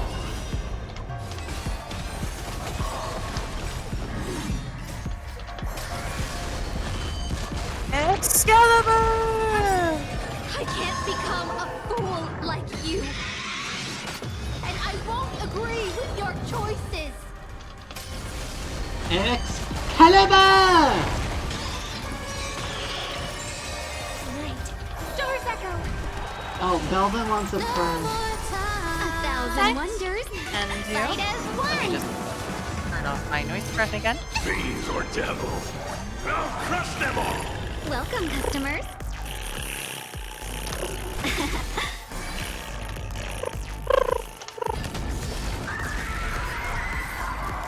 Her animations are really good, though. I will not lie. They are. I failed. Just like how I failed in life. You're welcome, Velvet. This is a fitting end for a traitor. Chat, it just... I'm so frustrated with this story. The performing arts had given you so much pain, Miss Note. Why did you choose to remain on Penacony's stage after leaving your prison? because I still remember how the rough prisoners fell silent and the crying children smiled whenever I started to sing. Those small moments made me feel free, even in that iron cage. But Penacony has changed. After so many Amber eras, it's become almost unrecognizable. And now, I am locked in this newly forged prison. Anyway, it's time to end this. A servant who betrayed their master has no right to exist. Then, as you wish. With the first command spell, I return your name to you. On behalf of Penacony, Asna. Even if they have trademarked your name and stripped you of everything, that does not make you an unknown failure. Hold your head high, Mother of Iris. With the second command spell, I return to you the testament of your existence as a heroic spirit. Your death was what made singers and artists realize the need to reclaim their freedom and dignity for merchants. You are not some forgotten shadow. You are the founder of the Iris family, one of the 5 major lineages of Penacony. Why? That's why you chose to borrow that name, isn't it? A figure shaped by your students and friends, by Maven and the Watchmaker, Miss Note, the one who sang freely in Dreamville. No more. I don't want to hear anymore. With the third command spell, as your junior on the stage, I return to you your freedom as a person. That is not how Mother command of spells Iris, work. You will no longer be controlled by anyone from this moment on. You will now only dance for yourself. I think they just Don't get me wrong. Beautiful animation here. But, like, that's not how command spells work. That's not how anything works. Sarah's at this point, they don't know what the fuck they're doing. I don't think they do. I think... I'm gonna wait. I'm gonna wait. This farce is nearing its end. But I hope you can step out of the Grand Theater before you disappear and meet Penacony's artists. You are still a hero to them, no matter the slanders your name bears.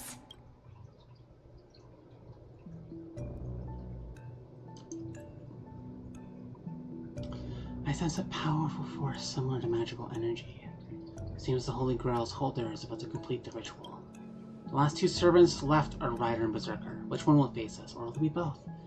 With the enemy already in possession of the Holy Grail, looks like we're in for a brutal fight. 3 against 2. The advantage is mine. Master, I swear on the sword I will protect you no matter the cost. Boothill and the others got out too. Should I go check on them? No, I want to continue the... Cool. I just want to finish this. Like, is that bad of me to say? Like, I just want this fucking thing to end at this point.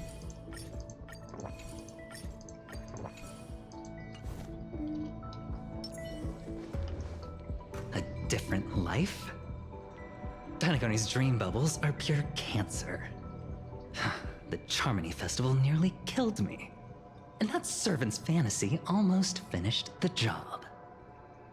So, where did she put you? I had a dream where I could never win. I got to live as an obedient serf and gave up on even the thought of gambling. Darn right. Quit gambling. That's quite the educational dream you had there. And you? Where'd she send you? Me?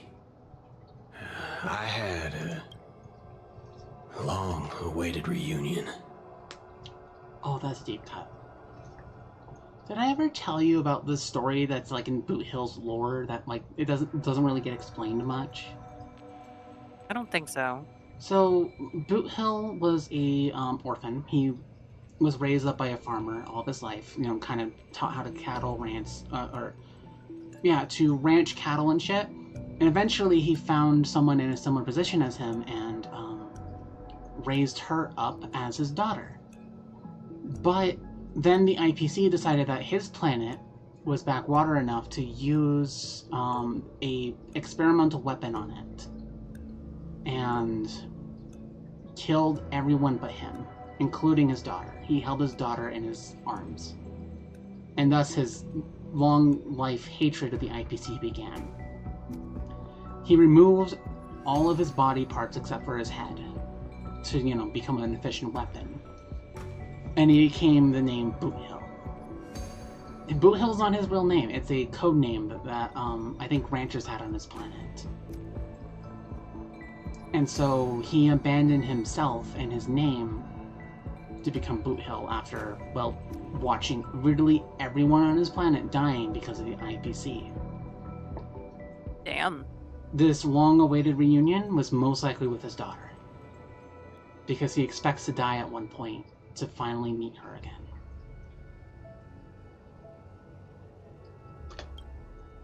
As I talked, Boot Hill had already loaded his gun. Next up, the final battle with the Mastermind.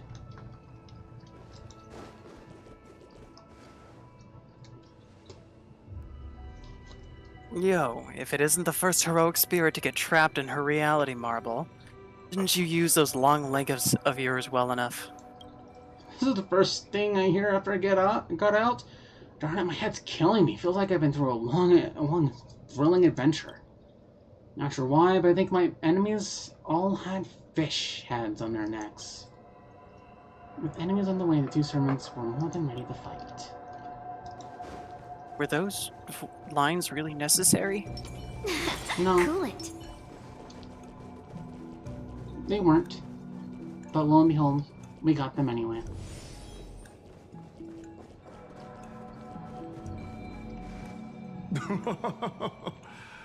Looks like Lady Osner has failed.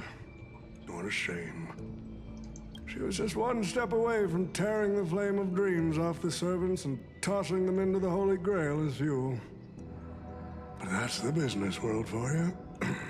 No matter how capable your collaborator is, you gotta handle the most critical parts yourself. Oh, fudgehead. It's time to tell us what kind of stinking pie you're cooking up with this Holy Grail war. You practically have one foot in the grave. Don't tell me you're going to wish for immortality. Oh, I've lived for 10 Ember Eras already. As long as I give the word, my medical team can squeeze a few more years out of these old bones. And are you trying to crush your business rivals? I heard there's some bad blood between you and my master. What a great misunderstanding. There are no enemies that can't be made into friends in the world of business. Good point. But I'm still very curious about your little scheme. I'm like how Aventurine is like, yeah, good point. I'm open to the possibility, but... Yeah, Mr. Odie, surely he wouldn't be like the mages I know, willing to forsake both life and humanity just to reach the root of all things? Miss, what you're talking about is something only the Genius Society would obsessively chase after. If it couldn't be possibly for money, could it?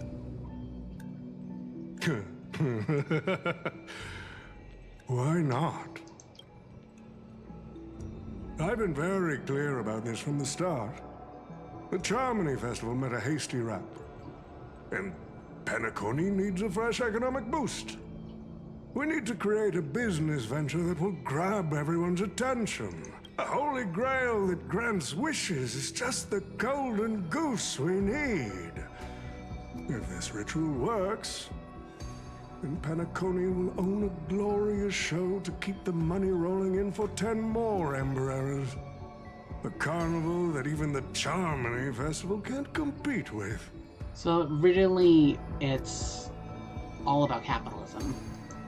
Even if I do Nice. have some personal objectives in this first ever Penacony Holy Grail War, that's none of your concern. Why don't you just ask the Holy Grail for cash? Wealth that pops out of thin air will only lead to inflation. Financial growth can't be achieved by miracles. It requires precise balance and expert handling. I like money, but I don't like to play a numbers game. What I like is watching people swarm into Penacony, spending their entire fortunes just to buy a chance to enter the Holy Grail War. I like having alfalfa credits pour out of the gilded hour, entering the cosmic exchange. I like seeing my business rivals being crushed and manipulated, and then lose everything in the end. I like to acquire companies that I've never heard of, fusing them into my empire with a mere wave of my pen. The golden hour will set the prices for goods based on my desires, and the blue hour will craft Penaconian fashion based on my whims. Do you honestly believe Penacony was built on empty ideas like dreams and wishes? No. What truly underpins and supports the city is what you deem crude. It's the unending flow of money. On this rock called money, we have built the planet of festivities. No matter what your plans may be, there can only be one victor in the Holy Grail War. Your actions in this farce have already placed every servant squarely against you. Now we stand together before you, you shrewd merchant. I just want to finish what I didn't get to do a few hours ago. I'm sick and tired of fish heads. The head of this old fogey with broken dreams is what I'd call a real trophy. You see this evil man's own head as a trophy? I thought you had a better taste in that, Lancer. It seems you're all eager to prepare for my demise. But since there can only be one winner in this game, how do you plan to decide the victor after I bow out? Why don't we discuss a collaboration instead? Whoever can eliminate the others shall have the chance to make their wish to the Holy Grail. I will give you that right. We can even formalize it with a contract, using precise logical language to word our wishes, ensuring the Holy Grail fulfills everyone's desires. After all, isn't this the very moment you've all been fighting for? Masters and servants? Shh, no peaceful resolutions, please.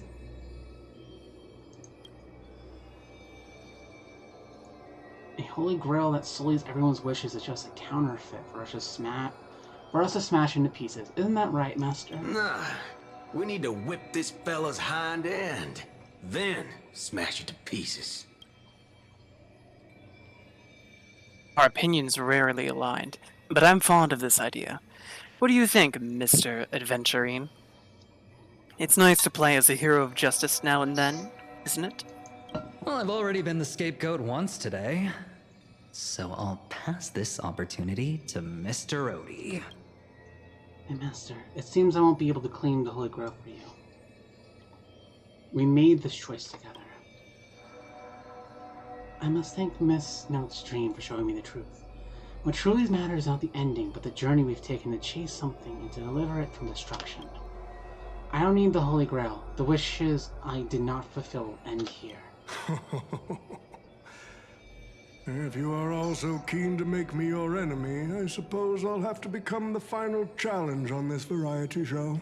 The rules said a master is supposed to summon a historical figure as their servant to enter the Holy Grail War, but who should I summon? This question has haunted me for quite some time. Should I get the washed-up director I sponsored? Or the legendary star whose name I purchased? No, they are not worthy of being my servant. That's when a thought crossed my mind. Why not summon myself? A person who's still standing strong after 10 amber eras of business intrigue? Isn't this living legend staring back at me in the mirror? I used myself That's not how that as works. the catalyst. You need to be I dead wanted for to it, see how right? the business magnate Oti reflected in the history of Penacony would respond to my call as a servant. I wanted You have to be see dead, but you have to how be people truly done view with me history. in history. Yeah. You can no longer be interpretable. And then you got your answer? The answer really hurts. To them, I'm nothing but a parasite, sucking out the sap of Penacony's oak from the top. A bug, madly devouring wealth.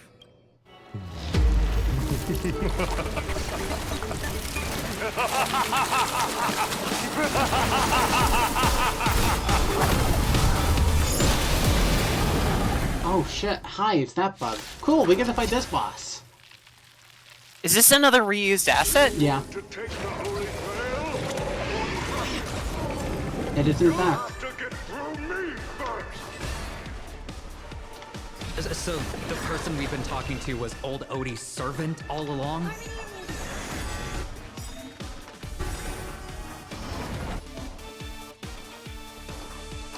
I order you, Saber. Destroy all that is evil! 1,000 wonders to raise Jesus your fucking Christ, just cut off mind. 75% of the HD right away! I'm gonna hold everyone back again. Protect me. Thank you. My throat is feeling much better. God damn, Saber! Calm down, girl! No. Keep it going, keep it going.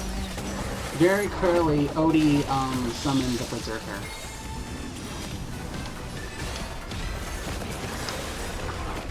Where the fuck is the rider? I don't know.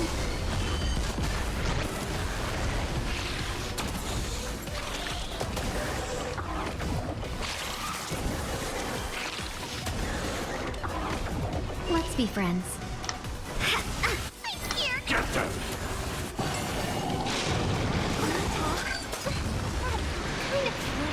Doors echo. No more time.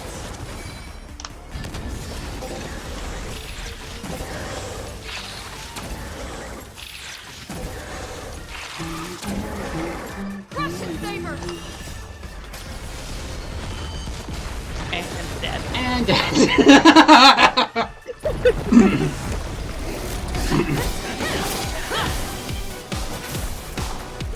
The fact that they're reusing the same song as well is kind of good. I like this song.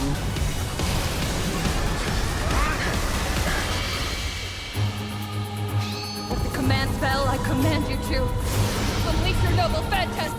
Shatter the Holy Grail!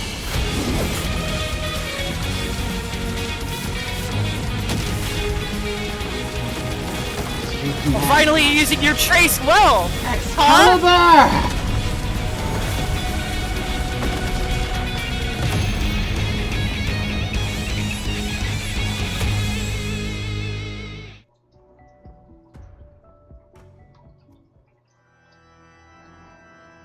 Yeah, we used it pretty fucking well, I imagine. Is Pom Pom just gonna like show up at the end and be like, did I miss it? Yeah, Pom Pom's gonna probably be the one who misses it, yeah. I bet you Pom Pom was the writer, yeah, because there was only Pom Pom left. Well, that would make sense, because Pom Pom, you know, conducts a train. It's a vehicle. That's a rider skill. Wow. Oh god, they're gonna use a whole servant as a lame joke, aren't they? Most likely.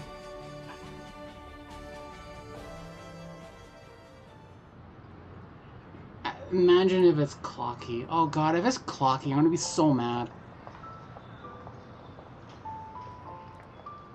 So that, like, this collab is so unclear. Where's the sword? I don't know, man. It's finally over. Is this grand theater ever gonna see a day of peace? I'm starting to feel bad for the Bloodhounds and the Dreamweavers. No need to feel bad for a heritage building insured with hundreds of different policies. Old Odie would never allow himself to lose a single coin over that. So we dragged everyone into this Holy Grail War while hiding in the shadows, and none of you are going to make them pay for it? Make him pay for emotional damage. Well, unfortunately, no master was harmed in the making of this show. Even if we tried to hold him accountable, he'd probably just brush it off with his usual tricks. The best legal team money can buy, and sky-high compensation.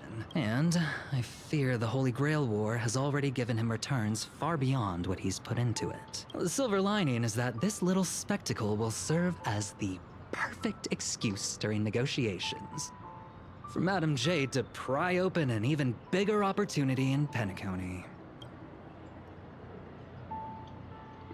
So the IPC is still the final winner of it all. Oh, don't say it like that. This is a good thing for Penacony's shareholder. These Penaconian rules, stinking of money won't keep me down. Lancer, let's go take care of that old budger. Master, well, I'm all in on that session. Time's running out. Not the Holy Grail holding us up. A servants need to go back to where we belong. Are you leaving already? Such a shame, brother. If we ever cross paths again, I'll take you to the finest honky-tonk in the cosmos for a drink. Finest in the cosmos, huh? That's something to look forward to. Alright, no need for a tearful farewell for us bros. Let's not ruin the good moment we've had together. Till we meet again, buddy. Are you two? And you two, seriously, why can I never get a proper fight with you? Is that so? I just distinctly remember beating you. You know me, just a humble archer. Let's call this another one. Let's call this one another loss on me. I'm done arguing with you a lot. I want to take another peek at Penacony's views before leaving for good. And so it's time to say goodbye, Master. I have to admit that your fashion sense could use a little work, but as a servant, I'm genuinely glad to have fought by your side in this Holy Grail War. I can see the determined heart of a child you once were underneath all your grand speeches and extravagant flair. You know, it would feel pretty good to be a hero of justice once in a while. Let's skip the last-minute psychoanalysis, all right? And when it comes to fashion, you're not much better than me, Guardian of Humanity. Brings up a good point. Why would I, a guardian of humanity, get summoned to a world without the counterforce? Archer, you should know why you were summoned here. You were summoned as a heroic spirit. A hero, huh? I'll chalk it up as a beautiful dream. Huh! I get it! Faint smiles hug at the man's cold face before he vanished from sight. Soon, only the final pair of master and servant remained. Modern times. Alright. We're almost done. We're almost done. I'm so sorry for keeping you for so long, Saris.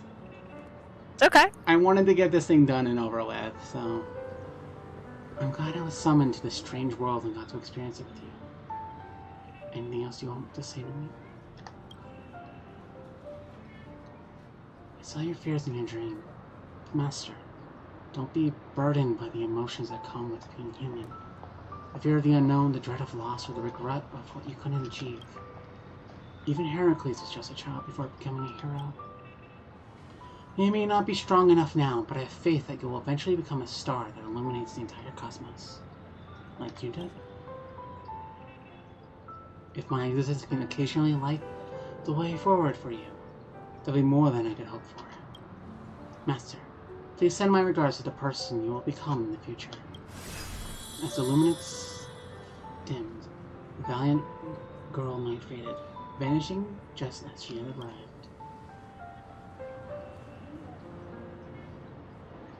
In the same time, in the dream Fox reached the host of the Holy Grail War, sitting somewhere else watching the scene with interest.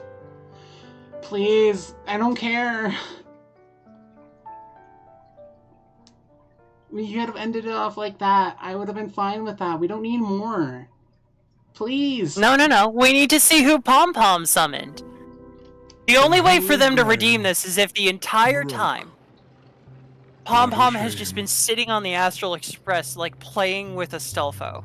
Oh my god. People have pursued it, fought for it, made sacrifices for it, and died for it. Much like they did for our own Penacony. They poured their dreams into Penacony to shape the planet into what it is today. But the question is, has Penacony ever answered their dreams? Look at this Memoria singularity. 10 Amber Heirs have passed. And out of those who once came here to build Penacony from the ground up, only one despicable old man is left. His friends, his enemies, they're all gone. I must confess to both of you, my wish has been granted.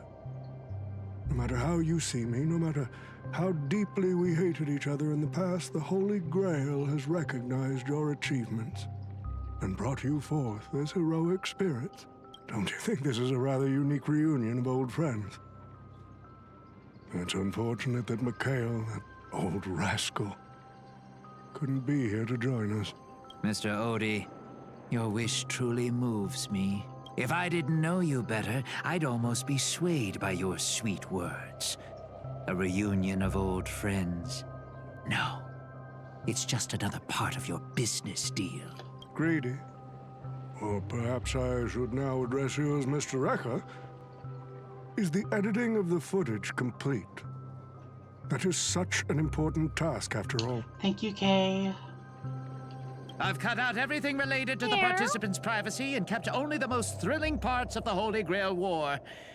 It may not be an artistic masterpiece, but it should meet your commercial expectations. Thank you for the check myself. Thank you, Kay. Thank you for the drown as well. I needed that.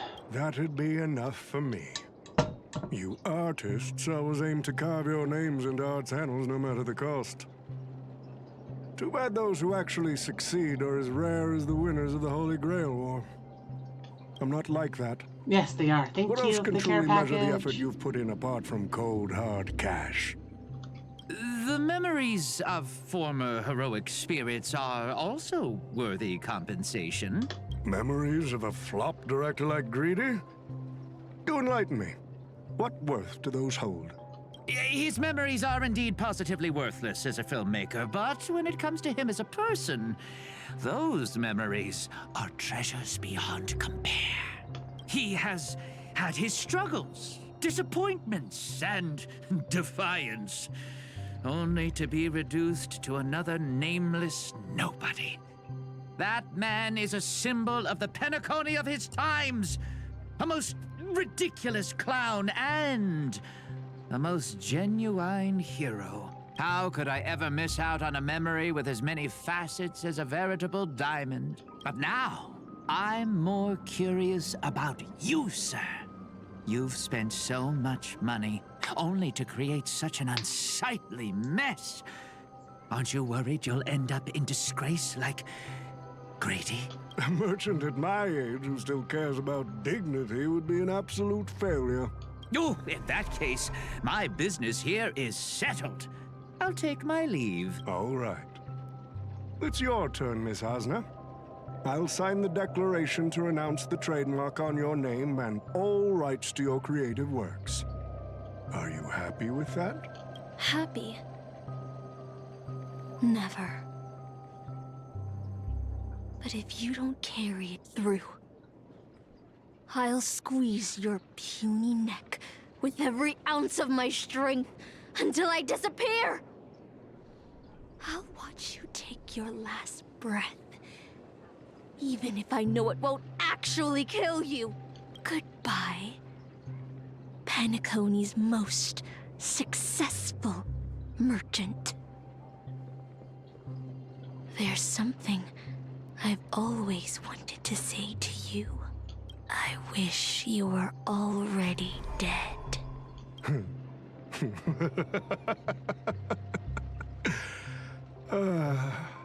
Now that's a heartfelt confession. Asna, I do hope your wish comes true one day. At the same time aboard the Express. Throw yourself into the void. Yeah, throw yourself into the void, old man. I'll help you. I know that they didn't make your model to stand up at all. You've sat in every type of chair so far. As a rider, he once built an unnamed compass. As a writer, he was once a nameless. Oh shit, he was Mikhail? Oh shit! That's actually cute. Now, as a heroic spirit beyond my thought, he returns to the place where he worked tirelessly. An old friend awaits him here. March 7th is always bringing back bizarre and curious things. One time, she even brought back something called a raiding pistol, and it only gave Pom-Pom a single point. Also, watch out for Himiko's coffee. It's the most terrifying beverage Pom-Pom's ever encountered. But please don't ever tell her that to her face.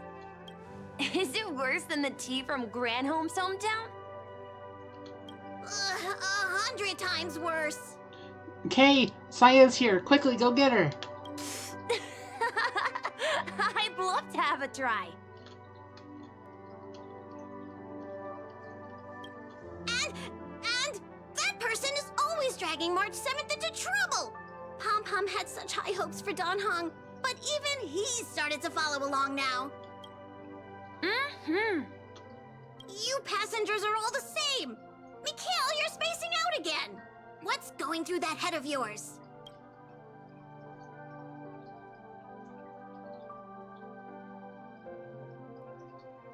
Conductor, looks like it's time to say our goodbyes again. Will you be returning to the Express? Maybe. I'm just happy to hear that so many people like me have boarded the Express over the years. The nameless come and go. Some find a place they want to stay, while others keep moving forward. Just like the silver rails that never stop. That's the Astral Express. I'm sure the conductor's future will never be lonely.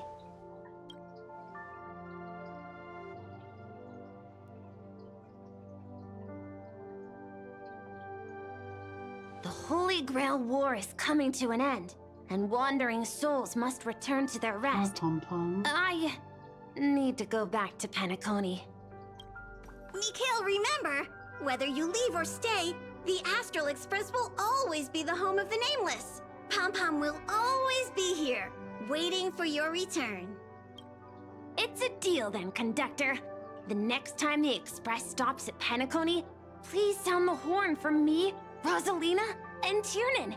If we can hear it, then we'll definitely come visit you.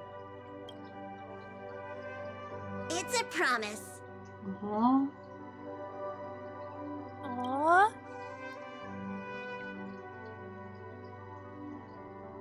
Honestly, all my miscomings was kind of like helped with that. Like it was a nice little tonic for all the fucking bullshit that I had to go through with this event.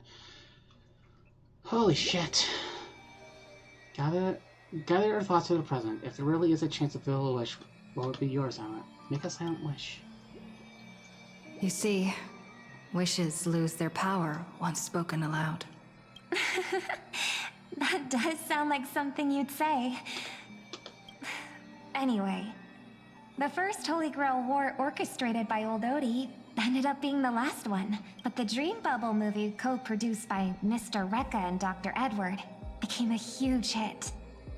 Not only did it fill up movie theaters in Epsilon, it even created a new dream-chasing trend throughout the stars. Mr. Odie and the IPC's Penacony branch made quite the fortune from it.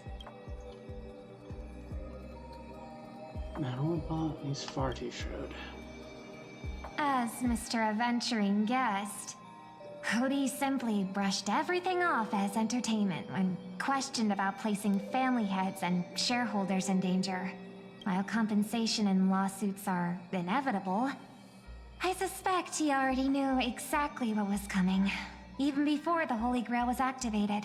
Now, old Odie did say he planned to give you some money, but even he thought that was too crude. So instead, he gave us the most valuable thing from this Holy Grail War. So this is his apology?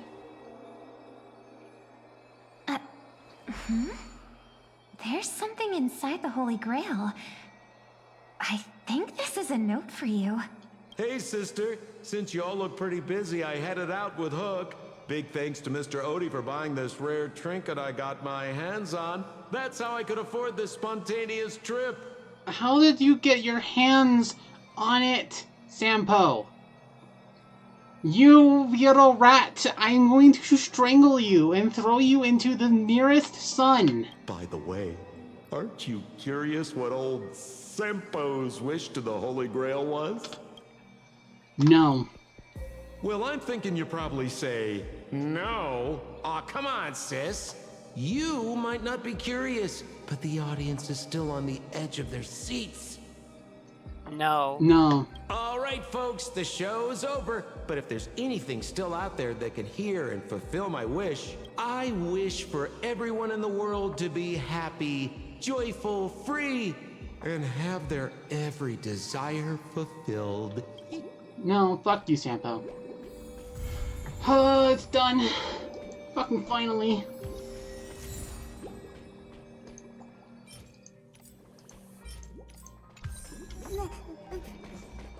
It's over!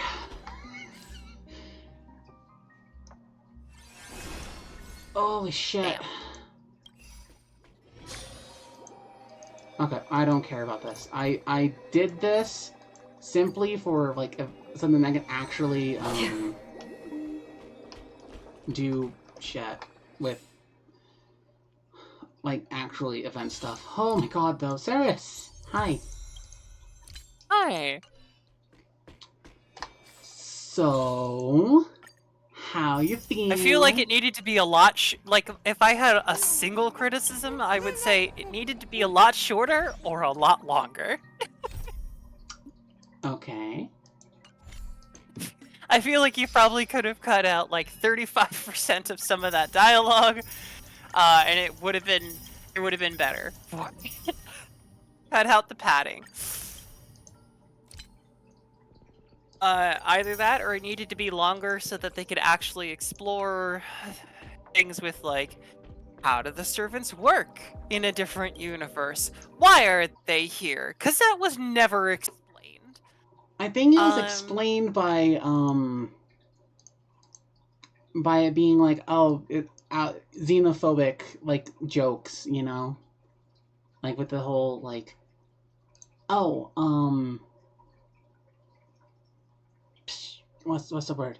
Because we're not from Penacony, we summon heroes from a different world because we're not from Penacony's history. That's my guess. If I were to have a guess. Alright.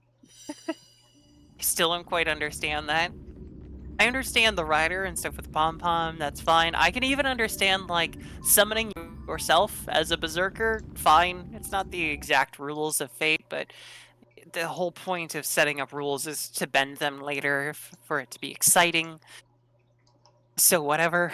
It's just, I felt like it was incredibly shallow and yet immensely dense at the same time. Which is how Star Rail stories go, isn't it? I will say that while I actually kind of like the character in the story of Miss Note, of feeling that rage there and even how it, like, betrays them, I feel like some of the, like, that moment where, like, you're on the station goes way too long. They didn't know what to do with Cucullin or Emiya, so they're just background characters. They reused a village from their already assets for Astoria, and or Alteria. It's just, Altria just, yeah, that feels disingenuous. so shallow. Yeah, it feels like the disingenuous. Fate characters are barely involved in the Fate quest. Mm-hmm. Like, their perspectives are never important. Their skills are never important. Honestly, what makes Fate, like, the servants so important is Fate is the relative difference or power skills between masters and servants. They're both, like, useful on the battlefield, but masters are frequently not frontline fighters, and those who are rare exceptions, so it makes more interesting teamwork. Both of the bad guy servants have reality marbles, illusion, fantasy rewrite powers, and the assassin was just utterly wasted. Completely. It was played for laughs, and not even in a great way like that. It doesn't have any of the action flair or drama that Fate does. So aside from a couple of key moments or a few small laughs I got, I am unfortunately of the opinion that this is probably the biggest disappointment I have ever seen from a collaboration of two massive franchises. You are not the only person who feels that way. Almost everyone who's played this, the collab is like, what the fuck were you guys doing? And what sucks is that apparently this backstory with Fanon, like all the stuff that we got with Fanon during this patch, was like monstrously better than what we got with the Fae collab. I just don't understand why you wouldn't take the time to actually like work on it if it is that big of a thing. Yeah, the thing is, what I kind of sorry, go ahead. No, you go ahead, and then I'll say what I think. The thing is, this has been planned. Like, this was announced last year. Like, we've known about the Fate collab for a year now, and they just fumbled it.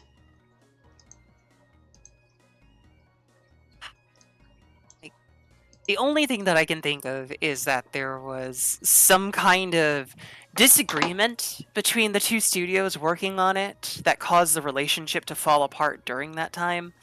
That's the only thing I can actually think of, because it really feels like they were contractually obligated to put Fate into Honkai as a cross-promotion, but they didn't want to put any effort into it beyond shallow references back to the Fate game.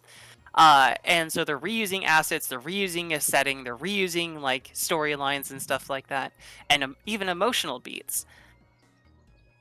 And yet I can't help but notice that there have been no announcements from Fate for a cross-promotional thing in kind for Honkai, which admittedly I would actually love to see. I would love to see like Stell, March 7th, and like one other character on a contained pseudo-singularity for like a limited time event. I think that could do really well, because I trust the Fate writers to make something that's either silly fun or heavily dramatic and well put together. Yeah, and the Star World writers, like, it's... I've been struggling ever since, like, Aglaya, spoilers ahead, by the way, but we're kind of like in the start of 3.3? Yeah, 3.3. We got to the point where Aglaya died, and I am pissed on how they handled it. And I haven't been the same ever since. Like, how they handled all of this has just been awful. And I don't like that. I don't like that I feel this way, because I love Star Rail. I love the whole series. Like, I love this game. I love everything that they've tried to do, but their recent decision-making has been just bad, and I don't know what it is. And I don't know why it is. It feels like we're struggling the same way that I struggled with Genshin when their version 3 came out. And it makes me worried for things similar to like ZZZ, how they're going to handle their version 3. Well, admittedly, that's one of the things I worry about with, companies like Hoyoverse like this. They've got Genshin that they're still keeping on life support. They've got this that they still haven't finished. And they're already working on ZZZ. Like, even massive studios have difficulty working on multiple projects. Like, yeah. And the fact that they're pumping out so much content, like, every other month or so, it's just... Well, it means that it's, degrading in quality. It's unsustainable. Reusing of assets and, I will say, if I had to, like, pin down some overall criticisms I have with Honkai, and this is probably more criticisms of, especially since we've been on... God, I can't even remember the name now. Doing Ace Attorney or Euphorious. Euphorious. That's yes, it. There we go. Euphorious. I feel like it's incredibly cheap. The animations don't appear to be anything that really special. Most of the money seems to go into the cinematics, which are far and few between, especially nowadays. They use text transitions between things, if not static PNGs, and the static PNGs are nice. Don't get me wrong, but you're working with an interactive medium, and I kind of hate how Honkai Star Rail pretends that it's not a visual novel by having a 3D environment, one that's not even that well optimized. Mm-hmm. So why even bother?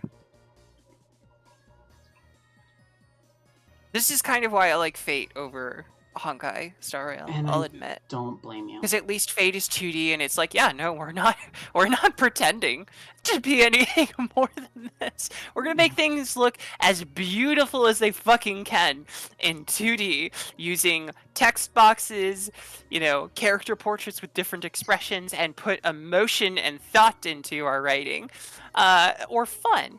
But yeah, I don't know. No, I get that, and admittedly, when I first played this game, it looked very beautiful, but it has gotten tiring over the last 2 years. Yeah. Like, when it first came out, it was like a huge graphical upgrade compared to Genshin, especially with the mouth movements. That was like the big claim to fame. But then when you compare it to ZZZ with their, like, every character has their own animations when they're talking. Sure, it's in a comic book style, and, you know, you can tell when, you know, you can only have 3 characters on the screen at a time, but every character is unique. Every character has their own, like, kind of movements. In combat, they have their own movements. They have their own models. It just kind of, yeah. But still, like, ZZZ feels like such a huge quality jump, and it's just like, honestly, I wish Genshin and ZZZ took the time, and I know they won't, to upgrade their systems to be more optimized, and more importantly, to have their stories actually flow better, and to also have more either cinematics or more unique character animations, instead of think, hand on heart, hand extended out, hand on hips, hand crossover, or neutral. Like, yep. I don't know. I love Star Rail, though. I love this game. I think. I loved it. I don't know if this is like the version 3 drought happening all over again, because it happened again with me during, as I said, Genshin. Genshin had a very similar issue with me where it could not keep me entertained after version 3's story was done. And it's happening again. I was hoping to God it wouldn't happen again with Star Rail, but it is, and I'm just like disappointed.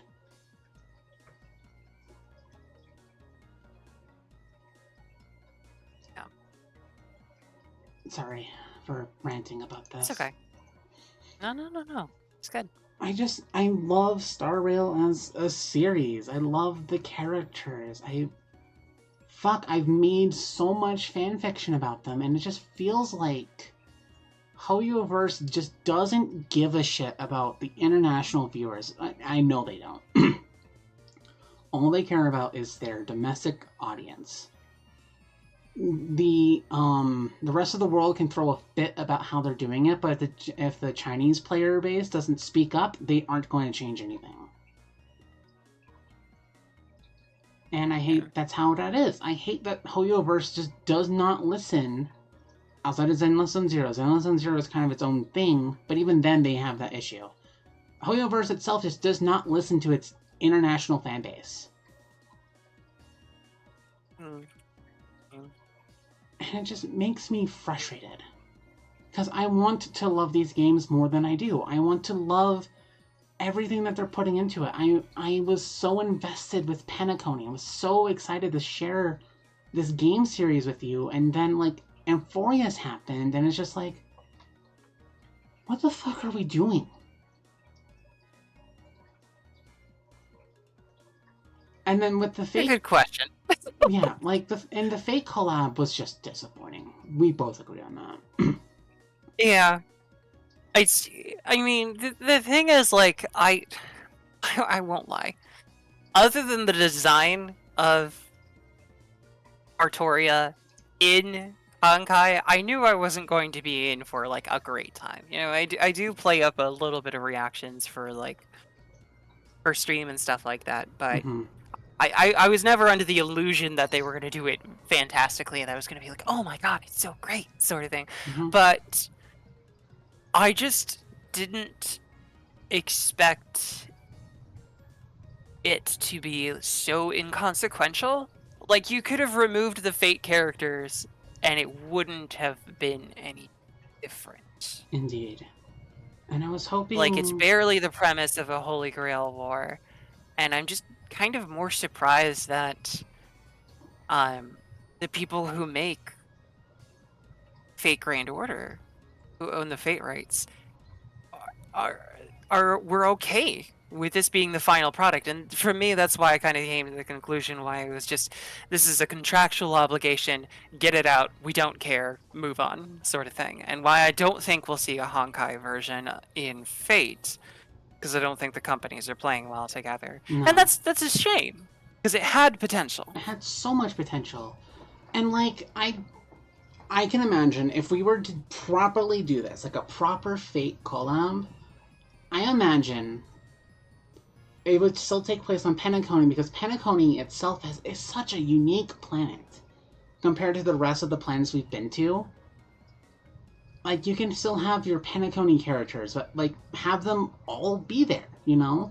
Or maybe choose 7 of the main Penacony characters instead of, you know, random NPCs and Pom Pom. Pom Pom was actually kind of cute, but that was a nice little thing to see from Pom Pom. But like, have Akron, have thank you, Sayat. Have Akron be there, Swan be there, Sparkle would, if Assassin, would be so funny. Like, just and choose like some of your most favorite or like fan favorite Fate characters to have be in there. Put in the effort, put in the actual like time and effort that a collab like this would require. If you had to delay it, okay, as long as it's good, as long as the fans are enjoying it, as long as like we as an audience are okay, sorry, not okay, but are enjoying the like seeing everything from like this collab and are happy with it. Like, it just, you're right, it felt like a contract, and it just, they really did not put in the effort. Especially with how they wrote the Trailblazer in that dream sequence, or that nightmare sequence. And the effort, like, the fact that they saved so much money on voice acting with the silent film bullshit. It's so stupid. Yes. Well, also just by not voicing the Fate characters in English in general. Yeah, in all fairness, it'll be... Which is still something that, you know, Hoyoverse, suck it the fuck up and pay your voice actors. Oh, no, it wasn't the Hoyoverse. It was the people who they contracted out for voice acting. It was them who were, like, not doing the right thing. They finally came to an agreement, I think last month, and they're slowly introducing voice actors back. But the Fate collab was kind of finished before that agreement came to be. So it wasn't anything of like that, of like, oh, we aren't paying voice actors. It's the contracting company that they reached out to that was fighting against voice actors. I don't know, hire a different contracting company for this one event, unless you're bound by exclusivity, in which case, get fucked, bad management. Well, it wasn't even exclusivity. It's the fact that, like, Whole Universe knows that the voice actors they chose for these roles are good. They are, like, near perfect typecasts. And so they were on the side of the voice actors, and they were willing to wait, but something broke with them near the end of it. Yeah, well, especially with the... Unfortunately, something like that just results in something like this. It doesn't matter if they're the perfect cast for this. And I give you credit for, you know, wanting to wait for the proper talent to come back into this. But this is why you have understudies. This is why you have backups. Because as it stands right now, there's no English voice acting for what should be 3 of the most important characters in the collab. Yes. I know that Lancer and Saber's voice actors were SAG-AFTRA. They weren't able to join in. But Archer's voice actor was very against working on any project with China. And so I bet you he probably didn't go into the studio based on his personal beliefs. At least that's what I've heard. I don't know how true that is, but it could have been his personal belief, and I also think he was SAG-AFTRA as well. But yeah, I don't disagree with you. And if they really wanted to make them feel otherworldly in what I thought they were going to do, have them be voiced in Japanese. Have it be like they are not speaking like the same vocal language as the rest of the characters, and just go with it like that. But no, they're silent, and I don't know. Honestly, I just wish that, like, Star Rail... My final thoughts. I wish Hoyoverse would take, like, a couple months at most to fucking figure their shit out and, what's the word I'm looking for? Fix their shit. That's what I wish Hoyoverse would do with all of their games, is to figure out what the fuck they're doing with their games, make a narrative, have plot points for every single planet, like, you know, overarching plots, and just go from there. Like, make sure, like, your game is polished. Because this isn't polished. This is just bad. Okay. I'm done with my soapbox. Okay, are you? I need to go shower, so that's convenient. Yeah, I'm done with my soapbox. Do you want... Oh my god, Acheron's voice actor is streaming right now. Oh no. I don't know how to rate her. I was gonna say, do you have the guts? No. Do you have the guts to go raid? I... Do it. Do it, Bottom. But... I'm rating Lucid. Nope. No. Okay, fine. Come on, Bottom. Come on. Okay. Shit, okay, we're doing this. Okay, we're rating Allegra. Simply Allegra. She is the voice actress for, Acheron. I'm so scared.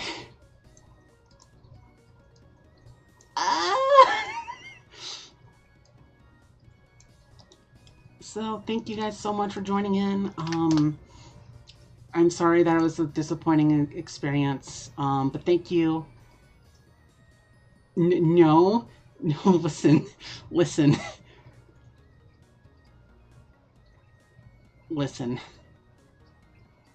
I'm listening.